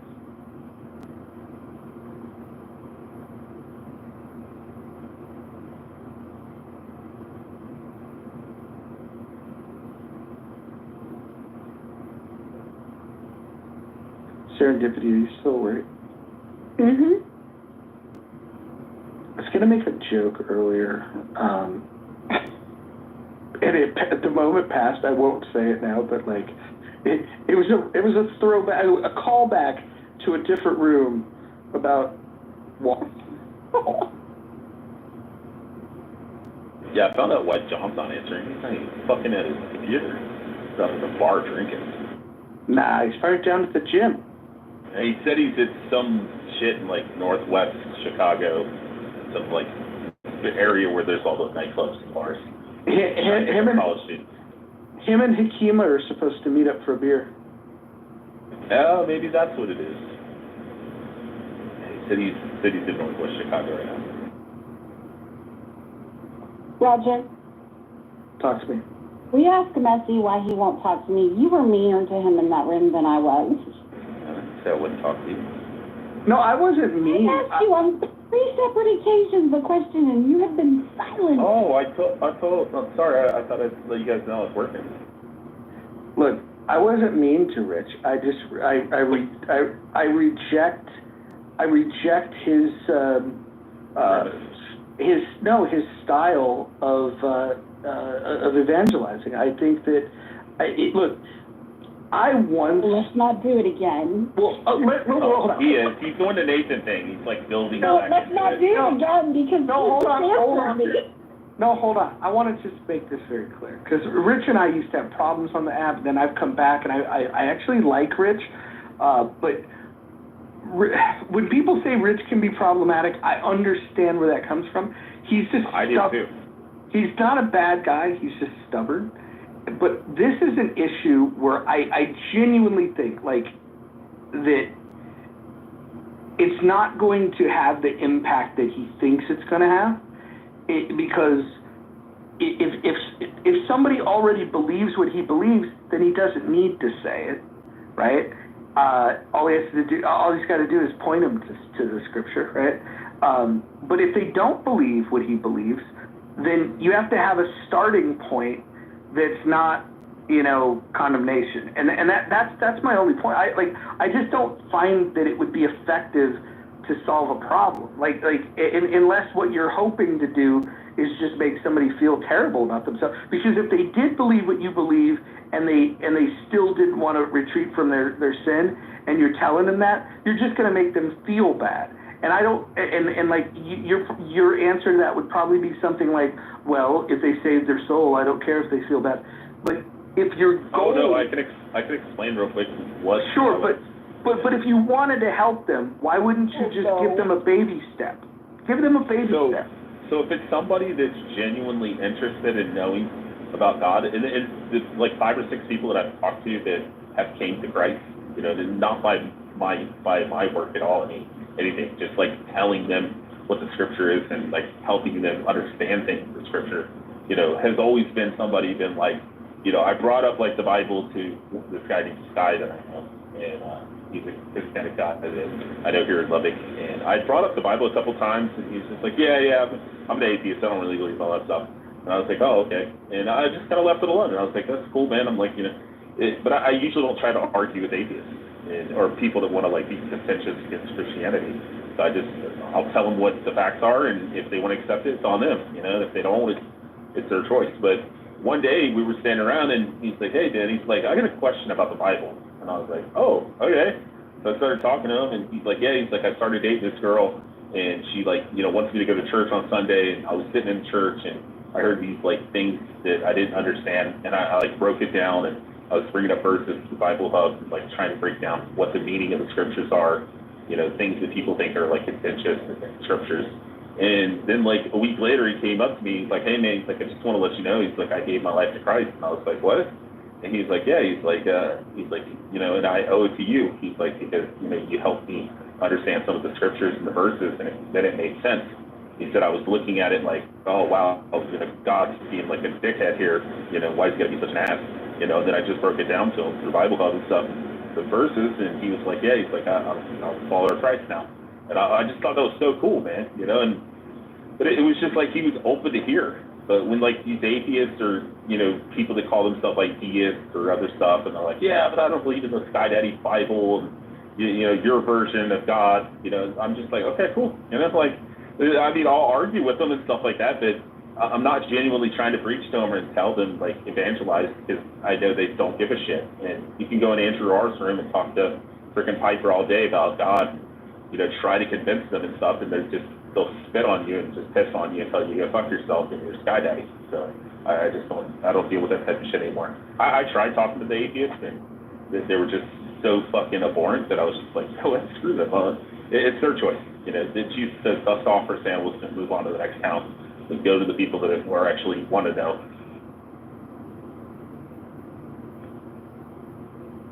I'm just glad he's talking. I like Rich too, and I think he's messy, but I like him. And I was starting to get my feelings hurt. My problem is serendipity. I don't pull punches. That's why I like you. Somebody comes at me. My dad's the same way. I have that Peter, like Peter, Kefa from the Bible. Like somebody comes at me, I'm pulling out my sword to cut their ear off. And I know I shouldn't, but at the same time, it's like if you're gonna come up and be like, oh, you're faggot, G. Peter's a great one. But you know what you could do? You could be just a teeny tiny little bit nicer to Monica. Okay, listen, here's the thing. This is the last thing I'm gonna say on this. I don't have any hatred for Monica. I just Even though I'm autistic and people are like, oh, autistic people don't know how to read people, I am fucking hyper observant. And I think a lot of autistic people are hyper observant, but they usually can't like understand their observancy, what they're seeing and understanding. And like my son's like more autistic and on the spectrum than I am, but he picks up fucking everything. And that little motherfucker, he'll do some bad shit, and I'll be like, Richie, stop. He'll turn around and smirk at me. You little son of a bitch, you knew what you were doing. Like, you know, Rich, did you know that like back months ago, you and is it Jerome? Is that his name? Jeremy the atheist? Or yeah. Do you know Jeremy when he was using the all black background the same way that you were doing? Do you remember that? I don't remember him doing that, but maybe. Yeah. So, anyways, you guys used to both do it, and Kelly was the one that pointed it out. I couldn't tell you guys apart because, like, I thought it was one person. I didn't take the time to look at the bios, and you were doing fucking crazy shit, and I ended up blocking him. It was fucking crazy, and then you would fucking show up, and I'm like, I thought I blocked that asshole, and then Kelly explained to me that you guys were different people. Oh yeah, Jeremy's over there in the Talking Apes room.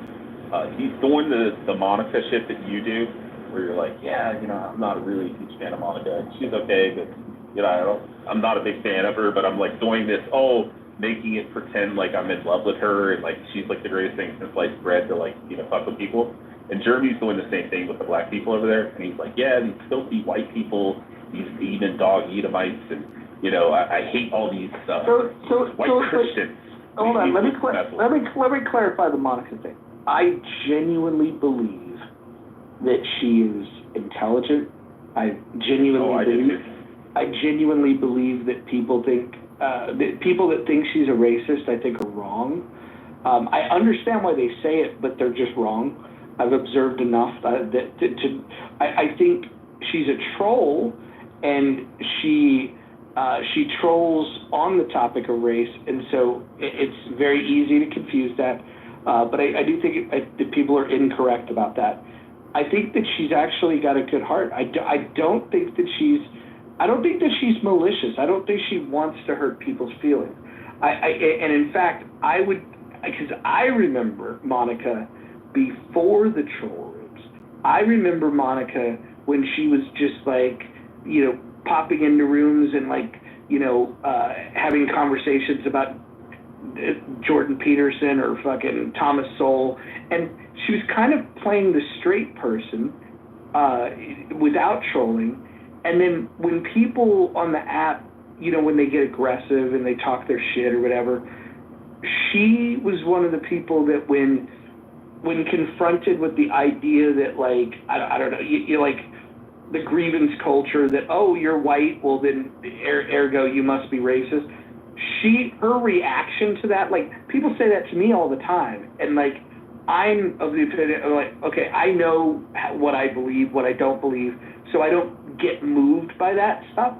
I don't think she'd ever experienced that in the real world, and so I think because she's proud and because she's outspoken and she's willing to defend herself, what she's decided is she's going to push back on that. I think it just deeply offended her, and I don't need you to co-sign. I'll be finished in a second. You can just mute yourself. Thank you, lady. Anyways, I think Monica's misunderstood. The biggest mistake Monica's ever made, and I've told her this, is when she would do rooms with Sean Coleman. Now, Sean Coleman is an absolute piece of shit, and I won't have this debate with anybody. I've already done that, but he's a piece of shit. And I told her, I go, look, you're different than he is. And then she's like, well, he's got the right to freedom of speech. And then I'm like, Monica, this isn't the fight you want. This is not the fight. He's different. Because Sean Coleman's also not stupid, but Sean Coleman actually hates people that are not like him. It like genuinely has contempt. But he's able to do these things where he frames things in a way where he will push the envelope, and then if you try to stick it to him and say, that's very racist, then he'll go, oh, what did I say? But he gets into this whole, I don't know, like, he's a big believer in, like, the bell curve and shit like that. And he's just a fucking racist. And I had a tiff with Monica because she didn't listen to me. When I try to help somebody and like in good faith, and so that was the only riff that Monica and I had where I was like, dude, that's a bad look. And she would double down. Same thing happened with Sarah, but in a worse way, where Sarah would like love up on Pepe, and you guys could like Pepe, hate Pepe, whatever. Pepe's Pepe. I'm not convinced Pepe's a racist, by the way, but where I know that Sean Coleman is. I think Pepe is just an extreme troll. The thing is, it doesn't matter if he is a racist or not. He's so comfortable in letting the whole world believe that he's a racist that he might as well be a racist. And so it doesn't matter. Whether it's in his heart and soul, I don't know. But I do think that if you were to show me that Sean Coleman did something to harm people of color, wouldn't surprise me at all. If you showed me that Pepe did that would shock me. Like, I think there's levels to this, and I don't think Monica's on those levels at all. No, I don't. Roger, here's the thing. I don't think she's like a classical Ku Klux Klan neo-Nazi racist, but I think she espouses a lot of racist fucking shit, tropes and stuff. I mean, like I was saying about the Discord, people will be like, Monica's not racist, and I'm like, she literally just fucking posted Nick Fuentes bullshit on Nick Fuentes' fucking Twitter account, or like people that are adjacent to him that are like neo-Nazis, and she'll post these things about talking about like, statistical numbers of like black people committing violence, and then you click on the Twitter and you're like, oh, this is a fucking neo-Nazi fucking Twitter. Like, why does she keep posting neo-Nazi shit?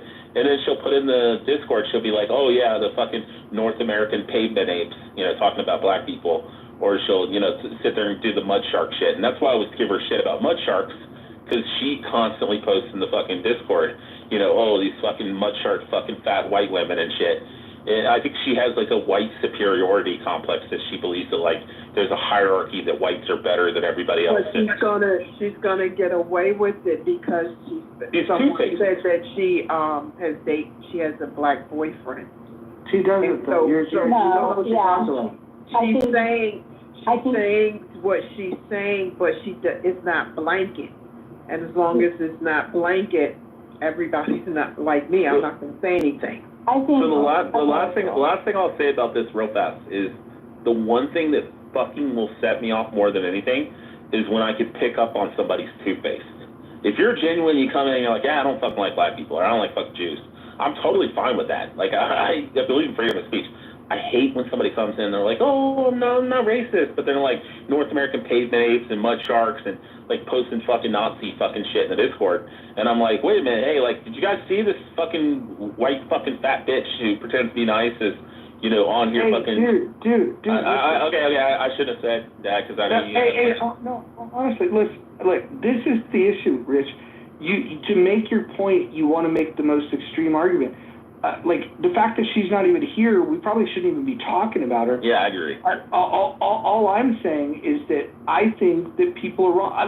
I listen to people a lot, and I know you do too, and I've been on this app fucking, like, there was a time when I was on this fucking app 20 hours a day. Believe it or not, 20 fucking hours a day. Like, this was like crack for me in its prime. I listen to people, and I'm telling you, that is not a racist woman.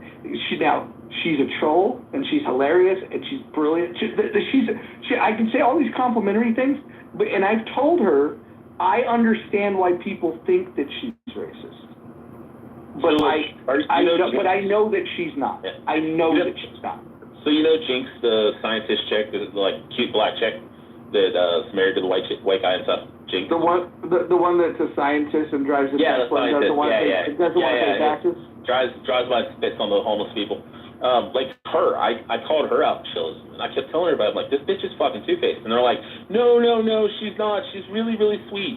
And then she got super pissed off because Nathan and them were fucking with her, and they never modded her up, and she'd been in the room for like 6 months, and they were modding every other new chick that came in the room and saying, oh, Star is like the greatest fucking woman we've ever had here. And Jinx finally crashed out, and she's like, I do all these game rooms and these, like, fun, things and stuff, and try to do all this amazing stuff, and you never fucking modded me up, Nathan.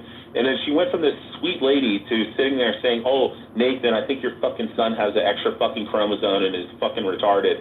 Like, because his son in the background will start making, like, all kinds of noise and shit. And he'll be like, oh. It seems like he's autistic or something. Don't let me hear that. But yeah, she's like, why don't you go deal with your fucking 5-year-old son who can't even fucking know his ABCs?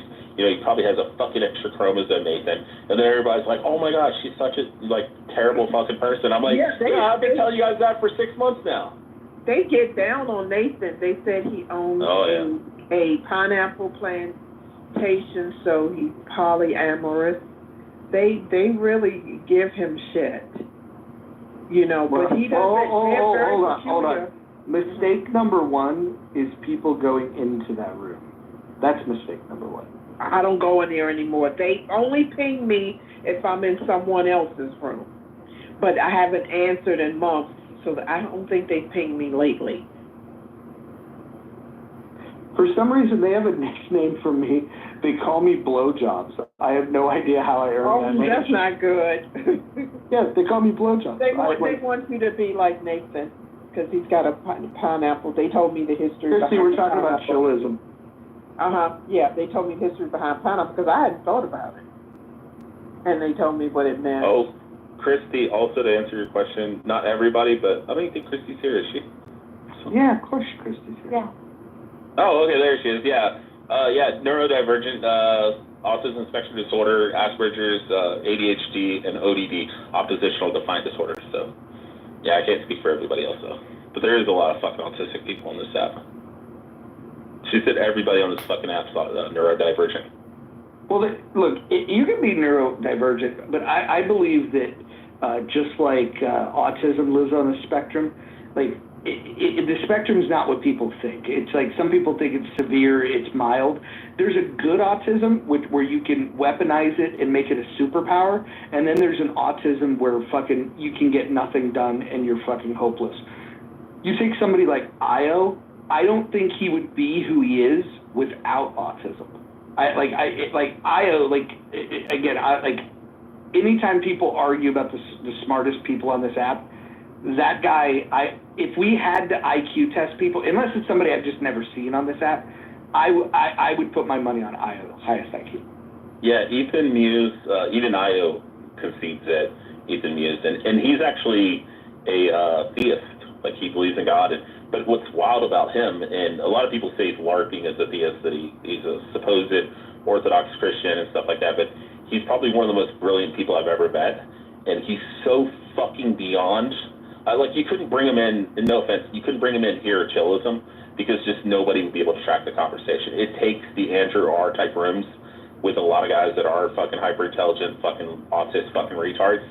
But when you get them around these guys that have like fucking 5 PhDs and shit, even them, they're fucking impressed. And like he's brought a lot of them from like atheist to like agnostic, or even from atheist to like at least being a deist or a theist.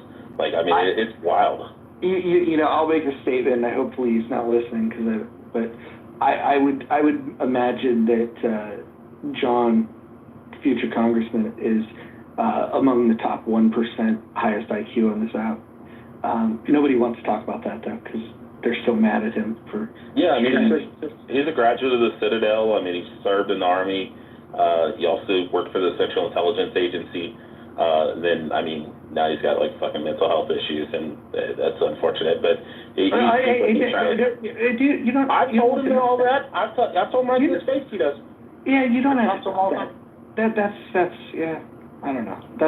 He's admitted to it. That's what I'm saying. You're crossing the line. Of the 299 people that I have blocked, I think 297 of them are him. Totally. And listen, the fact that he's on these stages like every day now, there's nobody on this app that he trolled harder than me. Not a single person. He created YouTube channels in my name. He created multiple accounts in my name, houses in my name. It's like I said, there's nobody that he trolled harder. I get messages almost every single day. I can't believe you're sitting in there with Ahmed. Who's that from, JB? From everybody.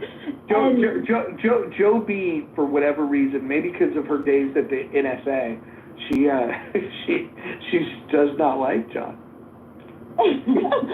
Well, I kind of like when they came out with the anonymous feature, it was just like, it's a moot point. That's exactly where I was at. Just no getting around it, and if you can't beat them, you gotta join them. That is exactly what I said when I realized, like, somebody said, hey, John's streaming the room, and I was like, oh, okay, and I'm like trying to guess who it might be, and I used to be really good at figuring it out, and then it's like, and then the anonymous feature, like, I couldn't do it, and then it's like, so if I can't do anything about it, why would I even worry about it? Like you should not worry about the things you can't control. Exactly, and the only reason I started mass blocking him is because he really ticked me off. He got removed. Somebody removed him from one of Ann and Monica's rooms one time, because, that's just what everybody did. And then he came in with another account, and he pretended to be this black guy. He comes up on stage, and he's like, oh, it's not street favorite white women, blah, blah. He carried on this whole time. It took about 15 minutes before anybody picked up on the fact that it was actually him. And I was like, when I told Roger, I was like, hey, we should get John in here, he's running for Congress, all that shit. I called him and I was like, listen, John, I'm like, you gotta like fucking chill out. You can't come in here and crash out and and all this, like fucking, it's all a fucking psyop and a mind fuck and all this. And I'm like, you just gotta like chill out, dude. And he's like, okay, I'll try my best. And then now he's been in here for like how many weeks, and he's like totally normal. So he's doing really good. I'll give him props. I wouldn't say totally normal.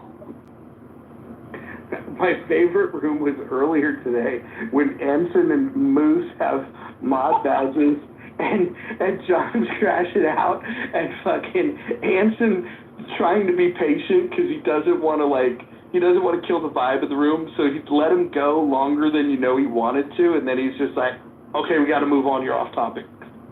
The only time that you could get John back in the day to like get serious and like stop trolling and messing around and just being silly and shit was whenever it came up to Israel, Gaza shit. He would like drop the whole fucking facade, the charade, and he'd be like, all right, listen here, you fucking Palestinian piece of shit. And he would just go off.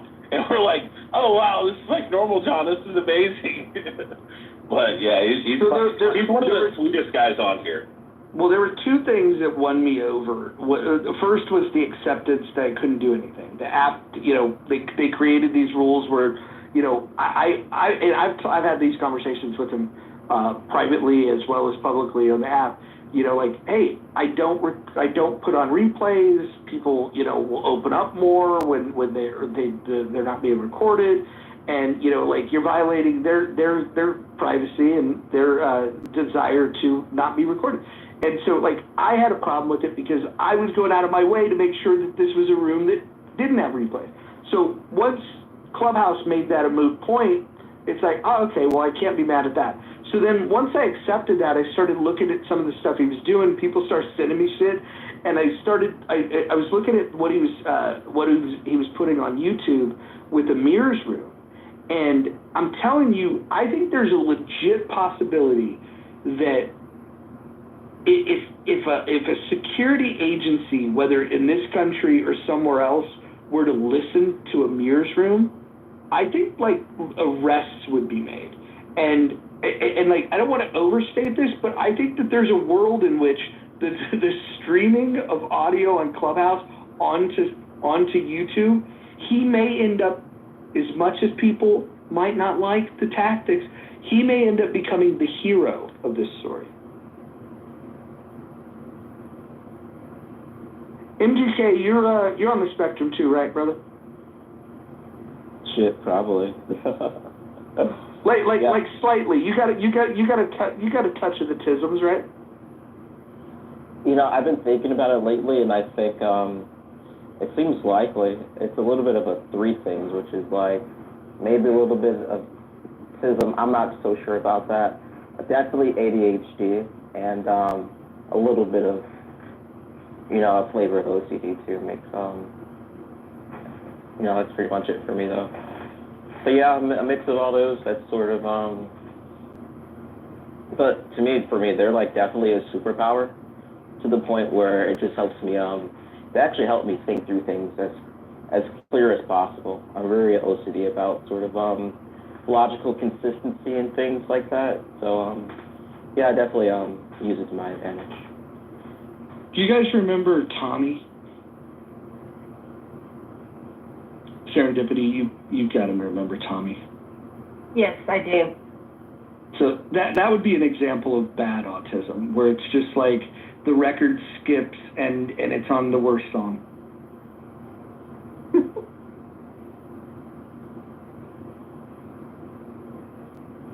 Monica and Tommy were buddy-buddy for a while there, too. Yeah, that was another one of her questionable moves. But again, she doesn't like it when you tell her who she should and shouldn't associate with, and she will dig 10 toes deep. especially because she arrives at this thing of like, I believe in free speech. Like, and so if you challenge her on her association, that's what she digs in. And she will, when she gets dug in, then she'll ignore the obvious red flags of why it should be a problem. Tommy, when houses were first created, we had this concept called a lobby, where you had no moderation tools. You couldn't mute people, you couldn't move people, you couldn't remove them from the room, you couldn't do anything. And he pops in there and he realized, like, oh, they can't do anything, right? And so he just goes on this anti-Semitic rant. It was crazy. It was like, it was almost scary, like how he was going, and he was going after Abby, and I was frustrated because it was in my house, but it was in the lobby, so I couldn't do anything. And thankfully, the one good thing that Joe Armenia has ever done is he came in the room. That room blew the fuck up. This was like, post prime of Clubhouse, where, if you get like, 100 people in a room, you're doing really good. There was like over 1,000 people in the fucking room, and Joe Armenia, I think, showed up just to see, hey, what's going on? And it was like the only lobby that ever really blew up, and this ruined the concept of it. I think they rethought it when they realized, like, oh shit, what if somebody's crashing out hard like this? So Tommy got clipped in real time in front of everybody, like mid sentence, and so and he's never been on the app to my knowledge since then. So I think they got a nice little device level block, and so he's been gone, but he was a dickhead. My biggest frustration with her was over Ollie Alexander. Ollie Alexander's another one. I remember Ashlyn, who nice but naive girl. God, I hate Ashlyn. No, she shouldn't hate her. She's a naive girl. She wants to believe the best in people, and somebody that that was charismatic and was captivating a space that she was in showed her attention, and he won her over, and like and so I mean, like, he uses those same skills to groom little boys, but he won over her, and he won over Jazzy, probably some other people, but really got them like knee deep in his shit.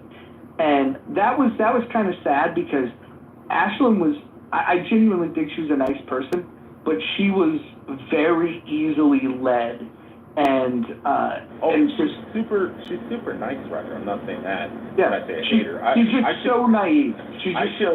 I should say I hate listening to her talk, because she never makes any fucking points.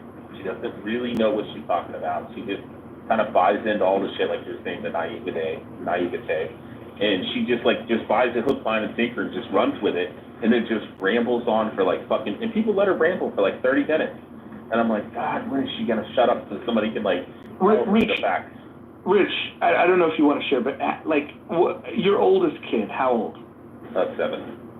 Okay, so when your kids become like teenagers or beyond that, like there's a possibility, I hope not, and with you around, maybe not. It could be that the kid would be naive. What I saw with Ashlyn was like, this is somebody's daughter. You know what I mean? And I felt like there was no real helping her because she was so naive that she was going to fall for everybody's bullshit. And like you could try to give her advice, but she's the kind of person that if somebody said, "Hey, want some candy? Come get in the van," she would have been in the van. She would have. She would have took the candy. And that was what fucking scared me for her, was like, she was in all the spaces with the worst fucking people. And then what happens? She leaves the app and like literally followed the worst people. Like into her personal life, like deeply involved with some of the worst people. And I don't think she's back on here now. Is she really? Yeah, she's in JD's room all the time, and he lets her talk for like fucking 30 minutes. She'll just get up. She's like, can I say something? And then she just, it like makes no point. Oh, wait. Are you sure? Are you talking about Ashley or Ashlyn? Ashlyn, the black lady who's, was it a special, different lady? No, Ashlyn is a white girl from Texas. Oh, no. Okay, do you know who Ashlyn is? She's the guy that, she has all the fucking Special Olympics. I don't know what she's got to be. Oh, you're talking about Ashton. Which one? The black one, Ashton. Oh my God, that lady. Yeah, she's so fucking dumb. Yeah. It's like Ashton's also nice, but I could take Ashton, that's her name. I could take maybe 35 seconds from her. Yeah, and they just let her go. Well, any stage she's on, they make her a mod or something. They just let her. She's like, I'd like to say something. Ashton does, and she'll just sit there for like 30 minutes and ramble on. And everybody's in the chat like. Half the people are like, oh, wow, we love Ashton. And then the other half are like, dude, like, somebody shut her the fuck up. Like, everything she's saying is just fucking wrong. But, yeah, she's indoctrinated as shit. She's, like, far lefty, hates Trump. I mean, it's just fucking terrible. But she does have a cool Southern accent. You got to give her that. Yeah. I like I said, I'm 20 seconds in listening to her, and I leave her in. She's somebody that when I had the old profile, I had blocked at one point because I didn't have the heart to be mean to her, but I couldn't put up with it, so I just blocked her. Yeah, I can't really be mean to her publicly either, because she's like, I got 4 college degrees and a PhD, and I got 7, medals in the Special Olympics and blah, blah, blah. And she just starts talking. I'm like, oh, God. I can't do it.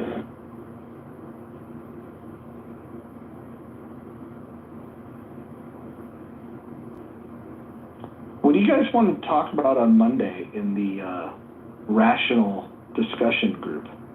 What are we going to do? I don't think we're going to copy Gary's room again, I think.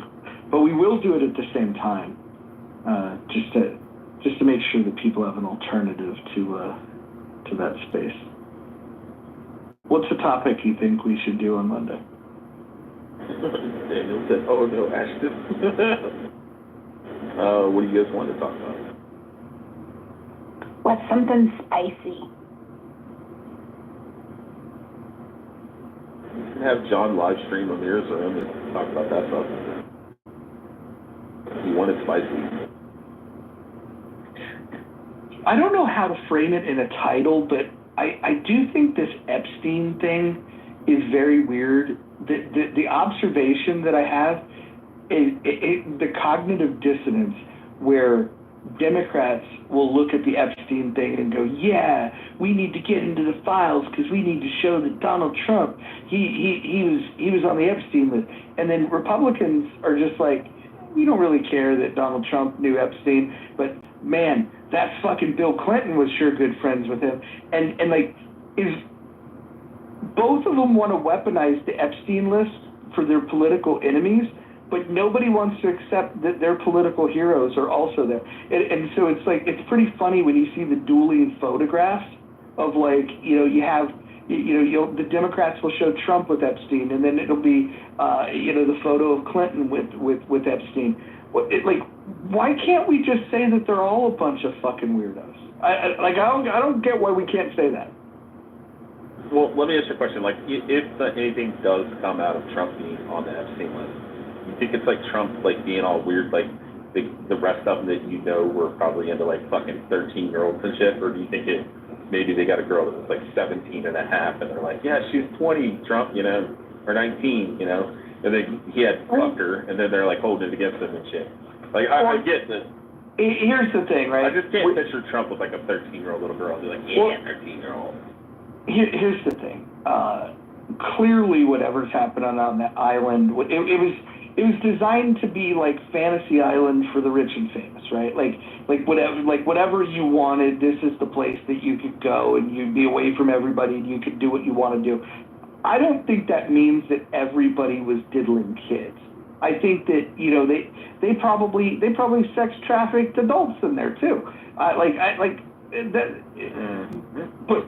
But I do think that the mere fact that they're all so connected with them, like if we were watching this as a movie, right? Forget about like your political ideology. You're watching a movie about fictitious, presidential, former presidents, current presidents, and you're watching it. You'd just be watching with horror and saying like, oh man, all these guys are sick. Why are they all with this fucking dude? Like you would have much more moral clarity if you were watching a movie. But people like get weird about it because, oh, well, I like what Trump's doing politically in this way, so I'm going to disregard the fact that he's got a fucking crazy relationship with a known sex trafficker. Yeah, but you also have to make the argument for, like, for example, I'm not saying this is true, but if somebody in healthy debates who's a big-time moderator has been in prison, if we found out that person was like a diddler, like would every person in that room be guilty by association for like going into that room every day and everybody who's the moderator's guilty, like just for being friends with that person? Like, I mean, it doesn't, like you said, it doesn't mean that they're necessarily diddling kids. And I mean, if it came out that Trump fucked a girl that he thought was 19, 20, 20 years ago, and he thought the girl was fucking 20, and it turns out she was 17 years old and 9 months old, like, I don't think that's a big deal. But if he's fucking like 13, 14-year-olds, 15-year-olds, then yeah, like, hang this motherfucker, and hang all of them. But I mean, that is some shady shit that they could have done too. I mean, they'd be like, yeah, she's 20, and then he knocks their bottom out, and then they're like, oh yeah, she was actually 17, Trump, now you're going to do our bidding. Like, I don't think I would be like enraged if she's like almost 18 or something. I agree that I think that just because there were associations doesn't mean that they were necessarily all involved in the diddling of the kids, but I do find it very hard to believe that they didn't all know about it. Oh yeah, I think they all knew about it, but allegedly Trump said, and what a lot of people say around him is that once he found out, he told him to go fuck himself, and like ban him from all the places. But that might not be the true story. It might not. I don't know. Yeah. I knew a guy. Conspiracy theory about the Epstein file too. So real quick, I was just going to mention, one of my dad's best friends was a police chief in Florida, and his son ended up he was like 15 and she was like 14 or something, or 13 when they started dating. And then they dated all the way through high school and middle school and all that kind of stuff. And then when he was like 20 years old and she was like still 17 and a half, the mom, because the way the law is in the state of Florida, that the parent is the one who gives parental consent for somebody to have sex with a girl who's 16 and over, from 16 to, up to 18, the parents have to be like, yeah, I'm totally fine if you're 19 and you're fucking my 17-year-old. So they ended up breaking up, and the mother called the police and had him criminally charged, and he's now a registered sex offender. So that's what I was saying about the 17 shit, Yeah. I have a little conspiracy theory about the Epstein files. I think that they passed through so many hands. I think so many people are implicated in it that when Trump was out, talking about the fact that he would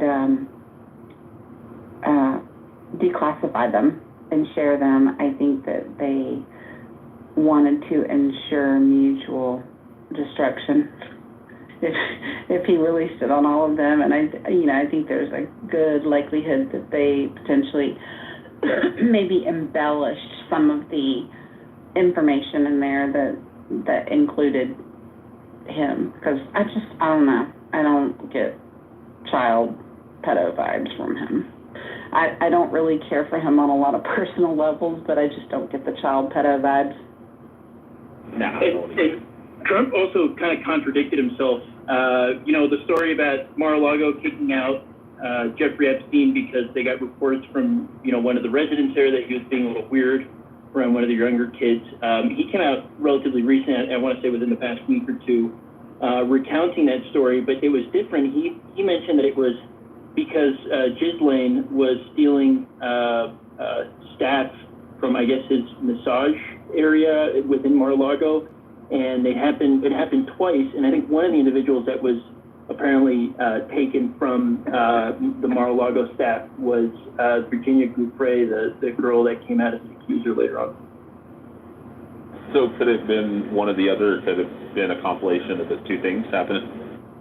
Yeah, to your point, I think it could have been one of those entrapment where, maybe his staff hired somebody that was illegal, so it's not necessarily that it was anything sexual, but it could be that it was just kind of dubious hiring practices along with just the connection with this guy. Yeah, it's kind of like they talk about, the Polish workers and stuff, and he's like, listen, I own the fucking company who did the contract work on that building, but then the company who was a contractor who worked for us was the one who employed all the illegal Polish, immigrants or whatever, the undocumented Polish immigrants and stuff, and then they ended up getting sued, and because he was the one building the building, he was financially responsible, and then he fought it in court.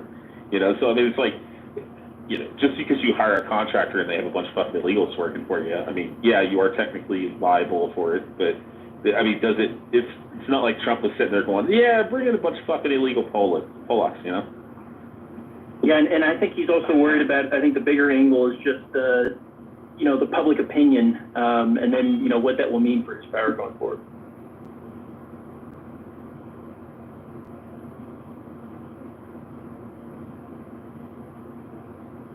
I just think if there's actually something about Trump, why didn't they release it when he was running for president?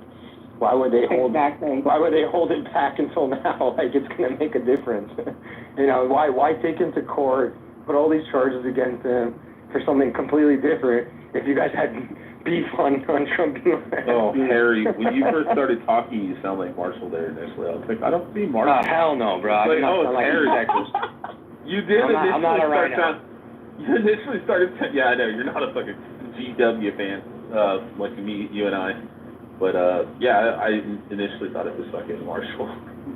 So I do think, Harry, that you're right, that if they had the smoking gun, they would have released it. I mean, these are the same people that tried to get him thrown in jail, thrown off the ballot, tried to kill him.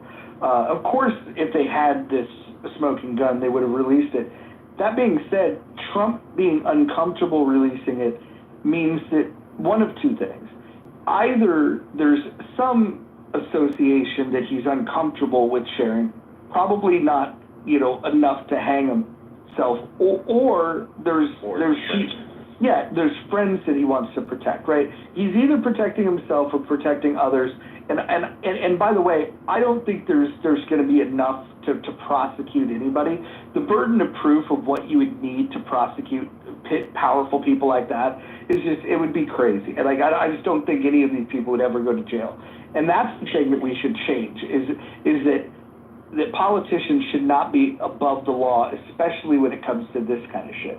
Yeah, I would say the likelihood was probably that Trump looked at the list and he's like, yeah, we're going to hang these motherfuckers out to dry. Like, this person. Oh shit. He probably looked down the list and he's got a golf buddy and he's just like, oh fuck, I can't. Yeah, some fucking billionaire that donated to his campaign or some shit, and he's like, fuck. I mean, it also could be a double-edged sword where it will take out both sides equally, and there's really no benefit for one side, or it could even be outside of, our own borders, and it could be a foreign angle that we're looking at. So it's kind of wild. Well, the other possibility is, if you've read his book, he's always talking about leverage, and he's always talking about gaining leverage in order to be able to make a deal. There might be other things that there could be people on there that he's protecting for the fact that he can get something in return. Hey, I'll make sure that this stuff never sees the light of day, but you're going to have to help me here. And maybe he gets something in return. Yeah, he might be one of these congressmen and senators, and he's like, hey, let them know we know what's on the list. Ah, fuck. Well, I guess we're going to pass that big, beautiful bill now.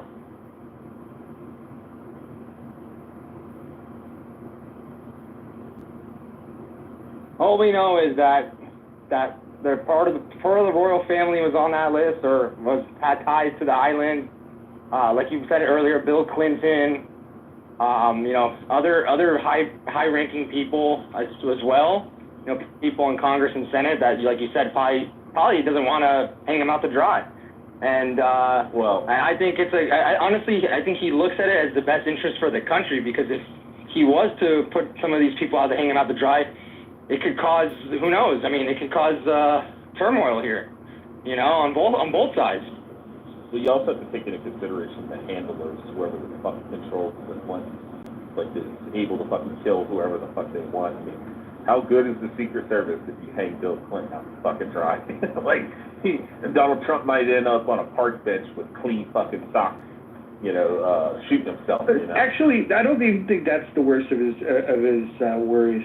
Like at the level that you are that Trump's at, they've tried to kill him. He's a fucking 80-year-old man.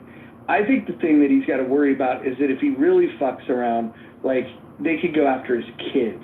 I think that's the leverage that they would have over him, because and by the way, he talks a good game, like he's tough and he's going to deal with all this shit. We will find out how tough he is when we figure out what he's going to do dealing with Putin. The put up or shut up moment for Trump in all of his presidency is going to be the way that he deals with Putin. And it might not be pleasing to everybody, including me, but if he fucking bends over for Putin, that will be that will be his legacy. He's got an opportunity to look him in the eye and do some real fucking American shit, and I'm hoping he does. But Daniel, thanks for coming up. You disagreed with some things in the chat. Wanted to hear from what you guys say. Hey, it's pretty often that when I come into your rooms, I'll be in opposition or get booted or whatever. I appreciate the opportunity to say. Wait, hold on. Who would boot you? Occasionally in this room, I've not been welcome. So anyway, it's okay. We're here in the present. I guess the question. You're in the muff. Everybody's welcome in the muff. Thank you, Matt. I want to ask you, what would constitute him standing up to him in a way that you would consider satisfactory when you say that? I think he needs to make the American position clear of what the expectation is, and he needs to ask, what will it take? Where's the off ramp? Act. Stop. He needs to determine where the off ramp is for Putin. This thing can't continue forever, and Putin has to go home and have a victory at home. He's got to be able to have a parade and say, "Look what I did! I'm so great." And I don't know what that looks like. If it means taking all of Ukraine, that's an unacceptable thing. And I think that what Trump has to do is draw a clear fucking line in the sand, and let Putin know that we're not gonna fucking let him as a tyrant just take over another sovereign nation. I think that's the line in the sand that he has to make, but there may be a concession, and there may be a concession that Zelensky is ready to make, but there's got to be a line in the sand that he tells Putin not to fucking cross, and he's got to be willing, if Putin crosses it, to escalate to whatever extent that means.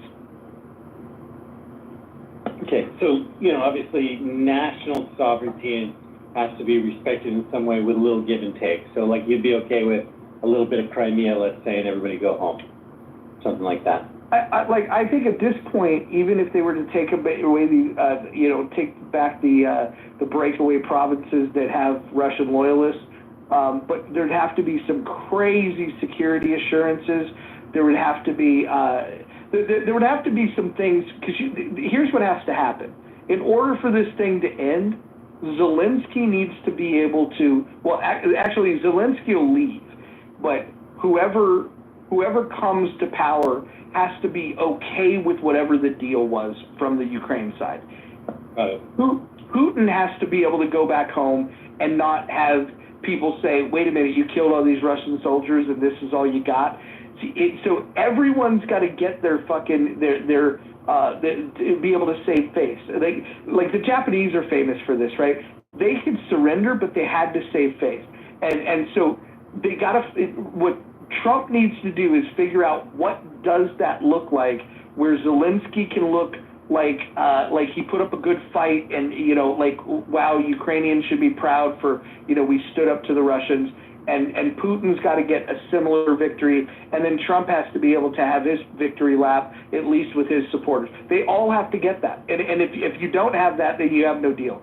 But Trump has to be careful to not give up something that encourages future tyrants.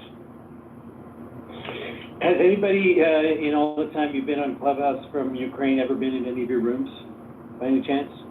Oh yeah, we used to have people in there all the time. When the sit-rep room it ended after Piotr took his victory lap and made it sound like he was the creator of that room, which he wasn't.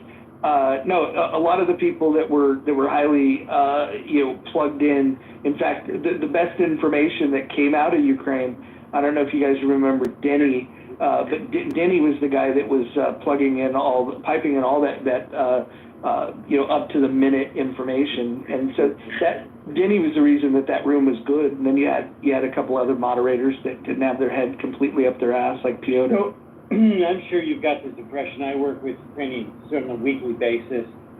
I discovered recently the way we have like ceasefire and peace, they have two words, but the way in which they're different says a lot. One is for the cessation of hostilities. Another is when the invaders leave. They have to come up with a word in their culture for when the invaders leave, because they've been invaded for so many hundreds of years. I guess you've probably got the impression I certainly have is those people will never give up under any circumstances. No, you would have to completely take away their ability to fight. Yeah, I just don't see it in any circumstance at all that happening, so much so that there's this massive set of climate funding that the European Union set aside, and they moved almost, but not all of it, almost all of it to Ukraine, to defend Ukraine when the United States slowed down. There is so much steel will out there that I don't think is being quite fully appreciated. Let me put it that way. I won't call it reported, but fully appreciated. I definitely think in a minute Zelensky would leave if he thought that there was going to be a way to secure peace. I don't have a shred of doubt of that. I talk to people who talk to him frequently.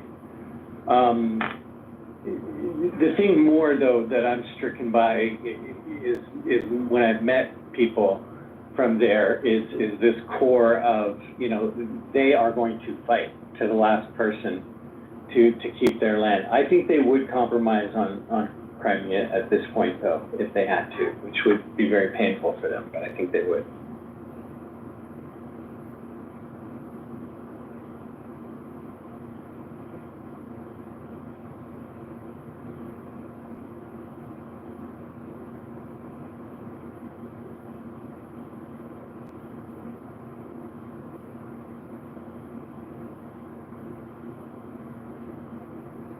Way to bring to end to the room of conversation.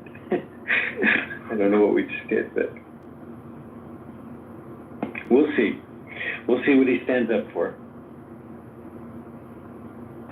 Well, I thought the most interesting part, at least what Putin proposed before the meeting that's going to be coming up, I guess in Alaska, is where they agreed upon, is that the territories that he's claiming as part of the deal have decreased from what they were before. So I don't know if Putin's come to the table with his legs or with his tail between his legs, or if he's starting to kind of realize the pressure a little bit more. But it'd be interesting to see what comes of it.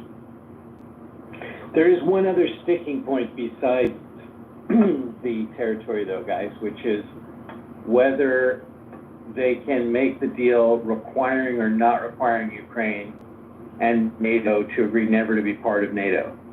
This is fundamental for Putin. And I highly doubt that they'll ever agree to that. I think they're at a reconcilable difference there.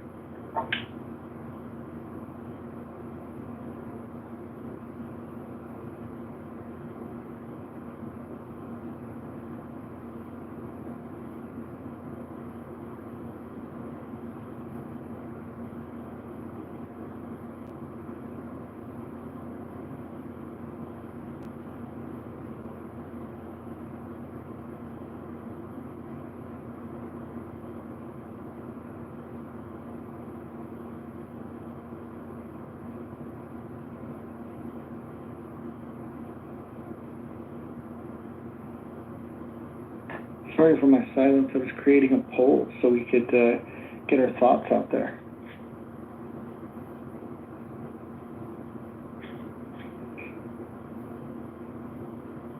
The poll is posted, though. Welcome back to the room, Tom. Yeah, thank you for having I haven't jumped around Clubhouse for a long time. Come back, and I don't know what the hell that is, and what the messages. They got DMs and all, and then I look at all, and there's rooms that I follow. What is that about? If you have houses that you follow, it's houses that you follow. Houses, yeah. Yeah. Some people can add you or invite you, and it'll show up, and you kind of have to click on it to like reject it and opt out, and then it won't show. So if you don't want to show it, like you can join a house, or it'll show until you reject the invite. Right. So all those messages in the all, right, are houses that I follow, but those are just conversations of the houses. Yeah, it's not just rooms anymore, Timac. So you can post messages for your house, and people can pick them up anytime they want. Oh, I see. Group message. Like a newsletter almost. Yeah, an audio message. Okay. Yeah. Okay. But okay. So what do you think, Roger? There's a much better. I like little things I like some of these little things. Is it much better in comparison to 8 months ago?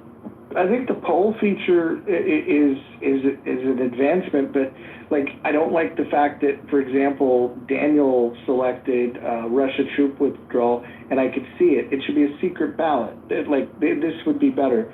I also don't like that once we get to about 8 or 9 votes, the percentages will add up to 102% rather than 100%. They don't even do math well.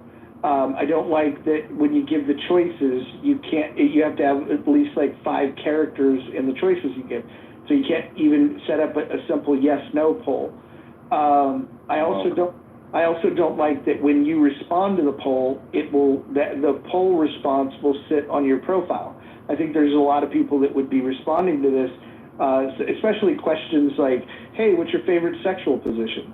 I think once people know that that's going to be on their profile, and for who knows how long, I think there's just a few tweaks that they need to make. But I think all in all, it's still a good feature. I'm glad they added it.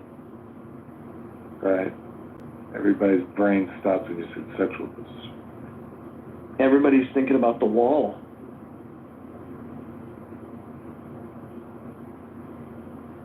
It's really cool to hear you break that down, Roger, because I'm building some features of what's in here on another application, which is filled with surveys and questions and things there. And hearing you break that down was really perfect for me. So that was cool. Thanks. Yeah, I think being anonymous, or at least having the choice to toggle, like, do we want to see it? Do we not want to see it? Oh, perfect, yeah. Yeah. Yep, I'd like to put all the answers in a pool, and anybody can query it in any damn way they want to, not just like administrators or something, you know? Anonymously, of course. Like, how many people have used the word sexual position in the last 48 hours or something like that?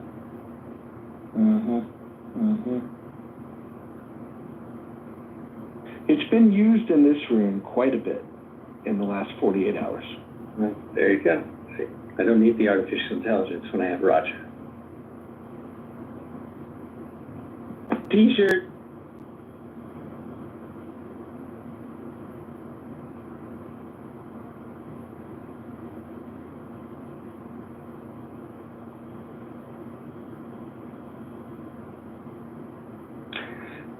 There's always people in the audience and people on stage, and the people that talk on the stage, for the most part, you'd say they feel comfortable talking in public.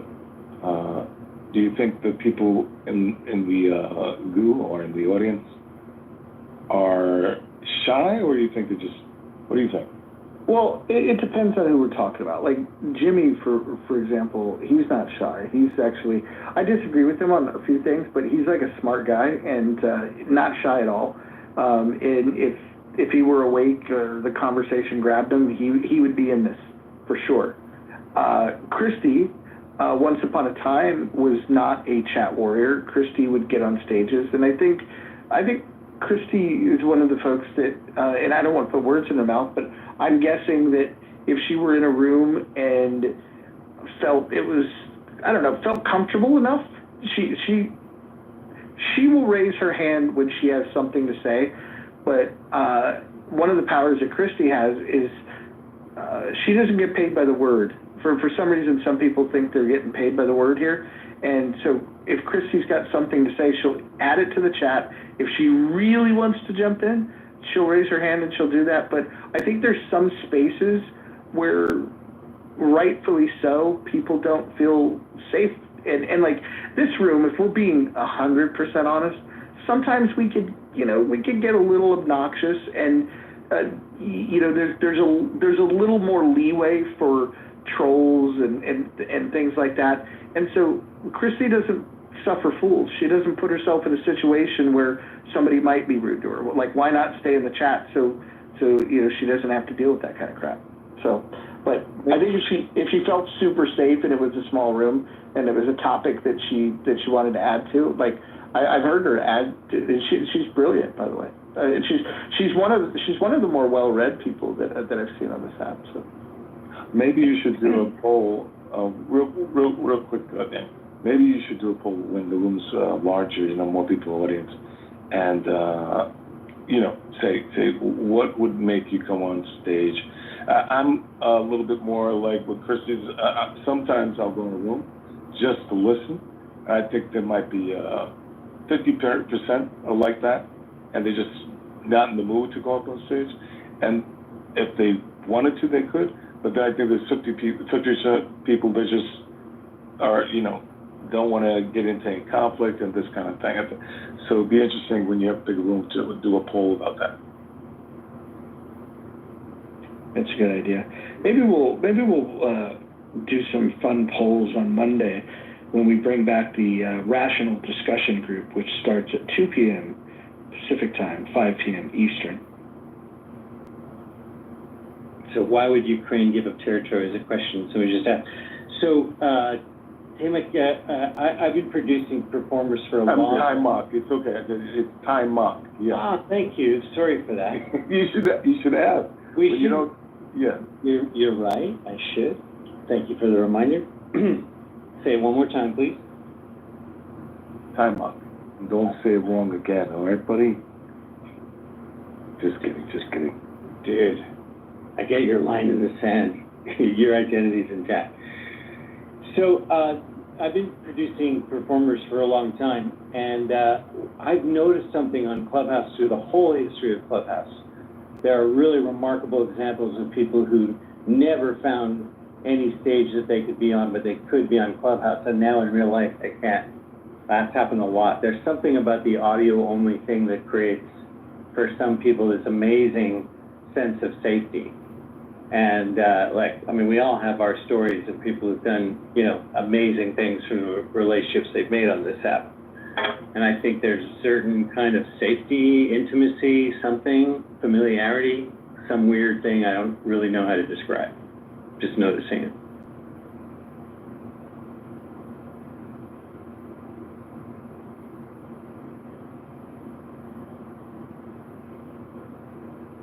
Abby's here. All right. Let's bring Abby up.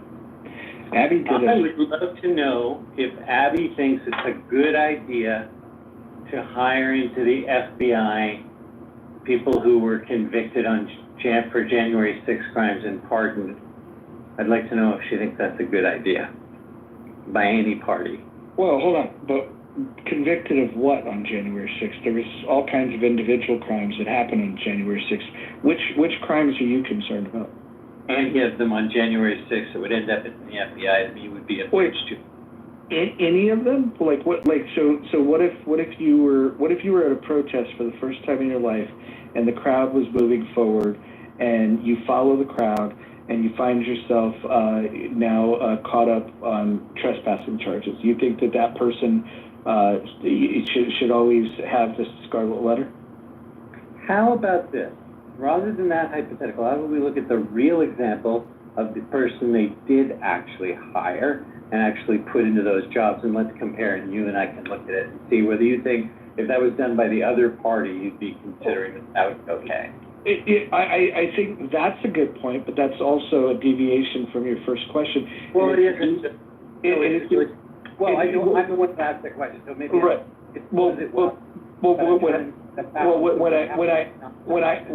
When I asked you, when I qualified it for any of the things, when I asked you about all of the people, and you said it didn't matter what they did, and it doesn't matter to me because the whole thing. There's some people that were arrested for January 6th that weren't even fucking there. Okay. If anybody wasn't there, if there's anybody in that category, I'd totally give it to you. It'd be fine, but I don't think we're going to find that that's the case. So I'll go dig it up. And wait, you don't know that to be true? Oh no, I definitely know. I'm just getting you the actual reference. Hold on. Make sure the reference is from an unbiased source when you get the reference. Make sure the news outlet is not a biased news outlet. Sure.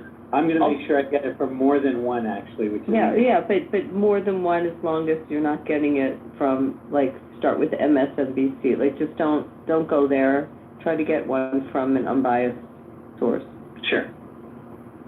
So here's the issue. I have January 6th. I have no problem with arresting and charging people for committing crimes. If somebody commits a crime, arrest them. Take them into court. I do think that they more heavily prosecuted it because they've catastrophized the idea that it was a quote-unquote insurrection. I think that anyone that uses that term is not a serious person, period, point blank, period.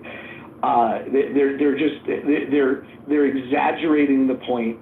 And I will say this, as someone that thinks that, that the government could use some rebuke from time to time from the people. Should we ever get an insurrection? I hope it does not look like that. I would hope that if there was an insurrection, that it wouldn't just be a guided tour. I would hope that that there would be some intentionality behind it, rather than just what we saw. I think if that was an insurrection, then we're the worst, at insurrection. We've fallen off since 1776. I'll put it that way. Oh, hey, Abby, are you there? Yeah, I'm here. Hey, on the UCLA, something I was Don't thinking. change the subject, Jesus Christ. I'm not. Just trying to get clarification real fast, and we can go right back. On the UCLA thing that they're pushing, just real quick, the UCLA thing where they're trying to push for fight through it. So the UCLA's. We're not talking about this, Rich. You jump in the room. There's a conversation going on. I think Abby was there. I got all excited. I was like, yeah, Abby. No, that's fine. I got excited when she came in the room too. But now we have a topic. We're talking about January 6th. Stay on topic. Oh, I thought it was about Ukraine and Russia. Sorry. Well, things move fast over here. When you're in the muff, things are in and out. I'll send you the back channel later. Okay. So am I supposed to First of answer all, the question, Daniel? Is that what I you're... have to, first of all, correct myself on the record of whether he was convicted. He was not convicted. So let's be clear, I was wrong about that. He was due to be on trial apparently within a matter of days after Trump got elected. But there is a video that is referenced, which people can look at, stating why he was going to be on trial. Now, so you have an innocent man. By the law, you're right, he's an innocent man. Correct. If you had a video of somebody on the left who is performing the same thing, that's all the measure that I'm asking, would you think what was the would you think it wise, hold on, let me finish my question, would you think it wise for the FBI to hire that person? First of all, what was he doing in the video? Apparently, the FBI, just like any government agency, okay. that's Good. Let me finish. You asked the question. Apparently, if it proves to be true, he was urging rioters to kill law enforcement at the Capitol and face 6 counts. How did he encourage them to kill? It's on video. You could look at it on the video for yourself. Okay, what's he say in the video? I'll let the video speak for itself. Well, I'm asking you. You just said he's encouraging. Does he say please kill or grill me? I'm gonna let you watch it and everybody decide for themselves. Okay. I'm getting it for you. Okay.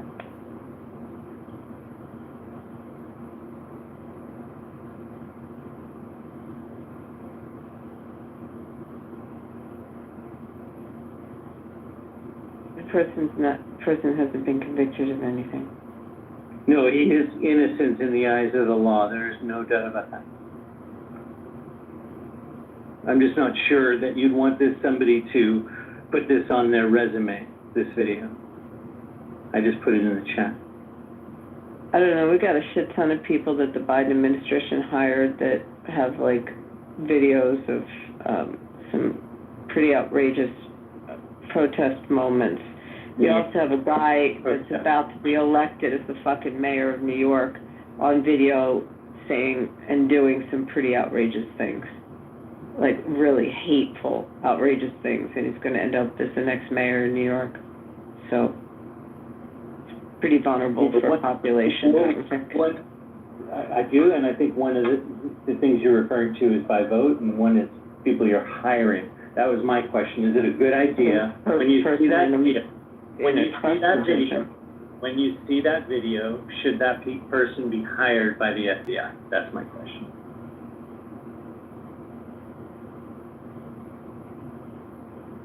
It's in the back channel ID. His videos in the back channel I'm supposed to look at? Oh, no, my question. But right. You guys go, sorry.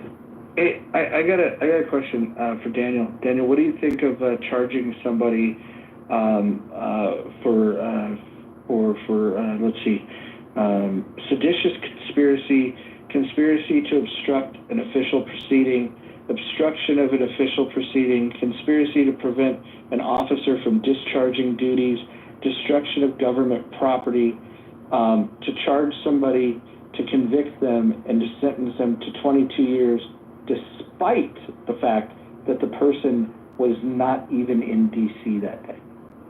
That'd be a gross injustice if that was true. It is true. I will post it. Okay. Thank you. I play by the facts, Roger. You've heard me for a number of years. You know it. Yeah. The reason why this guy was caught up in so much trouble was because it was the leader of the Proud Boys, and the evidence that they have was he was just texting with people that were in attendance. He was told to him. Okay. Enrico Tarver. Yes.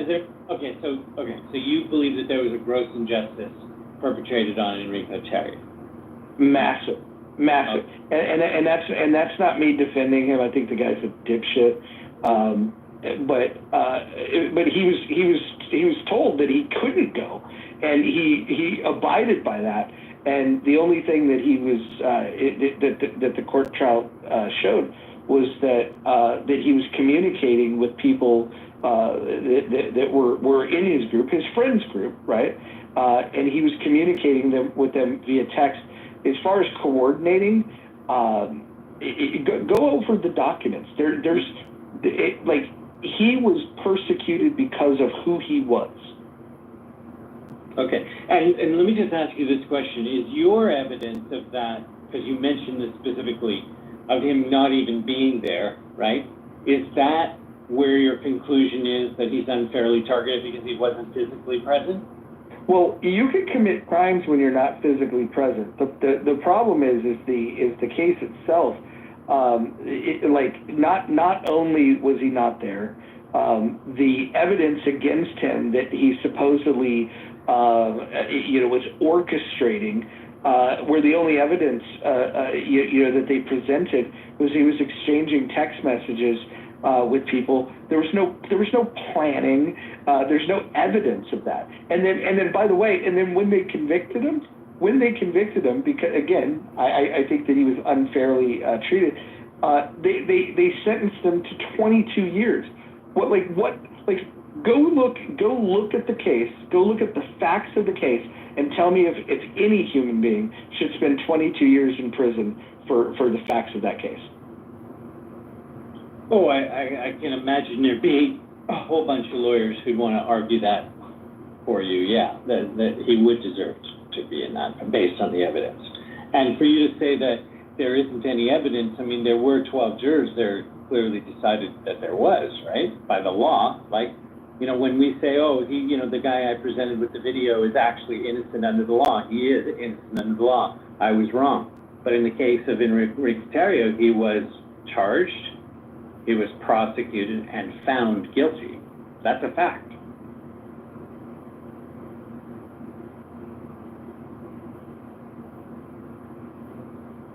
Am I wrong about that? He was convicted. I'm saying that this was.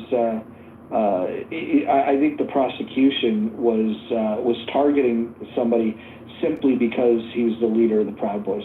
I don't think any reasonable person looking at this stuff of a guy that was in a hotel room in Baltimore when January 6th the events unfolded. To target him. The mere fact that you care where he was at that day is just fucking weird to me. Well, yeah, I mean, you bringing it up is sort of weird to me right now without clarity that I'm looking for, right? Like if he did direct it or didn't direct it, had a participation, had some planning in it, like that is evidence that's got to be presented to a jury. The jury could be hung, they could find him, not guilty, they could find him guilty. Of course, he can appeal. There have been miscarriages of justice where evidence wasn't allowed that should have been allowed, or new evidence was found, or whatever, right? But there is a due process, right? And he was found guilty. Then you can say, okay, well, now that he's found guilty, compared to all the other sentences that could have been done for people on something similar, it's hard to find something similar, frankly. But if you do a comparison to that, was it actually a fair, meted out punishment? And those are, as far as I'm concerned, two different things as well. But he was found guilty. So if he was unfairly targeted, somehow he ended up guilty by the 12th jury. So the telegram exchange that they have, he was talking to them about preparing for the event, warning them that there would be an FBI presence there, telling people to be careful, telling people what gear they should and shouldn't wear. And he was just advising, the same way that I would advise friends if they were going to go to a protest, to be careful to protect yourself. And I mean, they weaponize these words. If you read the transcripts themselves, you could make the argument that it's possible that there was a conspiracy, but there's no evidence of it. The words themselves are very fucking cryptic. It's just like be careful. And then once they got into the building, he was cheering them on and saying congratulations. That's not a conspiracy. The only thing he did was advise people that were going to an event that he was not allowed to attend, to be careful. And then once they got in the building, he thought that was cool and radical.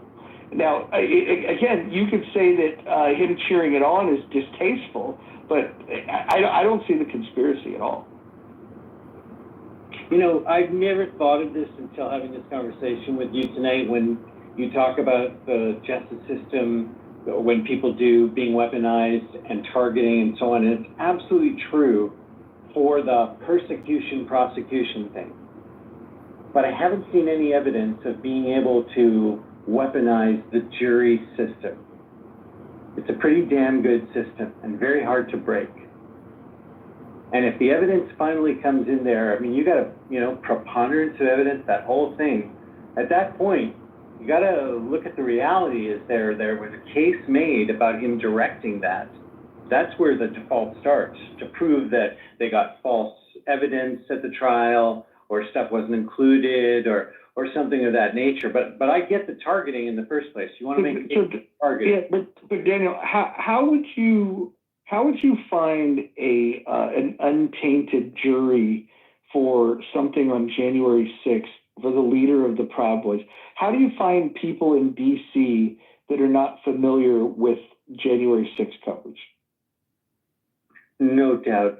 I'm really respecting your question that is a challenge, as it has been a challenge in all cases that have transcended the ordinary, and that challenge has to be dealt with. And there are remedies to actually move something to different places. That's not what took place here. Clearly, so far, the justice system is expressing itself as having been able, in this case, to render justice. The targeting is one. The sentence, I think Necro just said no sentence, maybe should be over 10 years or whatever, like a totally worthwhile debate as well. But I do think there is a reality. This 12-juror system is not that easy to fake. So I just wanted to point out 92% of the registered voters, and that's usually how you get on a jury pool, you got to be registered to vote, are Democrat voters in Washington, D.C. So the jury pool literally is made up of 92% Democrats. That's why it should have been moved to a venue for a fair chance for Enrique. However, Daniel, it wasn't honored when they requested that due to the judge keeping it there. That's a very fair argument. It really is, Chuck.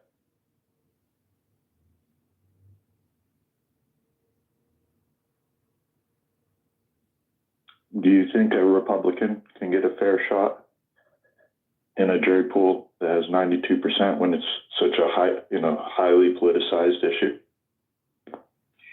I don't know for sure. I think it's a legitimate question, right? In any situation where you can do something with the conditions to make it fair, why wouldn't you? Like, it's in your long-term interest to do that.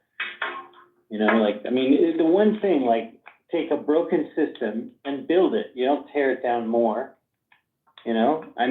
Of all the systems in the world, I think, before all this shit happened, that you could rely on was the American system.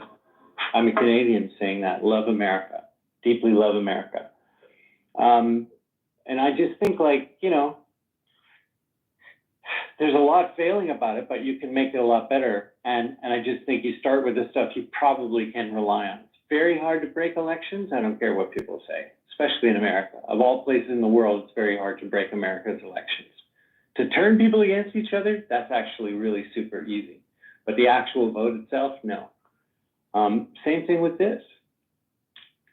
So the evidence that was presented that was the most compelling to the jury was a document that was sent to Tarrio, not from Tarrio. It was sent to him about a strategy to occupy crucial buildings. They wanted to occupy buildings, and occupying buildings, by the way, happens left wing, right wing. This is a strategy that protesters do. And it was a strategy document that he didn't write, and it was sent to him. And so the person that wrote the document was not charged, not convicted, clearly, if he wasn't charged. But because of who Taria was, he's responsible for this document that says that, that there was a strategy to occupy buildings. There was a strategy to occupy buildings in Seattle. Nobody was punished for that. There's been strategies to occupy buildings in the 1960s in California by the Black Panthers, right? Like the idea that there was a strategy to occupy these buildings, and he wasn't the one that strategized it. He was just sent the document talking about the strategy. Why wouldn't they go after, if they're interested in the conspiracy, why wouldn't they go after the people that created the strategy guide?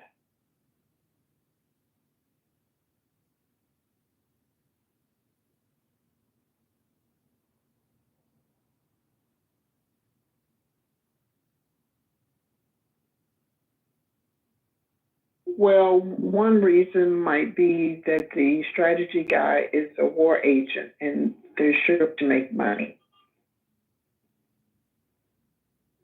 off of wars and chaos. You think war is about money? War agents, definitely. If you do, I forget what it's called, any social studies courses in college level. Hold up. Daniel, are you under the impression that wars can't be profitable? No, I'm not under that impression. I'm under the impression of what the statistics tell me, that no more than 5% of our entire world economy is based on anything to do with military, including tertiary effects. The Biden family made great money off wars, and a lot of people in the Donbass region tried out democracy and lost limbs. Just saying. And then they asked me, why do I even bother to pay taxes? Because most people outside of the country feel sorry for Black people. And I was like, well, I mean, we're compelled to do it, so whatever. As Abraham Lincoln would say, small price to pay for freedom.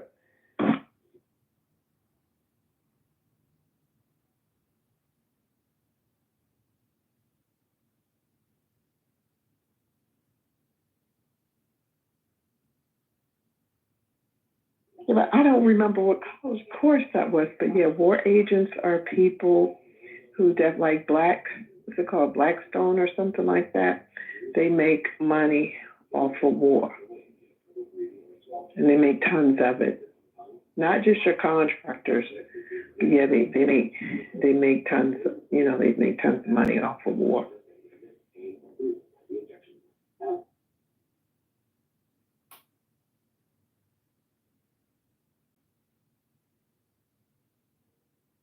I love that the title of the room and the topic are not in alignment. We should fix one of this. Necro wants to know what you think about birthright citizenship. More specifically, how you think it will play on the Supreme Court? I think the Constitution's pretty clear in what it says. If they rule in a way that clearly contradicts the Constitution, I think that they're going to give a lot of ammunition to Democrats to win the election. And the election in 2028, well, actually the midterm and the election in 2028 will become so important. And the presidential election in 2028 will almost exclusively be about appointing Supreme Court justices. That's not uncommon for that to be an important issue, but I think if they go against the Constitution here, I think that the independents will come back and crush the Republicans in 2028. See, first of all, the Senate cannot vote on anything that's not constitutional, and it says already there's no absolute right to enter the country. And for that reason, I don't even do a lot of traveling in and out. Because, You're missing the point, Connie. Connie, you're speaking completely past the point. The point is that if you're born in the United States, you're a citizen. I don't see that anywhere in the writing of the Constitution. Yeah, I don't see that anywhere. I mean, people. Yeah. Have you come to Congressman Kitover's rooms where he reads the Constitution aloud? No, because Congressman I'm not a constituent of his. Mm. But I think he's pinged me a couple of times. But the rooms in which but in the rooms where he reads the Constitution aloud, Connie, do you think that you're very familiar with the Constitution? Like scale from 1 to 10, 1 being not familiar at all. Very familiar. Very familiar. And let me tell you why. Excellent. Hold on. Because I have a question for you. What's the Third Amendment? I don't know right now. I'm not looking at it right now. So this is what I mean by people claiming to be constitutional scholars. Just because I don't and to say that it doesn't mean I don't understand it. Yeah, well, listen, if you don't know the Third Amendment, you probably shouldn't say that you're well informed on the Constitution. I'm just saying. I'm just saying bottom line that 2 for 2, he's the last person to vote was the U.S. Supreme Court. If you do not go through the rigmarole for citizenship just because you're born here, you do not have citizenship. Now, he's going to reaffirm and solidify with the U.S. Senate.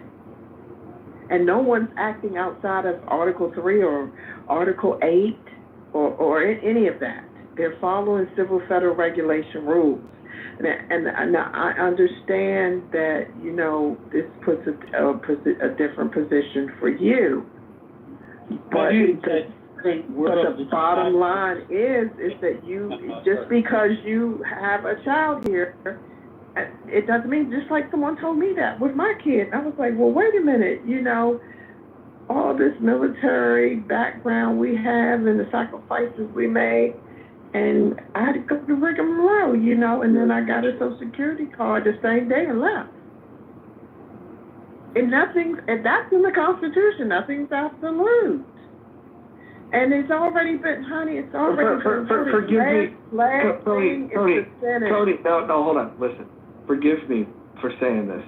Actually, I make no apologies for saying this, but you've already proven that you don't know much about the Constitution, so I'm not going to take your thoughts on it very seriously. It's not my thought, it's an act of Congress. Now they're waiting for a Senate. You had the last vote was the U.S. Supreme Court, and they don't automatically. If you have a child with a person that is not a citizen, and you better talk with your immigration lawyer for those who are naturalized as well. It does not mean anything. I'm just telling you that Trump is double checking his power. Well, hold on, Cody, hold on, listen. I wanted to ask you a question. Can you give me, in regards to the 14th Amendment, can you give me the 2 exceptions in which a child born in the U.S.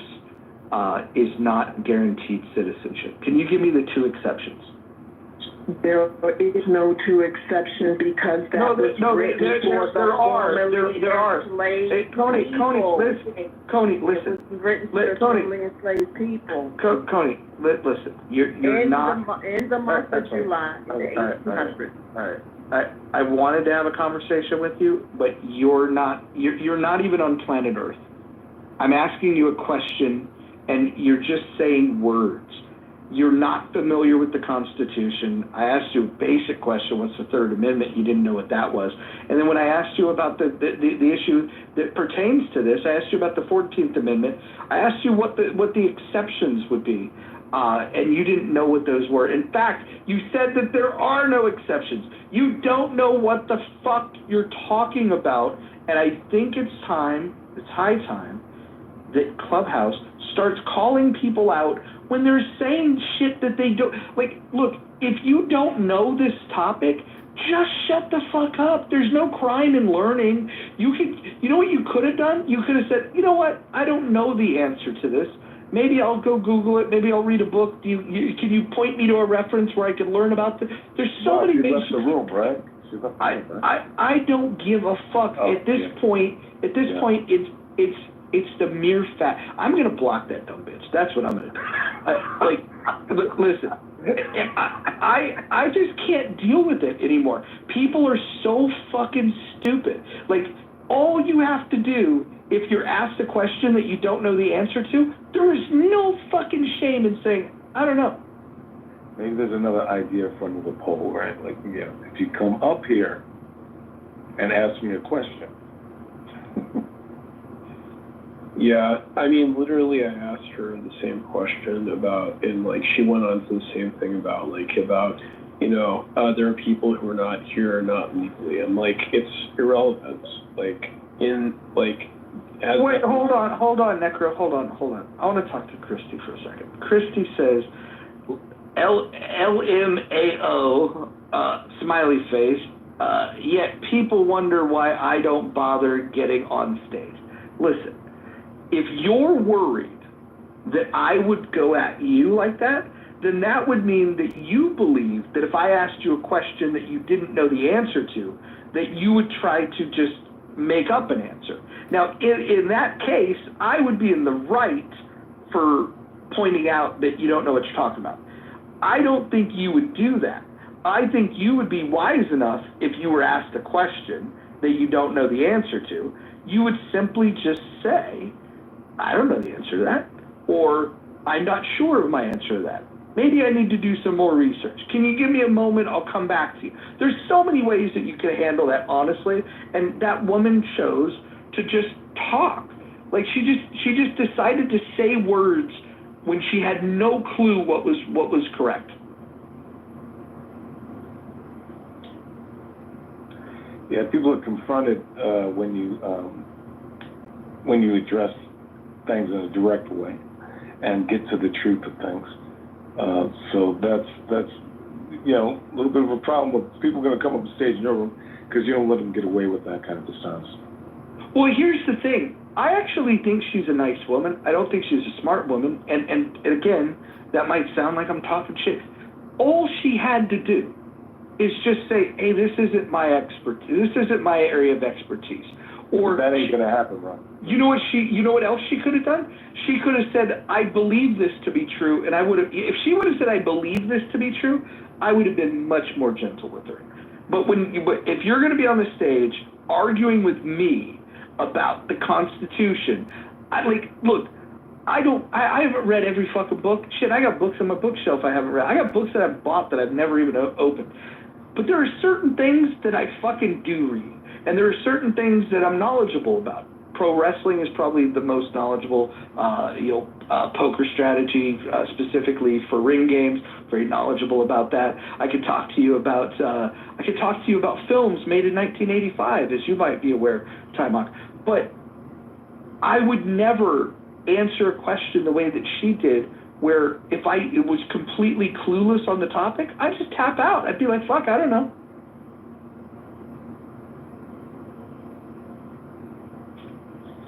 Yeah, well, I think it's interesting on this subject. Abby actually sent me an article about, because believe it or not, I'm actually interested in what the rationale, because a lot of people who have been critical of birthright citizenship have pointed to the clause of and subject to the jurisdiction thereof, and have suggested saying that illegal aliens are not subject to the jurisdiction thereof, and therefore their children are not. And I know that's the thing that to me is like that, I've wondered essentially what the arguments for that have been. We've moved to the best subject. So Abby, are you still there? You don't confer the rights on you don't confer the rights on those who are born based on the status of their parents. That's the whole point of the 14th Amendment, right? Well, with exception. So if their parents were, if the child was born to enemy forces that are occupying the U.S. territory, then that would be an exception where you would say, no, of course that those are not citizens. The other example is children of foreign diplomats.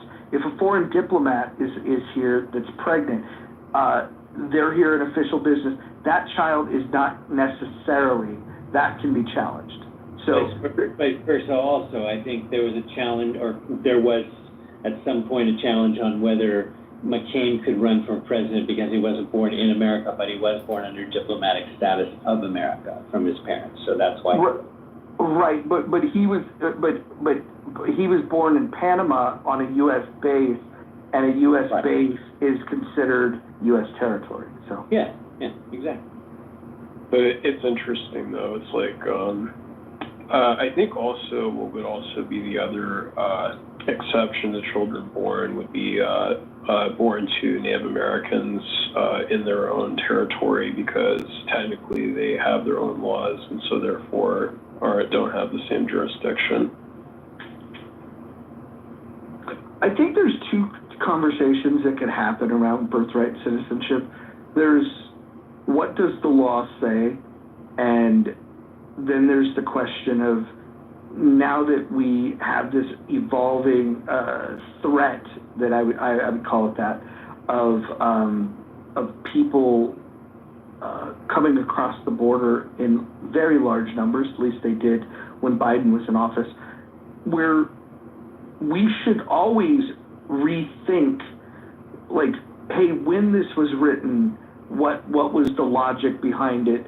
What has changed? Should we evolve? And then we have a process for evolving that. The process isn't for the Supreme Court justices to change, to interpret it because of these evolved threats. The process would be for the Supreme Court to uphold what the Constitution says, and then kick it back to the legislature to say, hey, if you want to change this, we can understand that, but that's something that you'll have to do. And then the legislature can do it. And if you want to amend the Constitution, you need 2/3 of Congress and you need 3/4 of the states to ratify it. That's what I think it would take in order to do it. I do think that there's an argument to be made that we should rethink this idea. And just me saying that would be highly offensive to some people that would say, well, then you're not within the spirit of the, of the Constitution. And it's like, well, you're correct, the way it's written today, but I do believe that you can amend it, and I know that we have a process for doing that, and I think it's a worthwhile discussion, but I think if the Supreme Court oversteps their bounds and rules, I think that they would be handing a gift to Democrats if they rule to ban birthright citizenship.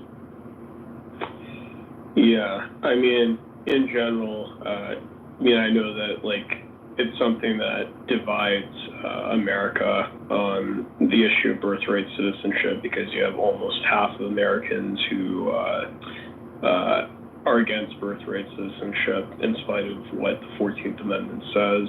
Is that your general idea, or are you, like, looking at any stats on that or any polling data on that? Yeah, so I can give you some polls that I looked at. What you believe is that we're basically evenly divided between those 2 points of view. Yeah, from what I've seen, like the polls, a lot of Americans are in favor, but a lot of them are also against it as well. But of course, the Supreme Court has consistently upheld birthright citizenship in spite of. Well, when has it ever been challenged before? Well, you had it challenged. What was it? The case. So the first case that was brought forward was back in 1899. which was the one that where you had the Chinese laborer who was born in San Francisco to illegal aliens. And so his parents were not citizens, but he was born in the United States. And so it was essentially the perfect case to bring to the Supreme Court for the 14th Amendment. And what the court ruled in that case was that. And that was Wong Kim Ark. If you guys are trying to play along and help, go ahead, Nick. Yeah, and so basically, what the Supreme Court ruled was that, the term that illegal aliens born on U.S. soil were children born to illegal aliens who were born on U.S. soil are American citizens, and okay. So yeah, I guess you could say that that's consistently in the sense, like up until 1900, and I wouldn't say that that means anything right now, and I'm not so sure that I'd agree with you, Roger, that they would decide on the basis of what kind of gift they give to Democrats or not. I think that's the thing about the Supreme Court. Once they're there, they don't care. They know what their agenda is. I think you might have missed. I think you might have missed my point. Oh. If they go against the Constitution because of their own political whims, which I don't think they will, I think that what that will do is scare the hell out of a lot of independents, and it'll sway them back into the arms of Democrats. I'm definitely agreeing with that effect, but I don't think they're going to be swayed by that. If they want to go in and do it, they're just going to do it. And I think that, they made an agenda known that they're playing out. So I would expect them to actually strip birthright citizenship and throw the whole thing into that chaos. Well, I don't think there's an example of this Supreme Court doing things that are in direct contravention of the Constitution. In fact, I think like the fact that the ruling with Roe v. Wade, I think that was constitutionally sound, and so you might not like the results of that. I don't think this Supreme Court is going to make this ruling. I do believe that in their personal life they probably have their preferences, but the judicial branch, in my opinion, at that level of Supreme Court, there's some district courts that I have problem with, but at the Supreme Court, they do a pretty good job. I think there's very few mistakes, like massive mistakes. I think the passing of Roe v. Wade, I think the original ruling in Roe v. Wade was a problem, and I think Korematsu's probably the biggest failure that the Supreme Court's ever had. But I would say, 99 out of 100 times the Supreme Court gets it right in terms of constitutionality.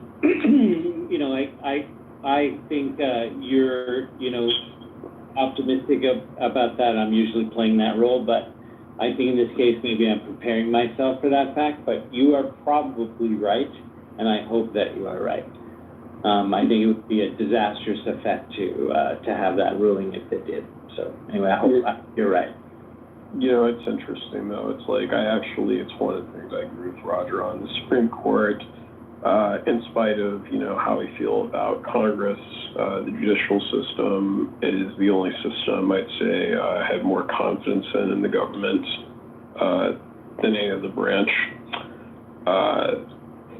But overall, I like how you gave an example of Roe versus Wade, because to me, it's like, I don't think, regardless of which side you stand on, you can really argue that either of them, the Supreme Court, overstepped their bounds. I mean, you can argue, like Roe versus Wade, that it was decided on weak grounding, which I guess it was, but given what most legal scholars, as far as I'm aware, understood it to be. But yeah, in general, it's like Roe versus Wade was something that,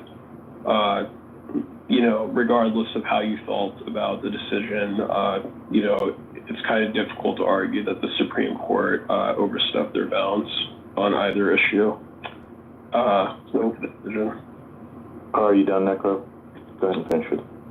Yeah, and so essentially, the way I see it is just that, it's why to me, I agreed with Biden thinking, I thought progressives like trying to pack the Supreme Court was one of the worst ways to, essentially to win voters because, essentially it was just going to be like another fight to continue to just scramble for the high ground pretty much because, rightly has been pointed out is that if, Democrats pack the Supreme Court, Republicans are going to pack when they take the power. Necro, can you look at the rules of the House around like making your shares brief and you've been droning on. Can I add on to the birthright citizenship real quick? Look, I think where the wrinkle comes in is. And I do think the Constitution is very clear in the 14th Amendment. However, I could see the Supreme Court rule in favor of the Constitution, but when do you draw into the exception of the people that crossed the border was an invasion? Now, Trump declared it an invasion at the southern border when he took office on January 20th, but would that then apply to the people prior to January 20th, 2025 that came in? And that's when the bulk of them came in, or even before that, going back years. So when does that exception of, people in, foreign entities or people invading the country, then having children here, then they would not be considered citizens? So I think there's a lot more details Trump declaring, his opinion about something is not law. It's very persuasive with a lot of people, but you would have to first determine that, that this is an occupying force. I don't think that it's as much as I find it distasteful that we had an administration that allowed the people to come here. If they all would have came in one day, we would have called that an invasion. But because they come over, a few here, a few there, 10 million over the course of that 4 years. It's a big fucking problem, and I think we should crack down on it. I think Trump's doing the right thing for addressing it. I think sometimes the way he addresses it, he's throwing red meat to the bigots that just don't want people here that's going to take their jobs. I do think there's some of that, but I think you're making a good point, Joe. If they can get a court to rule that this is an invasion, then maybe, but I think they would have to have that established in order for the Supreme Court to have anything to grasp onto, because when I look at the 14th Amendment, to me, this seems like the easiest decision ever. Both well said, because it is really based on that. Joe is absolutely right. If it is in fact an invading force, then does it fall into the exception? It's that simple. And I also agree with your response. Are you talking about the, in regards to the Alien Enemies Act?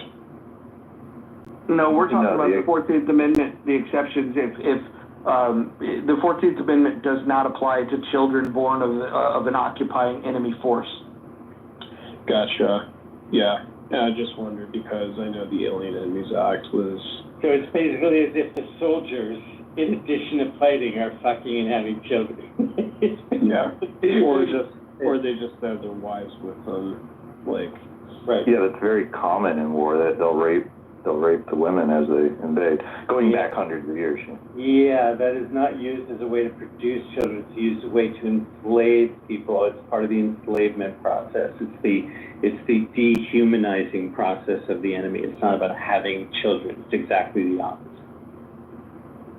Yeah, well, I just wondered because about the Alien Enemies Act, essentially there's a suspension of due process, basically, and I wasn't sure if that's really what was being implied.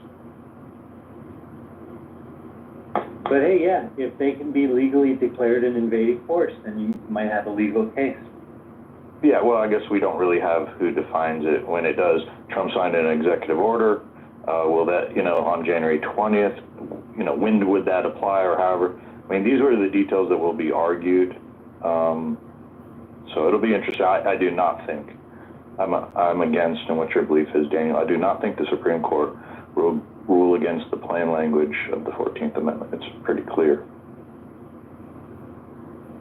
Yeah, I'm unusually negative tonight. Actually, you catch me on any other night, and I do agree with you all. You are very lucky. You know what I think is going to happen here, Daniel? I think that Trump likes to play this stuff up because his base, the donor base, the ones that he really counts on, he needs to give them the red meat. And I think that by him taking this position, even if it gets defeated in the Supreme Court, he could then look at his base and go, hey, look, guys, I tried. Right, you're right. You're absolutely Yeah, because it's for moving the Overton window.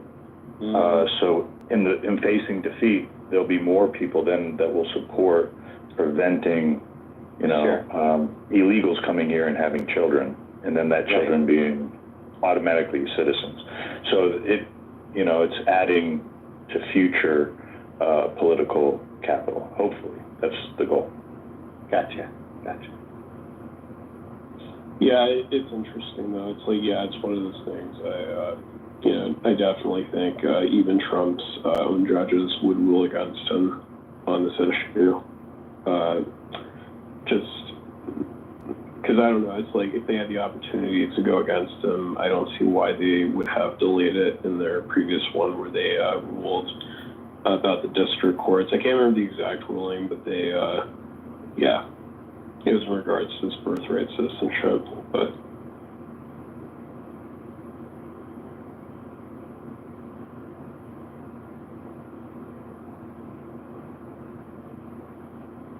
Well, we solved everything then.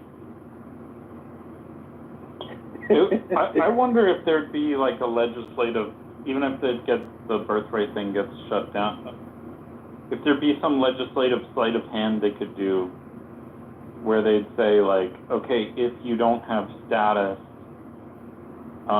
you don't have an issued visa, then you're considered like a diplomatic kind of, you're diplomatically still part of your country. We're gonna have this sort of quasi-diplomatic status for you, because the children of diplomats, for instance, are not. So you could like smuggle them into one of the exceptions under the 14th Amendment.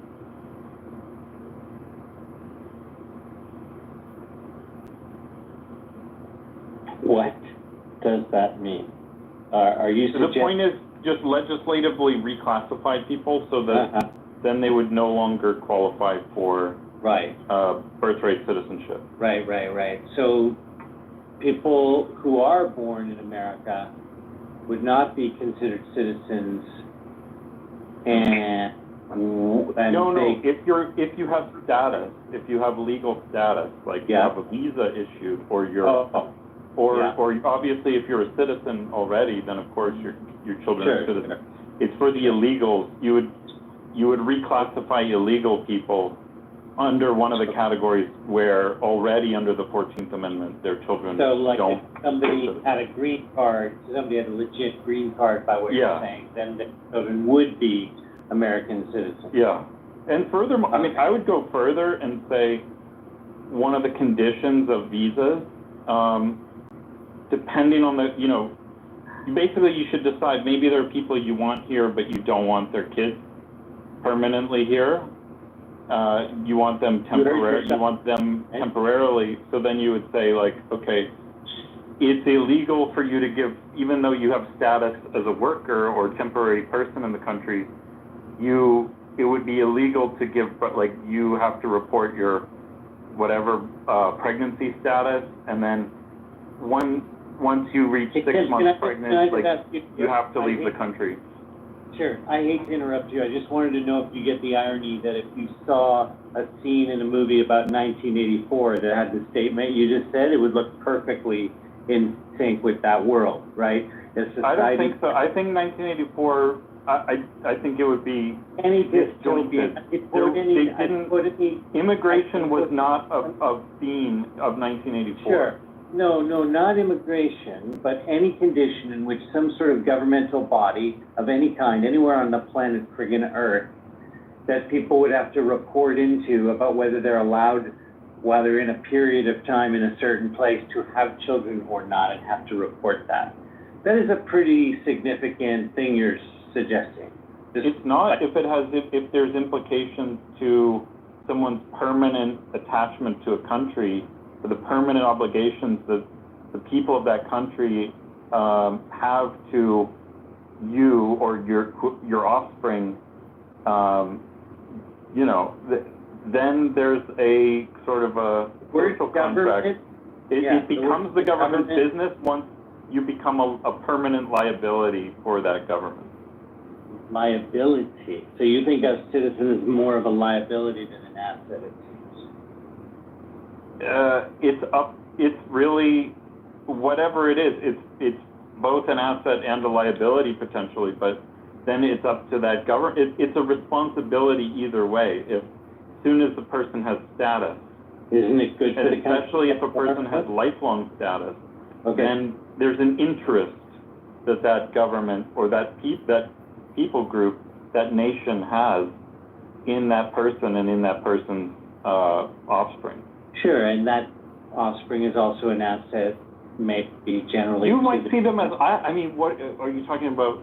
I mean, assets, if you're talking about people in terms of assets, this is like slavery type of. No, it's the exact opposite, because you talked about them as liability in which the state has to take. It could be a liability. The people can still be a liability. It could be, but the question economically, statistically, mathematically, on which survival and life actually matters in the question that we're asking, do generally people contribute more to an economy than they consume, political or otherwise, or well, that's a very good point that you raised, Daniel, because some people contribute more than other people, and sometimes you can statistically predict that even pre-conception.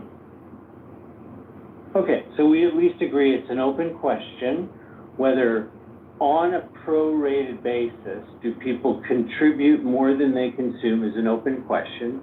If it does turn out that they tend to, on mass scale, be more of a contributory force to an economy than a sucking one out of it. No, we're not talking about averages. If we can, determine for a specific if you can make a statistical prediction based on, let's say, demographic details about how educated are their parents, what is the health of the parents, what are the extended family networks of the parents? Certain kinds of people. What are the income levels of the parents, the education, all these things. That will help you predict the factors that the person's going to bring to the economy and also to the social cohesion of the society. Got it. Okay. So I just want to see if I'm understanding you, not arguing with you. Is basically what you're saying is, people contribute and consume, but some people contribute more than others. Is that what you're saying? Yeah, to use your framing, yes. Okay.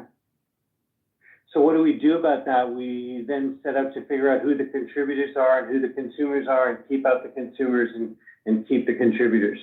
Is that basically the best approach for you? I mean, that's very oversimplified, but yeah, generally you're going to have better results for your society long term if you take that basic approach. And you'd agree it's a theory, right? Yeah, let's say that's my theory, yeah. Okay. And probably because human life depends on its standards of living, at least, if we don't be that dramatic, we ought to test these theories, right? And I would ask. I think we can look at that. We have an incredible amount of data to be able to make these inferences already. We have mountains. We have overwhelming data to make these kind of statistically definitive statements. Okay. And it seems those definitive statements for you is get out the people that are the suckers and keep the producers. I mean, this is a policy proposal that, I would probably support. That would then take a political position on it. But yeah, I would rather have people in my nation, and I would rather invite people to, produce new citizens for my nation who are going to benefit me and my children and my grandchildren long term. Yes. Okay. So you got two ways to accomplish what you're talking about. You're either going to find the ones that are the ones to keep and the ones to be gotten rid of or whatever way you can do that, or you can actually change the conditions that actually produce those results in the first place, which is actually— You're right, yeah, you have two mechanisms there, yeah, sure. You do, and as a guy who look at my profile, I spend most of my work in the world of change. I can tell you that we are far more capable of changing conditions very rapidly than we are changing people, and especially picking out who the good guys and the bad guys are, even though we all grew up with the good guys and the bad guys, and then every movie we ever saw was about it. I'm just saying. I think changing people is that's the most effective thing long term. Good luck if you can do it. Well, I mean, it can be done, yeah. Okay. It's the people who just give up. It's like we saw the last administration that, oh, let's just open the border. Oh, there's nothing we can do. Or like, it's not happening. Oh, it's happening, but it's a good thing. Oh, well, yeah, it happened, but now there's nothing you can do about it. Like, that's kind of the vibe I'm getting from you. Just, well, now it's up to us to just, there's nothing we can do except now just make it as good as possible. I look to you like a nothing we can. For all these new people that have come in. I don't know anybody in the real life or on this app would ever look at me as a guy who goes, hey, there's nothing we can do. I'm exactly the opposite. I'm all about getting shit done. So that would be really weird somehow that came across to you. I'm simply saying that the way that I've found effectively to make more rapid change is not to try to change people, but to change conditions that people can exercise choice in that allows them to get more done, because then I can just trust them to get done what they need to get done and not try to change them. That's just my— I'm looking long term. I'm not, and well, I really think you gotta look at people in order to, you're thinking long term. You have to look at the it's great that you have a different way. I'm not telling you to go my way or anything. I wasn't trying to suggest mine is better or anything. I was just identifying we're approaching it from different points of view. I wasn't trying to say yours is wrong. Mine is better. I think you should think so. I mean, I would it takes 1,000 flowers blooming if you're really after what you're really after. Just remember that. Yeah. I mean, in general, I think it's interesting. I mean, I will say, Joe, that your position sounds more, I guess I could say more sensible than a lot of people I talk to who are in MAGA. So that I would give you me? On this topic, I didn't say anything, but. Well, I mean, I believe you're saying that the productivity of someone. No, that was double agent. I just want to clear my name. That wasn't me talking. Yeah, that was double talk. Double and me talking. Okay. But go ahead and direct it at him. Just want to be clear with that. Yeah. Yeah. Agent in MAGA, though. No. Are they?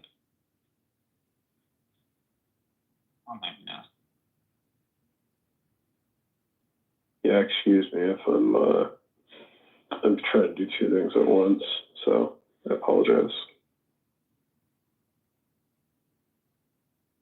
I don't want to steal double agent's glory for making a good point.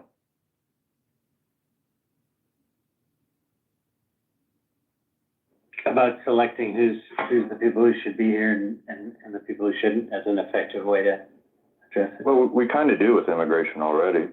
You know, yeah, I do believe we should have a net positive gain on people that we let into our country. Yes.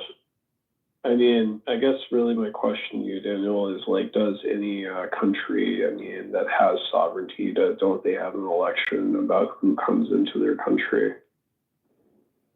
Oh yeah, no question about it. I live in Canada that's had an excellent immigration program. Net positive for decades, and very merit-based. I mean, it's, you know, it mostly works. I'm sure we've got lots of complaints about it, but mostly works. Yeah, but how's it been doing the last 5 years? It's been strained, very much so. Aren't your immigrants all like, say more about being universities? Say again? Say more about strained. Well, the whole world is, I look at it from, a lens every day that I professionally look at, by the way, but from more of a global reckoning that's happening with migration on a scale just because of the size of the population of the planet, that's basically descending on us.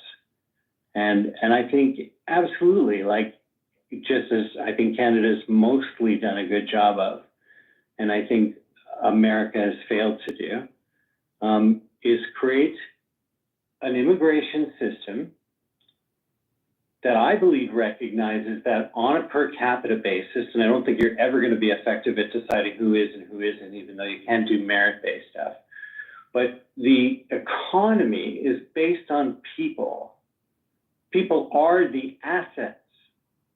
Like, if you think the first thing you think about people and having more people is that they're more of a burden on the state, then of course it makes sense that you want to keep some people out.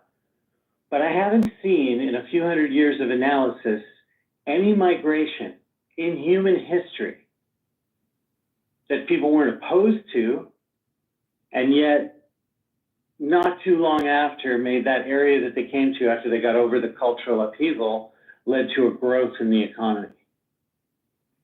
I'm happy to go through that. I've had this conversation with historians as well, for hundreds of hours on this topic. People en masse, yes, you can say certain categories, certain cultures, certain this, certain this, certain this, and all of this, gradation of who's a good person, who's not, who belongs, who doesn't. I think merit is great. Like, who adds value? Fantastic, right? What are they bringing with them? Certainly, you want to have an education system where you invite people to American universities. You want to make an immediate path to citizenship.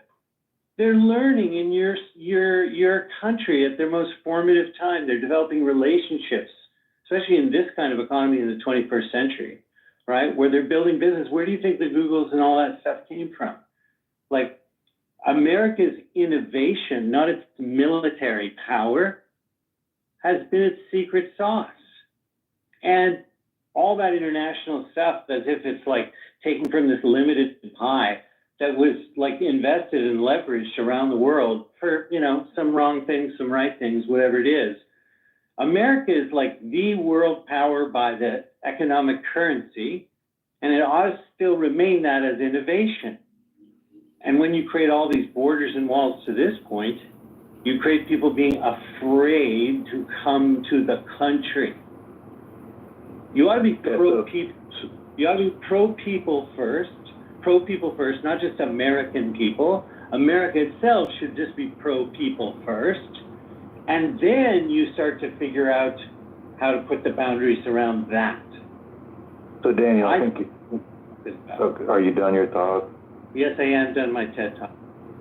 Okay, thank you. Look, I think the part you're missing with the immigration, let's just take during Biden's term, roughly 35 to 40% of the immigration that occurred was through asylum seekers.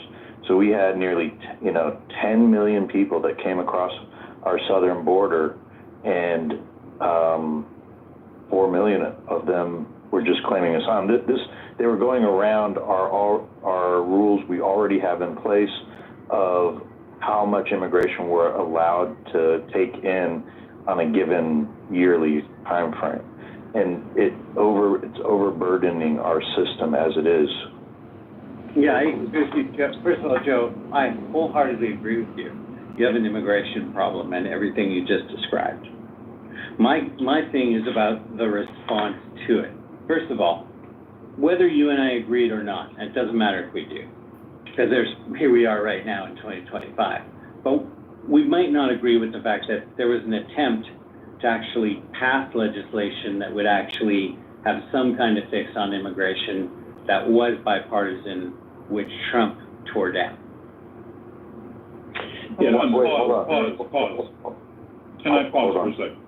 So, well, let me just respond to that thought real quick, and then, look, Daniel, Trump's been able to successfully stop lowest numbers ever of border crossers occurring without any additional legislation. We would not disagree with that, but the legislation that was there would have fixed a problem that I believe you will see in a few months, that the way in which he's dealing with it without that piece of legislation is going to lead to a far less secure situation for the United States. Other than Hold speaking on. in generalities, can you explain how? Go ahead, Double Agent. Yeah, Sure. yeah. So Joe brought up this point. Was it 10 million people just during the Biden thing about applying for asylum? Roughly, it could have been more. I mean, these numbers aren't precise. Let's Sorry, get the real same thing. numbers. No. Let's get the real numbers. Let me build on that. Let me just build on that. So 10 million people, that's a quarter of the population of Canada, then requesting asylum in the U.S. And your response was, oh, well, the Democrats tried to pass a bill and it didn't go through. And That's actually not the, that's actually. it's a crisis. And let me just say quickly, Daniel, and I'm in Vancouver right now. I'm a Canadian citizen. Me too. And I immigrated, by the way. I immigrated legally to Canada. Thank you, thank you. So We welcome you. We welcome thank you. I'm happy to be here, and I'm grateful. And I'm grateful I was able to go through a legal process to get. But I knew the whole time, if I screwed something up, if I did something wrong, I would no longer be welcome in Canada. Of course. And I knew, anyone who's an illegal. What happens to if there were 10 million illegals in Canada? Guess what? We don't tolerate illegal immigration in Canada. We remove those people. And the idea that we need to now hand wave and then but the U.S. they just have to find accommodation for these people. It's ridiculous. I know it's fun for you to extreme what I said in order to have fun with that. But what I was saying to Joe was whether we agreed on where we are right now. I think one of the weaknesses of what's being done right now, that even though it's responding to bringing down the numbers of immigration, is not helping the American economy because it's built on a false idea that there's a limited amount of people it can support. I don't think anyone's made that point, Daniel. It seems that with me, Joe. Immigration isn't immigration's not driving our GDP. That's the point you're making. Well, it Okay. could be. We'll see, It could Joe. be if you select for it. I mean, It actually will be. It's going to be. There's actually, I believe, a surplus of, from people who are on visas. I think there was a surplus that was brought into government revenue. Yeah, but comparing it to businesses, that is what drives our GDP. Energy, tech, these things are driving our GDP. I'm sure you'd agree. It's not illegal immigration. I'm sure you'd agree, Joe, that a big part of the GDP is now service economy, even part of the production economy that's very service related, certain kinds of technology, right? So what happens to low wage U.S. Can I ask my question, double, can I get to finish my question for Joe, please? One at a time. So most of America's GDP now is service related and IP related. Okay? That's the intelligence economy, basically. America has been a haven for the world's best up to now. There are people now afraid to come to America even to visit it. That's a cultural thing, right? Wouldn't you agree? Part of America's power is its cultural power all this time? If you ask me the question, look, the point you're trying to make is that you're kind of conflating that the illegal immigrants are coming here and getting tech jobs, because that's not the facts. So. No, I'm even talking about the fact that legal immigration. Come to America to visit, just to visit. No, you're making the argument for double agent's earlier point that America should invite in the people that would add to our society and be able to take those tech jobs rather than. That's not happening. Sure it is. What are you talking about? Look how many H-1B visas. It definitely is happening. There, a lot of my girlfriends are on H-1Bs. Sure, man, but what's happening right now is a climate and a temperate where people don't want to come to America. Do you understand what I'm saying? Because I don't think you're hearing it. As in what? In the last... I'm telling you, in what time frame? You're here in Vancouver, Devil, so, I'm just going to tell you can see it anecdotally, but 35 or 40% down on tourism just from Canada to America. You have all of this trade war stuff. America's going to be fine without the Canadian tourists. I know people love to virtue signal and, I'm not gonna It's spend not my money virtue signal. because. There's an actual economic impact. Like, I don't care about the virtue signal thing. I'm just saying, I'm talking about this is what I'm saying. It's about people. The economy is based on people. I mean, It's not about my portfolio is at an all-time high. Well, that's Across great that the it's doing company. it for you, and that's fine that that's what you are interested in. I'm just talking about the facts of the numbers. It helps. That's great, but I'm talking about the numbers generally is what we're talking about here. And the numbers are down for America, and students who are used to look to come to America are now looking to other countries. So how much does that have to do with? Intelligent students they're begging to come into America. Everywhere I travel in the world, people would love to go to. I mean, not every country. Some countries people just don't like to. If you think that the reputation of America in the last 6 or 7 months hasn't changed, that would be news to me, and I did. So Daniel, all over the world. Everyone in the world wants to come to America. It's just people cushy first world, like Europeans and some Canadians and whatever, who are overprivileged anyway, who are not ambitious at all. Those people are not interested in coming to America. But people who are hardworking, y'all are arguing 2 points. Hardworking who are at the top of their game, or they're just ambitious people from anywhere in the world. Those people definitely want to come to America. I get marriage proposals weekly from girls who want green cards. There are people who love America, want to come to America, and are afraid right now to come to America. Okay, hold on. Y'all are arguing 2 different points. So double agents talking about people that want employment opportunity to come to America, and Daniel, you're arguing tourism and people wanting to visit America. Not just tourism. I'm talking about tourism, students, businesses, right across the board. Everything. The entire reputation right now of America is looking like a tyrannical. No, to be fair, if we just look at it, like it would probably be people of left-leaning persuasion that don't want to come, or if you look for left-wing is easy for sure, but it's not only left-wing. I would totally agree with you. So now with tourism, but not only left-wing. So how much do you think the downturn in tourism has to do with some of our cities here in lawless chaos occurring? May I ask you this?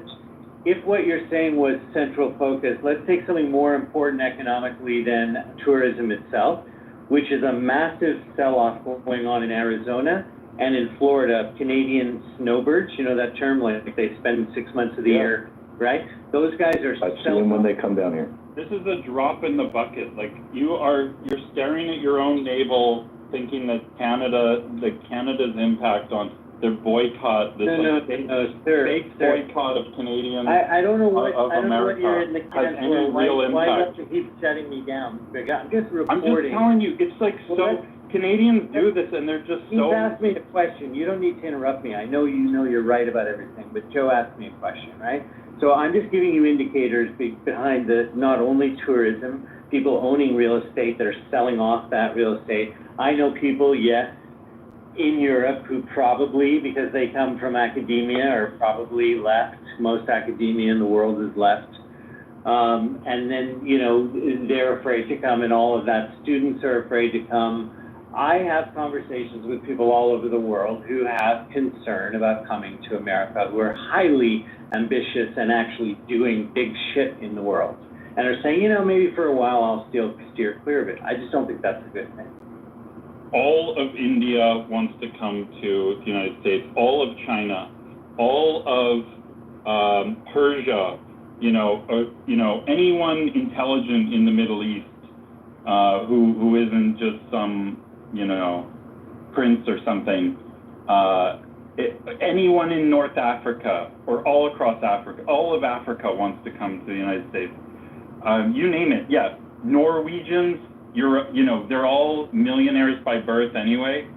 They're not so keen, and then they can feel good being like, I'll never go to America. Look at Trump is so evil. When it was Obama, it was okay, but now it's Trump, so I'm never going. May I ask you one question, whether you're aware that some of those African countries presently now face a $15,000 deposit to be able to just come to the United States. Yeah, and that's probably generally a good thing. And honestly, a lot, I have, some of those countries I think are really good places to bring, especially the elites from.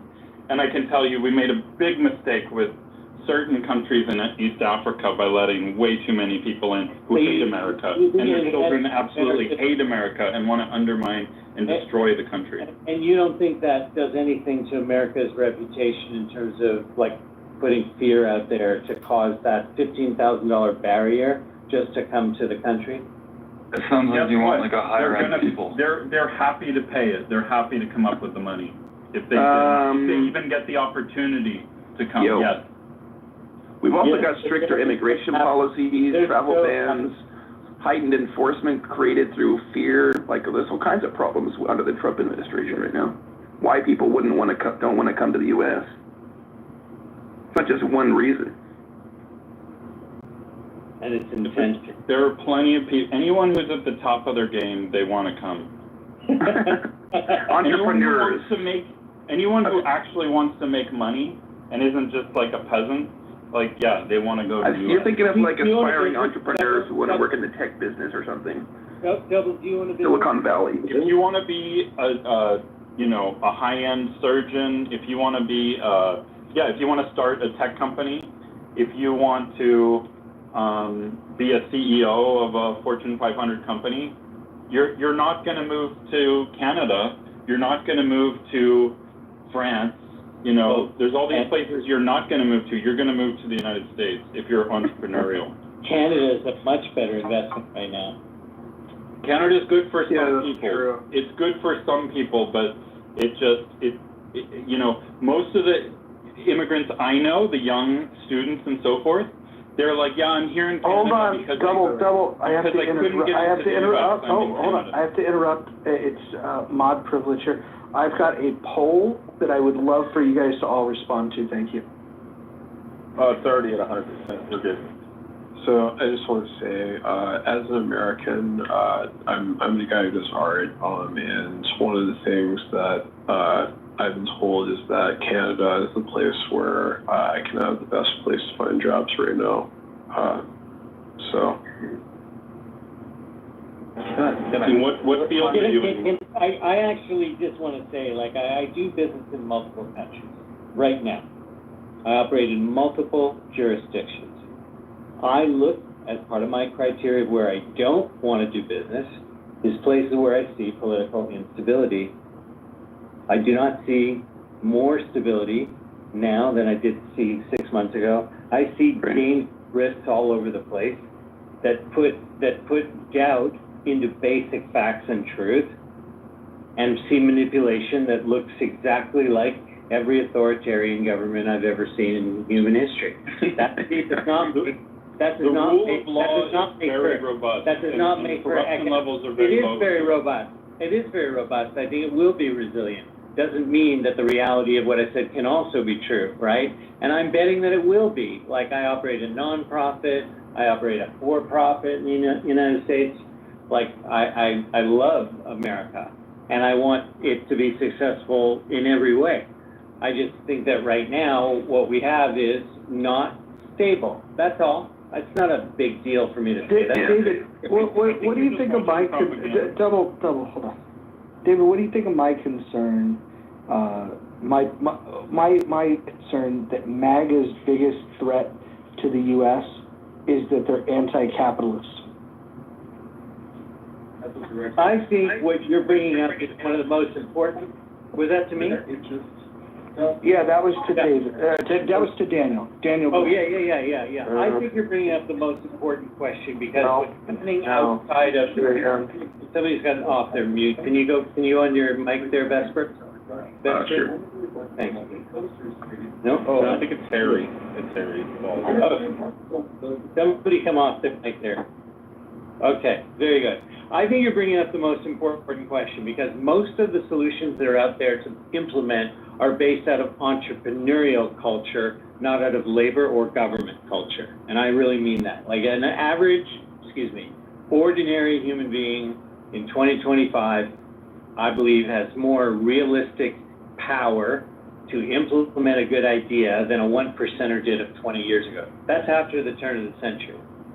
The entrepreneurial organizational culture, like the flourishing of multiple myriad ways of capital raising that have emerged in the last 15 years, and let's face it, when you can generate ways to actually form new capital, which is part of what I do, that actually moves projects forward, moves initiatives forward. What is it that you do, like in traditional government or businesses, you exist to do that?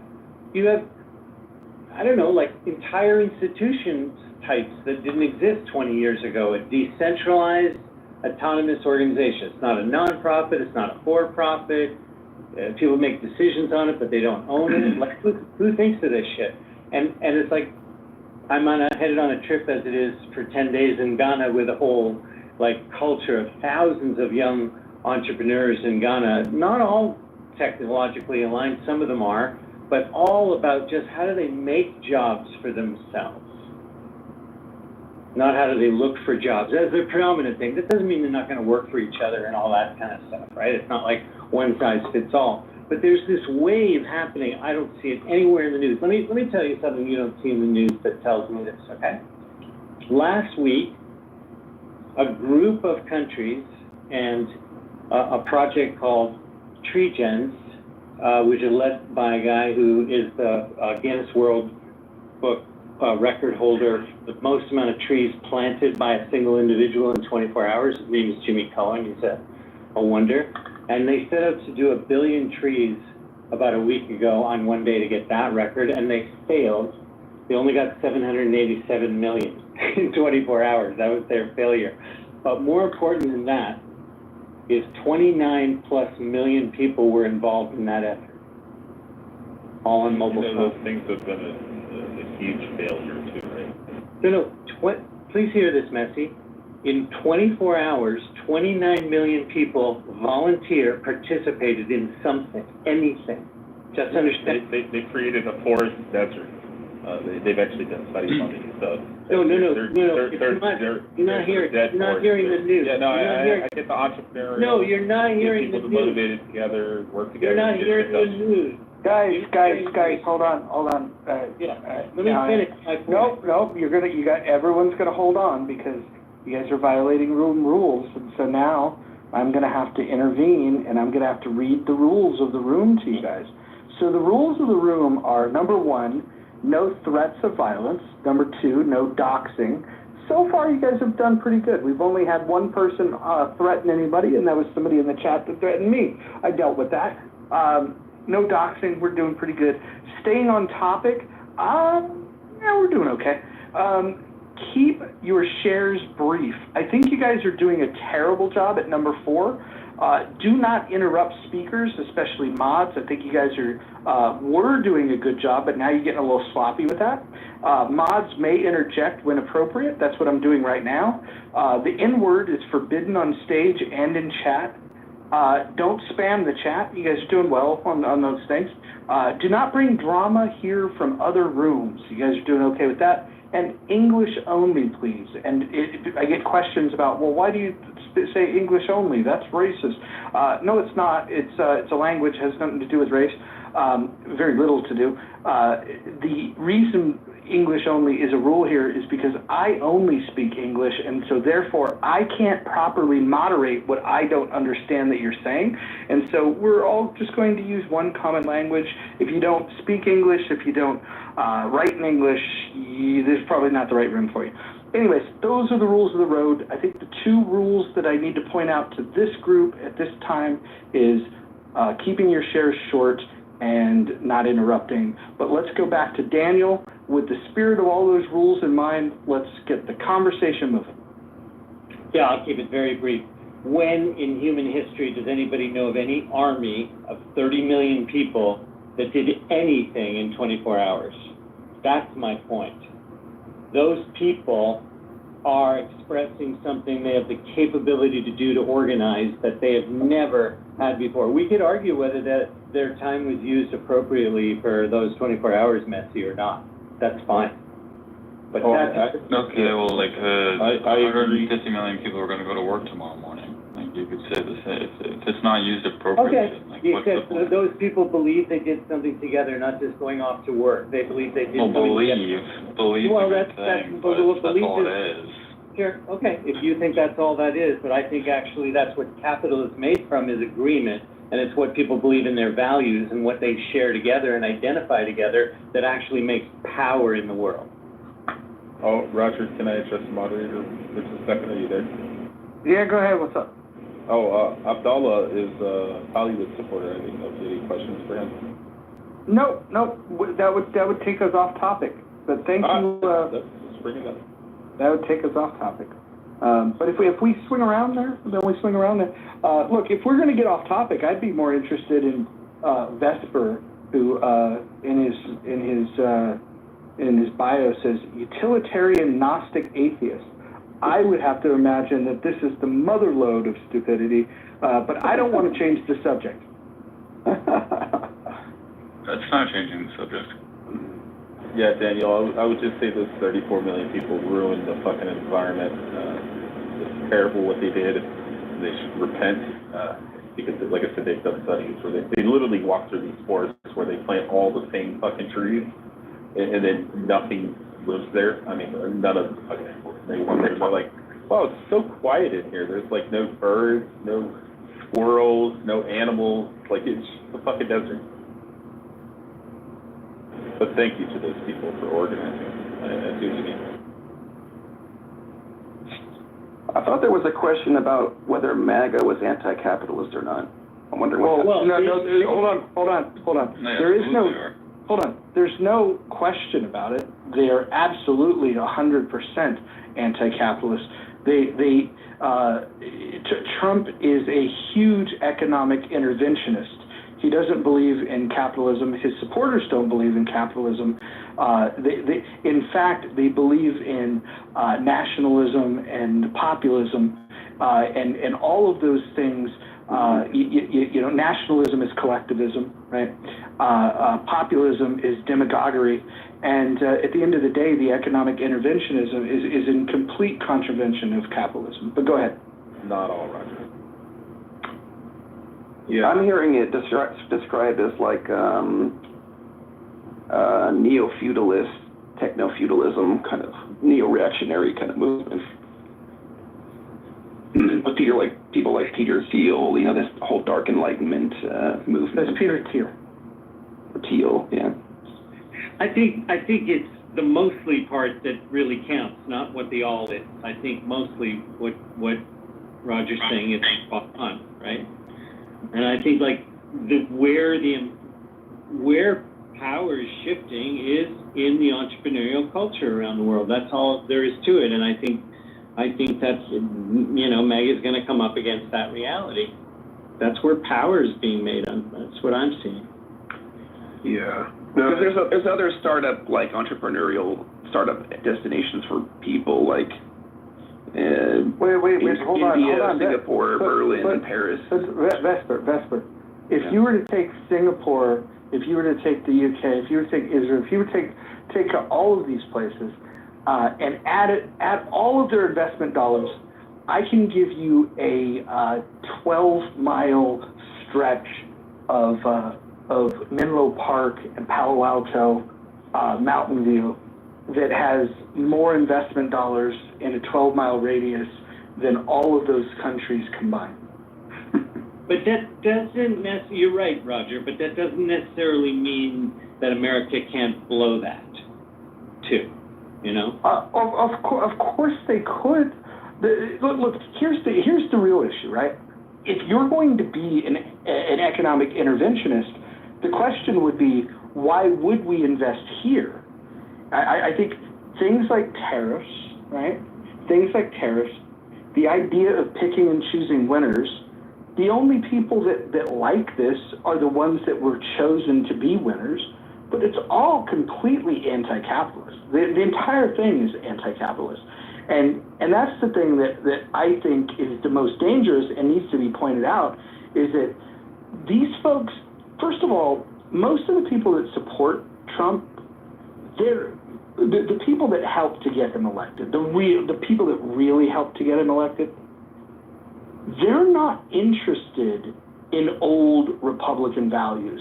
The idea of Christian values, like my Christian Republican friends, they don't like Trump. They may have voted for him because they dislike Harris more.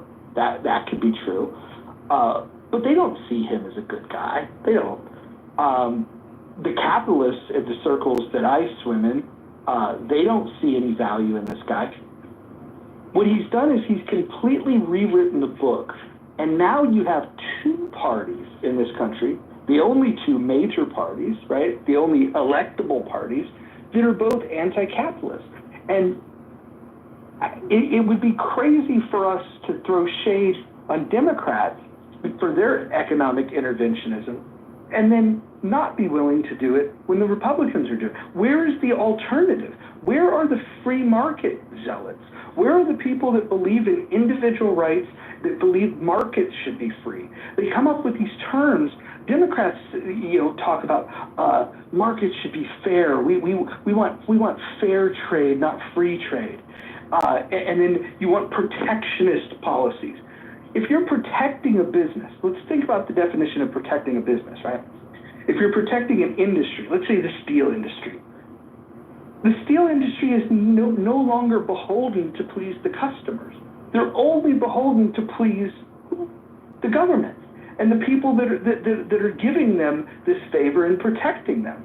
If you believe at all that the free market has set people free, then you should absolutely reject the economic policies of Donald Trump. That doesn't mean you should run into the arms of those fucking socialists on the other side, but economic fascism and socialism should not be the only fucking choices.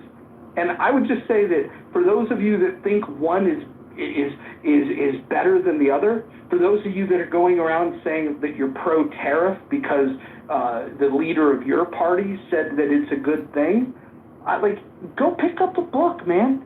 I'll mail you one. If you want to understand economics, I'll send you a copy.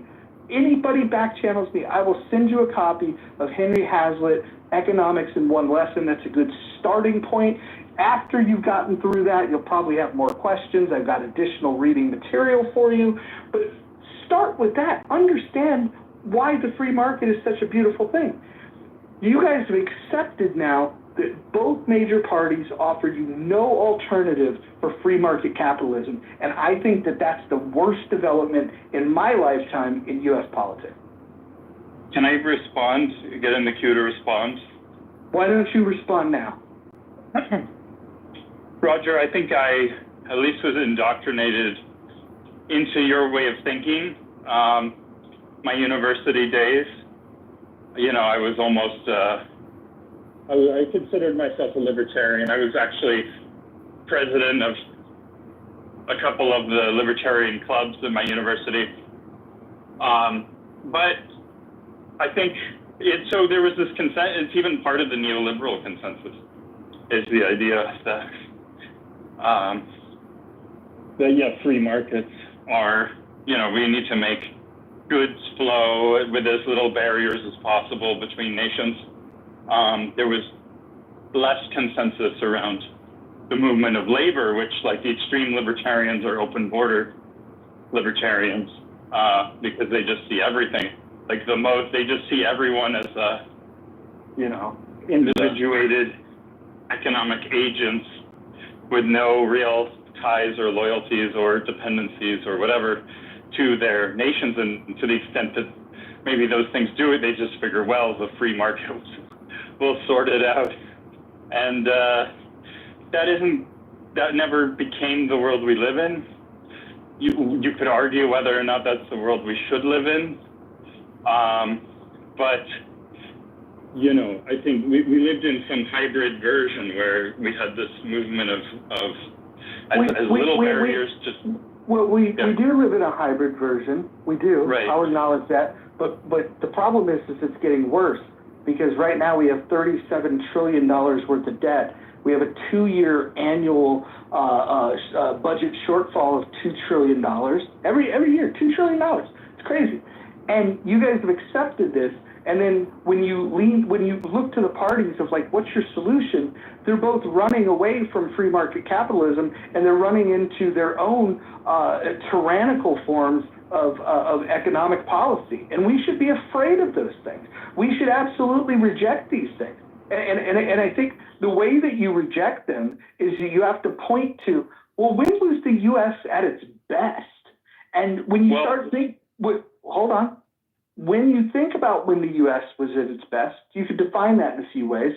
I would first look, what was the greatest time of economic expansion in the history of the United States?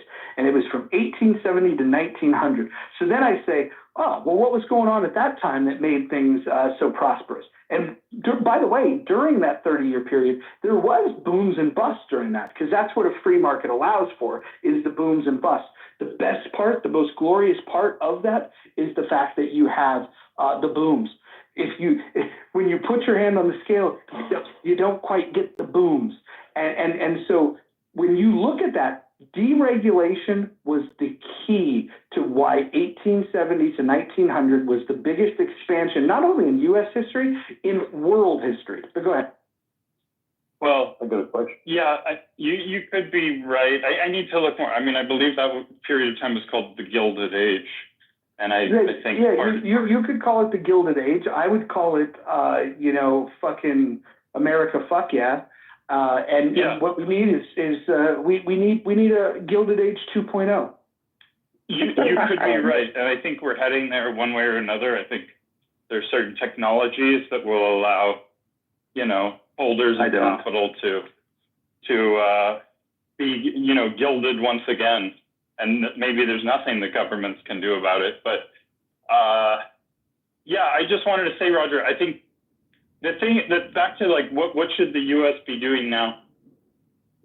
It's one thing, like with the neoliberal consensus, it only works if every country agrees to the consensus.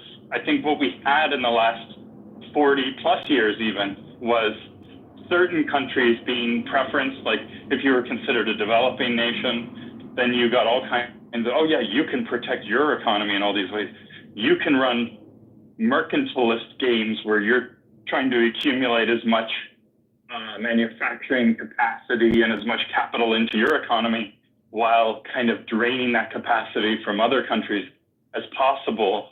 It just did, like mercantilism, the capitalists wanted to break down mercantilism because it's the most efficient thing and it's the best, it's economically most efficient, at least on paper, but it's not the best thing for a nation's, like as a nation, as a, let's say, a government or whatever, as a king wants to run a mercantilist game to accumulate as much power into the hands of the nation and the king as possible. And that's what China's been doing to us. And you can't just run a free market game against them because the mercantilists will win. Everyone has to play by the same rule so that the capitalists win. And that's kind of what we've seen it swing the other way, where the U.S. is now being more defensive, at least, against these games that others were playing. And I think we were forced into it, Roger. Yeah, so look, Mojo, I got to ask you a question, though. If the greatest period of time, and I don't disagree, between 1870 and 1900 economically for America, that was prior to the progressive income tax being introduced. And I believe nearly half of the money that the U.S. government raised was through indirect taxation by way of tariffs. So why would you be against the concept of tariffs, but still in favor of thinking we have free markets today when we have a progressive income tax put in place, and we have had it for 100 years? And why wouldn't you think that the progressive income tax is the reason we have so many issues, and it's not so much, reintroduction of tariffs? It's a great question, and it's got a very simple answer. You're right. Excise taxes and tariffs is how the country was funded in the early days. Once the progressives took over and they created the Federal Reserve, they passed the 16th Amendment, they started taxing income. we created a huge distortion and a huge transfer of wealth. The problem with tariffs today, did you mean to interrupt me, Double, or? I'm sorry, I dropped my phone. My apologies. Okay, all right, got it. The problem with tariffs today is that you're putting tariffs on top of the progressive income tax. Now, if you wanted to propose to me, hey, we think that we could fund the country better with tariffs, I would actually argue that there's more efficient ways of doing that. If you were to replace the income tax, if you could shut down the Federal Reserve, if you could repeal the 16th Amendment, abolish the IRS, get rid of the income tax, we could talk about tariffs. We could talk about it. I would still have a problem with it in the fact that it does create distortions in the market. And what I would recommend as an evolution of how to fund government would be through lotteries and usage taxes. And if you really had a shortfall and you wanted to institute something, that was a little bit more predictable, you can go ahead and you can institute a federal income or a federal sales tax. This bill's been floating around. You're probably familiar with the fair tax. You can go look at it at www.fairtax.org. It'll explain what it would do is it would replace the Social Security tax, the Medicare tax, and the federal income tax with one sweeping federal sales tax. I think that would be cool in the sense that it would give you more control because you have more control over what you spend. Right? Right now, what they do is they take 1.45% for Medicare off of your check. They also take that from your employer. They take 6.25% for Social Security tax. They also you'll bill your employer for that. If you have a high income, the Medicare tax there's an additional 0.9% that you have to pay. And then we have the brackets on your income. All of these things are super punitive. And if you really wanted to solve a lot of these problems that we have, like, for example, illegal immigration, imagine this. If the illegal immigration problem would have a lot less negative externalities if we had a national sales tax, because the people that are here illegally would still be buying shit. So the underground economy, the people that are, that are making money that are not taxed, like, for example, drug dealers, let's point them out, right? They don't exactly have a W-2. They don't have their income being taxed. They're not paying Medicare tax, Social Security tax. They're getting this money tax-free. But if you had a sales tax, they would then have to pay the sales tax. The other thing that it does is for the wealthy people, because people are under this impression that wealthy people don't pay tax. I think we talked about this before. The top 1% in this country pay all the time. The top 1% pay 46% of all of the federal income tax in this country. If you go up to the top 10%, it's 76%. When you get to the top 50%, it's 97.7%. The bottom 50% only pay. The bottom 50% only pay 2.3% of all of the federal income tax.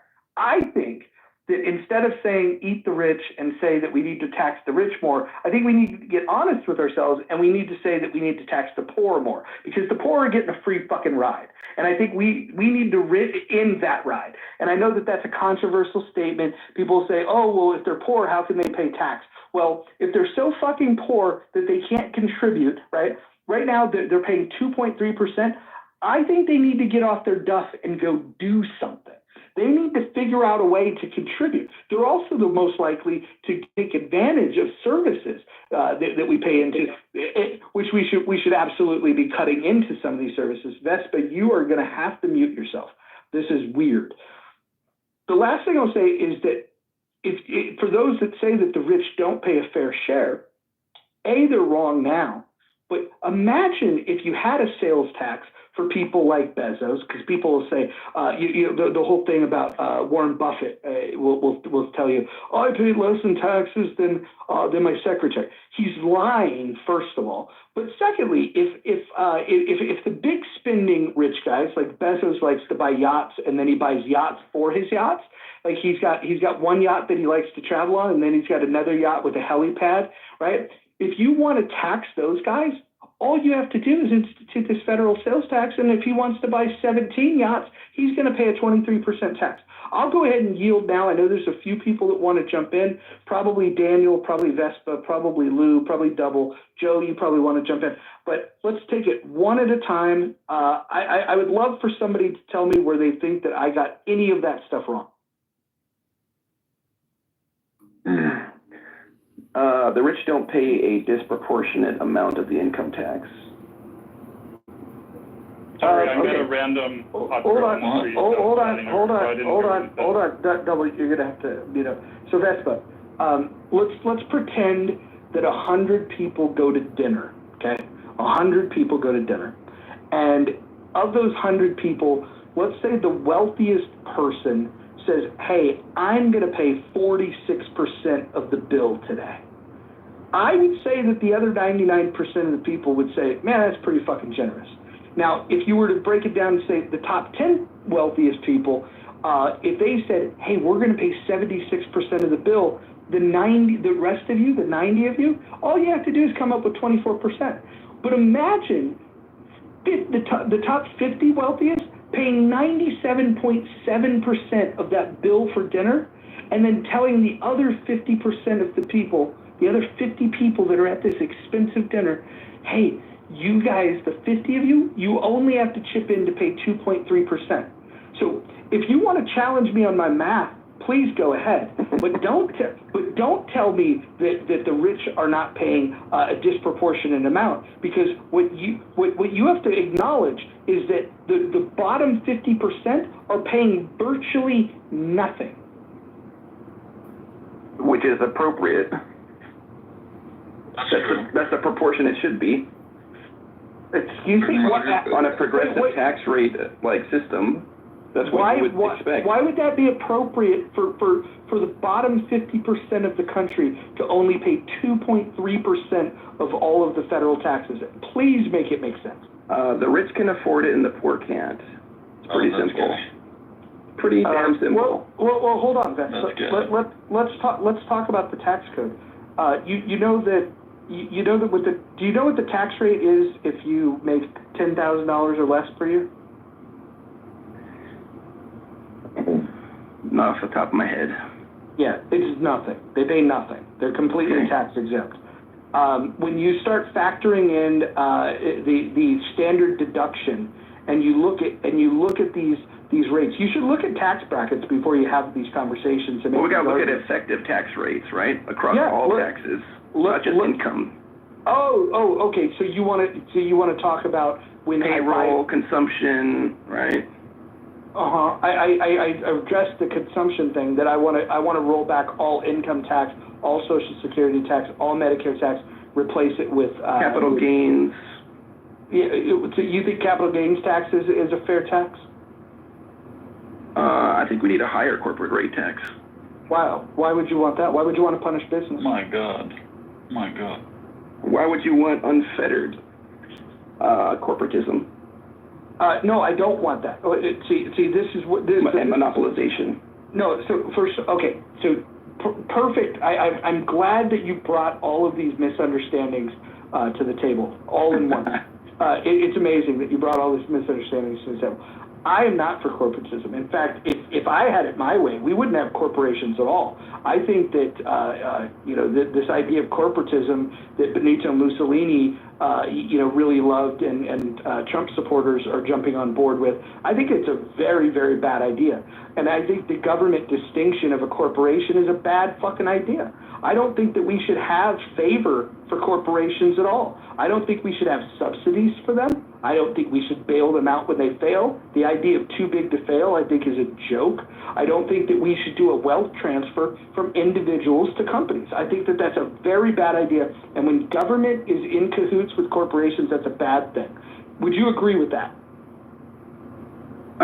Say the last part again. When government and corporations are in cahoots with each other, that is a bad thing for the people. Is that correct? Aren't corporations government entities to begin with? They are government entities, which I feel like you didn't listen to what I said. Is this the first time you've ever had a conversation about economics? Should businesses be regulated or not? I would regulate them with the most minimal regulation possible. So you want like black markets to run freely? First of all, I want to talk about this idea that you said about monopolies. Vesper, can you give me one example in the history of you didn't hear my question, you retard. An example of a monopoly. Yeah, I want to give you a question. You're gonna have to fucking listen to it. I know that this is a difficult thing. This is how you become a utilitarian Gnostic atheist. Basically what you wrote in your bio is, I'm a fucking retard, but I'm gonna act like I know things. Go ahead and challenge that. So I'm gonna ask you a question. What example can you give me in the history of the United States of a monopoly that's a company that did not get regulatory favor from the government, didn't get subsidies, and didn't get bailouts? If you can give me an example of one such company, I will suck your dick. Go ahead. I mean, that's corporatism, right? That's the whole problem. I'm the one that's against corporatism. Hold on. So let's find the common ground. So corporatism is bad. What I'm in favor of is a thing called capitalism, which has nothing to do with corporatism. Do you think that corporatism is capitalism or is a version of capitalism? Is that your contention? You could say it's like crony capitalism. Yeah, well, that's a word that lefties came up with to besmirch capitalism, when really what they're talking about is economic fascism, which is what we have in play. So it's right to criticize the system that we have. What's wrong is to identify that as capitalism. I mean, like Trump is not leading an anti-capitalist movement. He's absolutely leading an anti-capitalist movement. Why does he combine pro-business with pro-capital measures like tax cuts and deregulation with nationalist interventionist policies with like tariffs? So if you're intervening, you are, by definition, not a capitalist. Okay, this is a libertarian definition of He's not capitalism. leading anything. He's just picking up where the last person left off. Which I disagree with a lot of shit he's doing, but like the idea that any intervention means not capitalism is like... Well, Lou, explain to me what the definition of capitalism is. Well, I'm going to use your definition. It would be something that just never exists. It doesn't exist, period. So, like, hold on. Forget about my definition. What's your definition of capitalism? I would go with something like, allowing free trade, as little intervention as possible. How about the actual definition, which is the means of production is owned privately? Okay.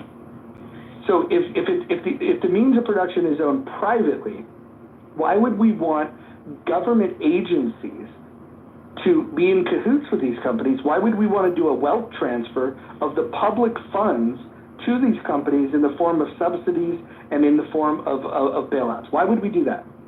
I'm not saying that we should want to do that. My stance is that monopolies are inherently bad either.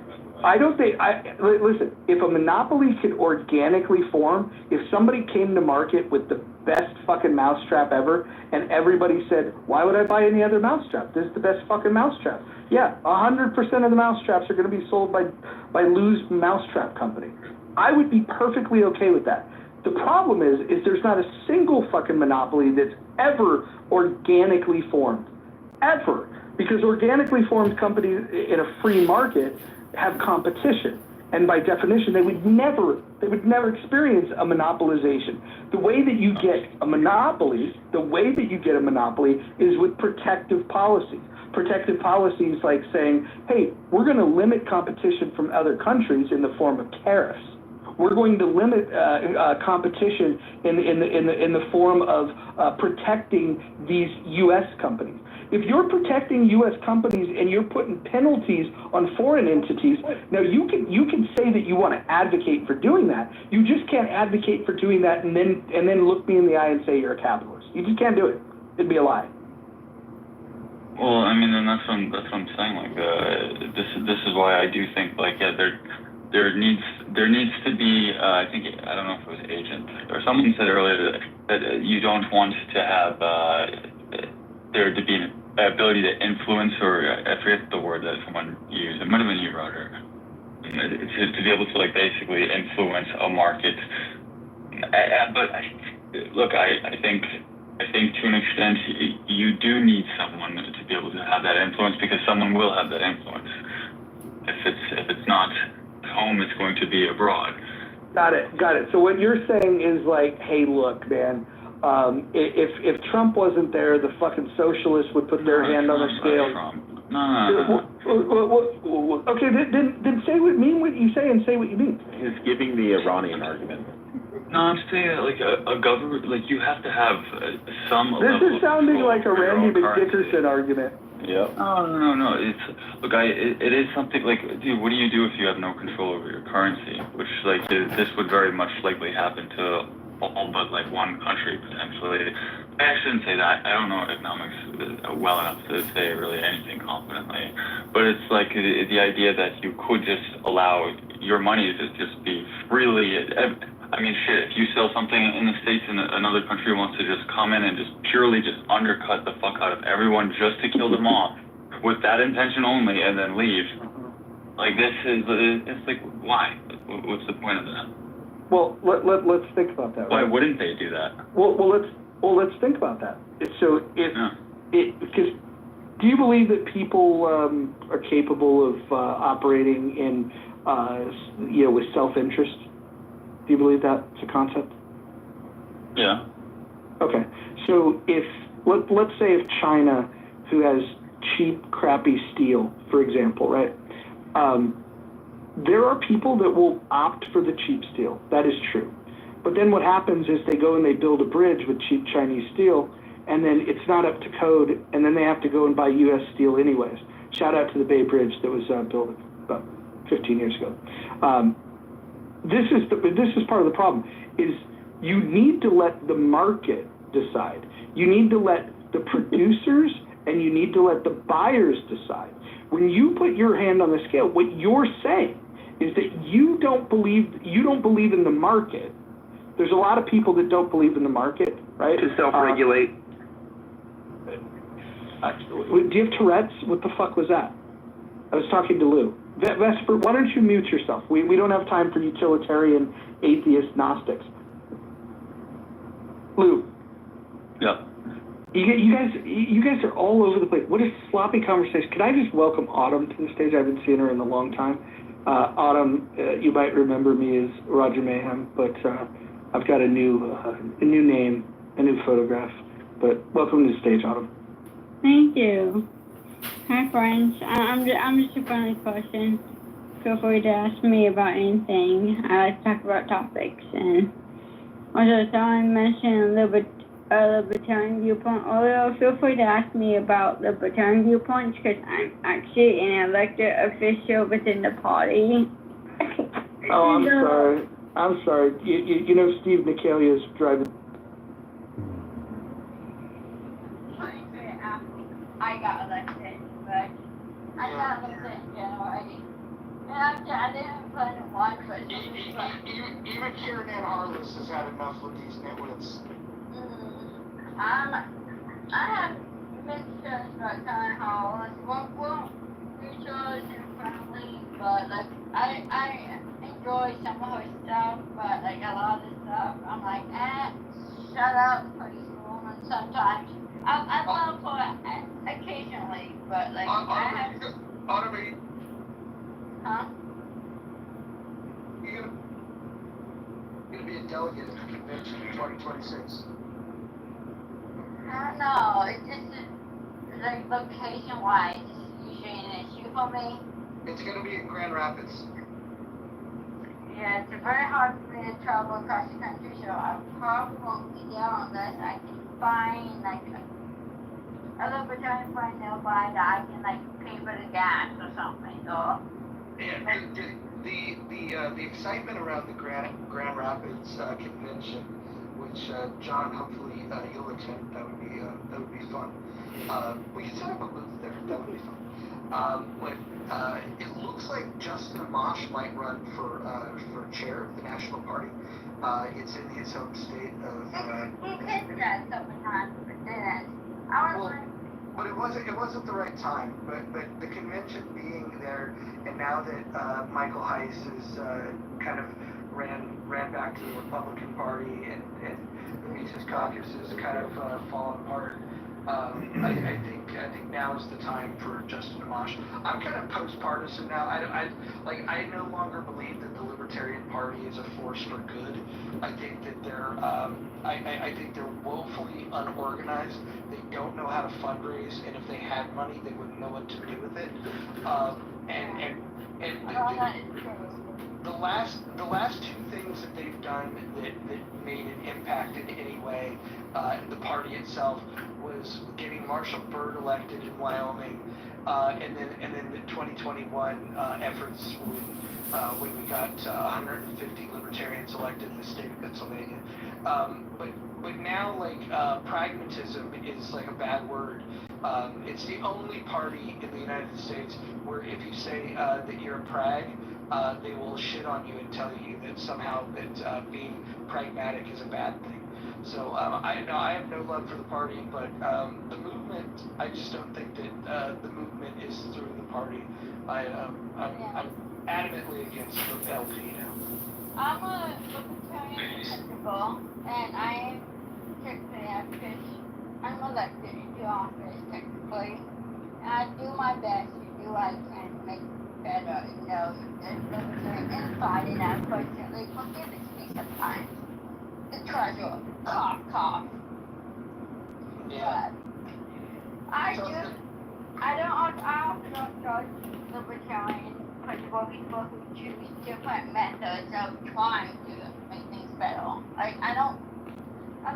We all try different methods. If you choose to be pragmatic or choose different methods, I'm not gonna say, we're libertarian, blah, blah, blah.